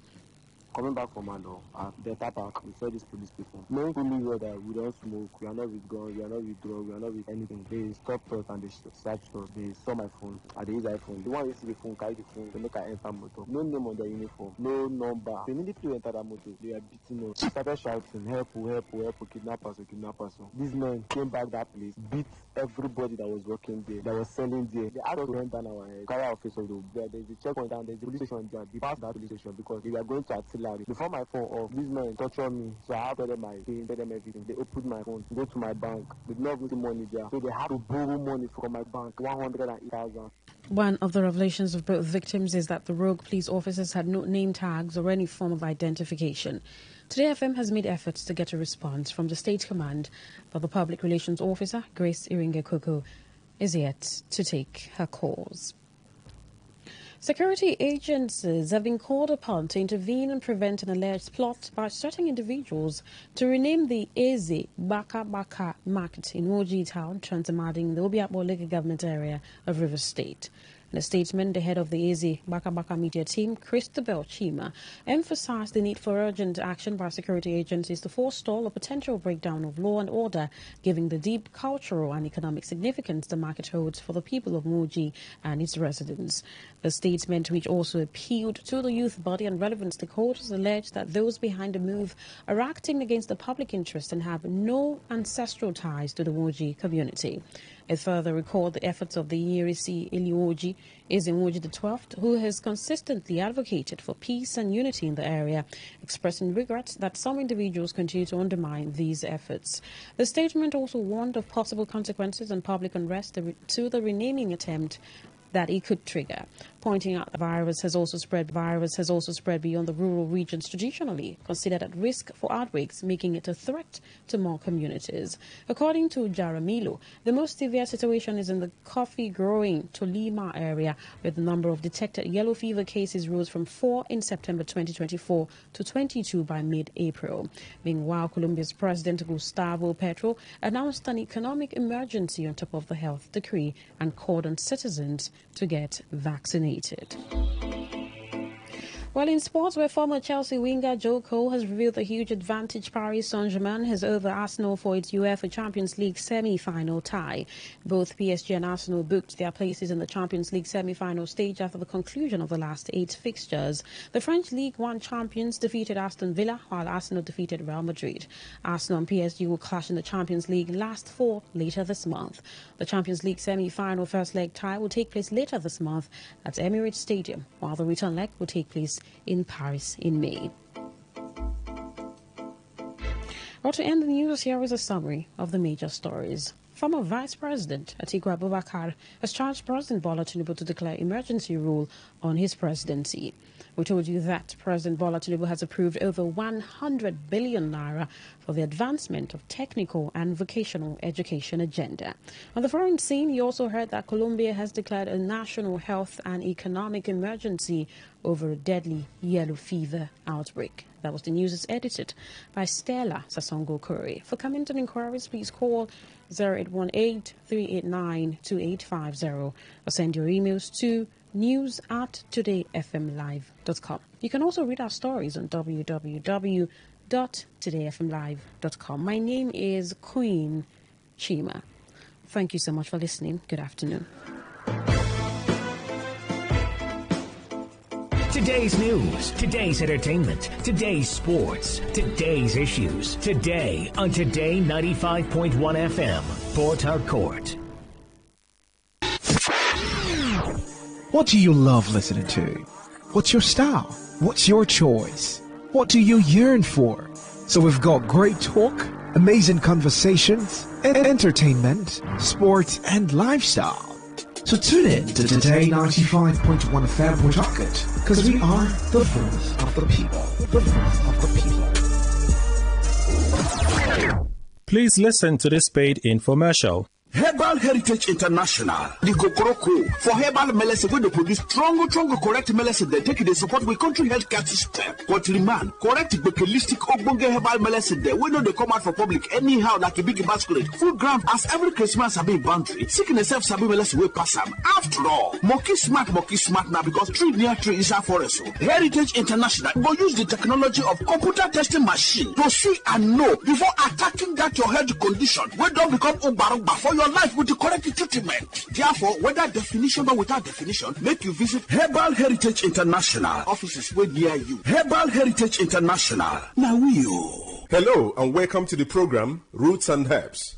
Roots and Herbs is a program that discusses health-related challenges and suggests possible ways out from the herbal medicine perspective. Roots and Herbs is put together and sponsored by Herbal Heritage International, also known as Baba Yoruba. Baba Yoruba is currently having a special promo package. This promo package will give you the opportunity to enjoy 50% discount on all their products and services.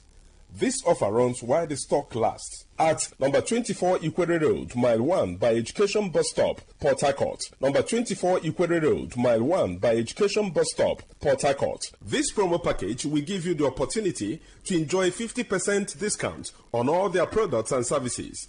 And at the same time, it will give you the privilege of meeting Baba Yoruba himself at the venue. For details and inquiries, the telephone number to call is 080 33 111 946.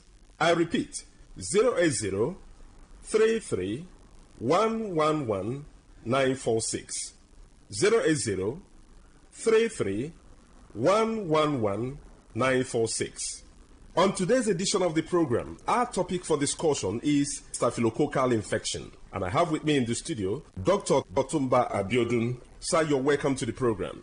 Thank you, Mr. Moderator. Staphylococcal infections do occur in the body system when Staphylococcus bacteria enters into the body system and spread within the body system, destroying body cells. Staphylococcus bacteria are majorly of three types that can afflict men. But of these three, the most pathogenic in nature, that is the one that is capable of causing diseases easily in men, is the Staphylococcus aureus, because it is capable of invading body cells, destroying them, causing different pathological changes in the body. When Staphylococcus bacteria spread in the body system, there are a number of changes that one can experience. This can result to burning sensation within the individual, and this can be seen as fever from time to time, or a situation where there is certain hotness coming from within. There can be skin manifestations in staphylococcal infection that can be given one periodic boils or rashes all over the body. In some people, such rashes can come around the pubic region, or even leading to boils that can lead to blisters or even ulcers on the skin. It is possible for one to experience persistent headache in staphylococcal infection because the body fluid is already contaminated. Staphylococcus, as we know, is a form of bacteria. Any bacteria that is capable of spreading in the body system can lead to reactions in the body that can further damage body tissues. And when this occurs, it is possible for one to experience joint pains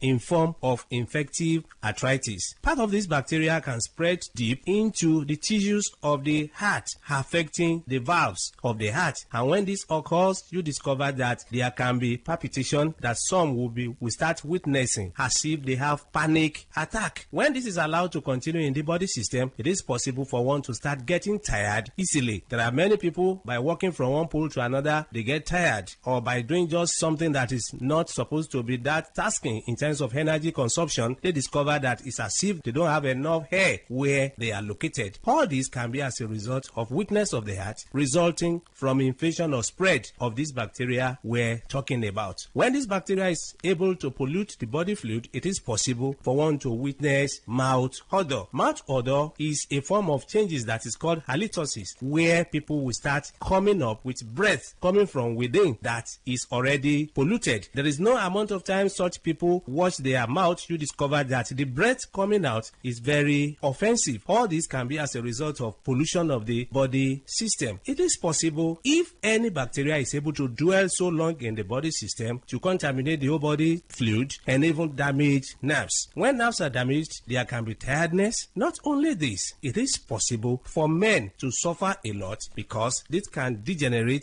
to a situation where a man is unable to stand like a real man. When a man is unable to stand like a real man, it is seen as a serious challenge because the whole family can be affected. Part of the joy of the relationship can be stolen, and this can cause different rancors in the family. A man that is unable to stand as he should can find it difficult to get arousal. The desire for opposite sex can disappear, and once that arousal is not there, that is the ignition point. It means such a man will not be able to stand like a real man. In some people, the arousal can be there, but you discover that because nerves have been damaged, the transmission from the upper center down to the power point of man, that is in between his two thighs, can be weakened. When such occurs, you discover that such a man can even get arousal or is able to stand, but the type of standing that he has is not strong enough to help him to even get into the act. In some people, they make efforts to get into the act, but you discover that they are unable to spend more than a minute or more before they are exhausted. Mind you, before a man can be called a real man, such a man must be able to have the arousal as desired and also be able to sustain the energy he has been able to gather for a considerable length of time. That is when such a man can be able to make his partner happy when it comes to man-to-woman interaction. So such men do suffer from this from time to time. It's after knowing the root cause of the challenge that one will be able to know the right step to take for one to be totally free. Whenever you experience anything that we have been able to mention or other things, it's very important for one to visit a competent healthcare giver who will be able to run tests on one and pinpoint where the problem lies and prefer solution. For more enlightenment and advice, the number to call is 080-33-111-946. I repeat, 080-33-111-946. Thank you all. All right, you've been listening to the program Roots and Herbs. Roots and Herbs is a program that discusses health-related challenges and suggests possible ways out from the herbal medicine perspective. Roots and Herbs is put together and sponsored by Herbal Heritage International, also known as Baba Yoruba. Baba Yoruba is currently having a special promo package. This promo package will give you the opportunity to enjoy 50% discount on all their products and services. This offer runs while the stock lasts at number 24 Ikwere Road, Mile 1 by Education Bus Stop, Port Harcourt. Number 24 Ikwere Road, Mile 1 by Education Bus Stop, Port Harcourt. This promo package will give you the opportunity to enjoy 50% discount on all their products and services. And at the same time, it will give you the privilege of meeting Baba Yoruba himself at the venue. For details and inquiries, the telephone number to call is 080 33 111 946. I repeat, 080 33 111 946. 080 33 111 946. I repeat, 080 33 111 946. Let's take our sponsor's message. Don't go away. We shall be right back. Herbal Heritage International, the Kokoroko for herbal medicine wey dey produce strong, correct medicine they take dey support with country health care system. Countryman, correct bekelistic ogbonge herbal medicine they wey no dey come out for public anyhow like a big masquerade. Full ground as every Christmas sabi boundary. Sickness self sabi medicine wey pass am. After all, monkey smart now because tree near tree is a forest. Heritage International go use the technology of computer testing machine to see and know before attacking that your health condition wey don become ogbagba for your life with the correct treatment. Therefore, whether definition or without definition, make you visit Herbal Heritage International offices way near you. Herbal Heritage International. Now You're welcome back to Roots and Herbs. Roots and Herbs is a program that discusses health-related challenges and suggests possible ways out from the herbal medicine perspective. Roots and Herbs is put together and sponsored by Herbal Heritage International, also known as Baba Yoruba. Baba Yoruba is currently having a special promo package. This promo package will give you the opportunity to enjoy 50% discount on all their products and services. This offer runs while the stock lasts at number 24 Ikwere Road, Mile 1 by Education Bus Stop, Port Harcourt. Number 24 Ikwere Road, Mile 1 by Education Bus Stop, Port Harcourt. This promo package will give you the opportunity to enjoy 50% discount on all their products and services. And at the same time, it will give you the privilege of meeting Baba Yoruba himself at the venue. For details and inquiries, the telephone number to call is 080 33 111 946. I repeat, 080 33 111 946. 080 33 111 946. Until we come your way again, remain blessed. And that was a paid infomercial. Talk radio. I listen to a lot of talk radio. 95.1 FM. Maybe home is somebody's smile when they look at you for the first time. Maybe home is being a home to something you love and adore with all your heart. And that is what life, friendship, and love are all about. Maybe home is listening to all of your favorite shows on Today 95.1 FM. We create memories. We inspire comfort. We are the voice of the people, and we are home away from home.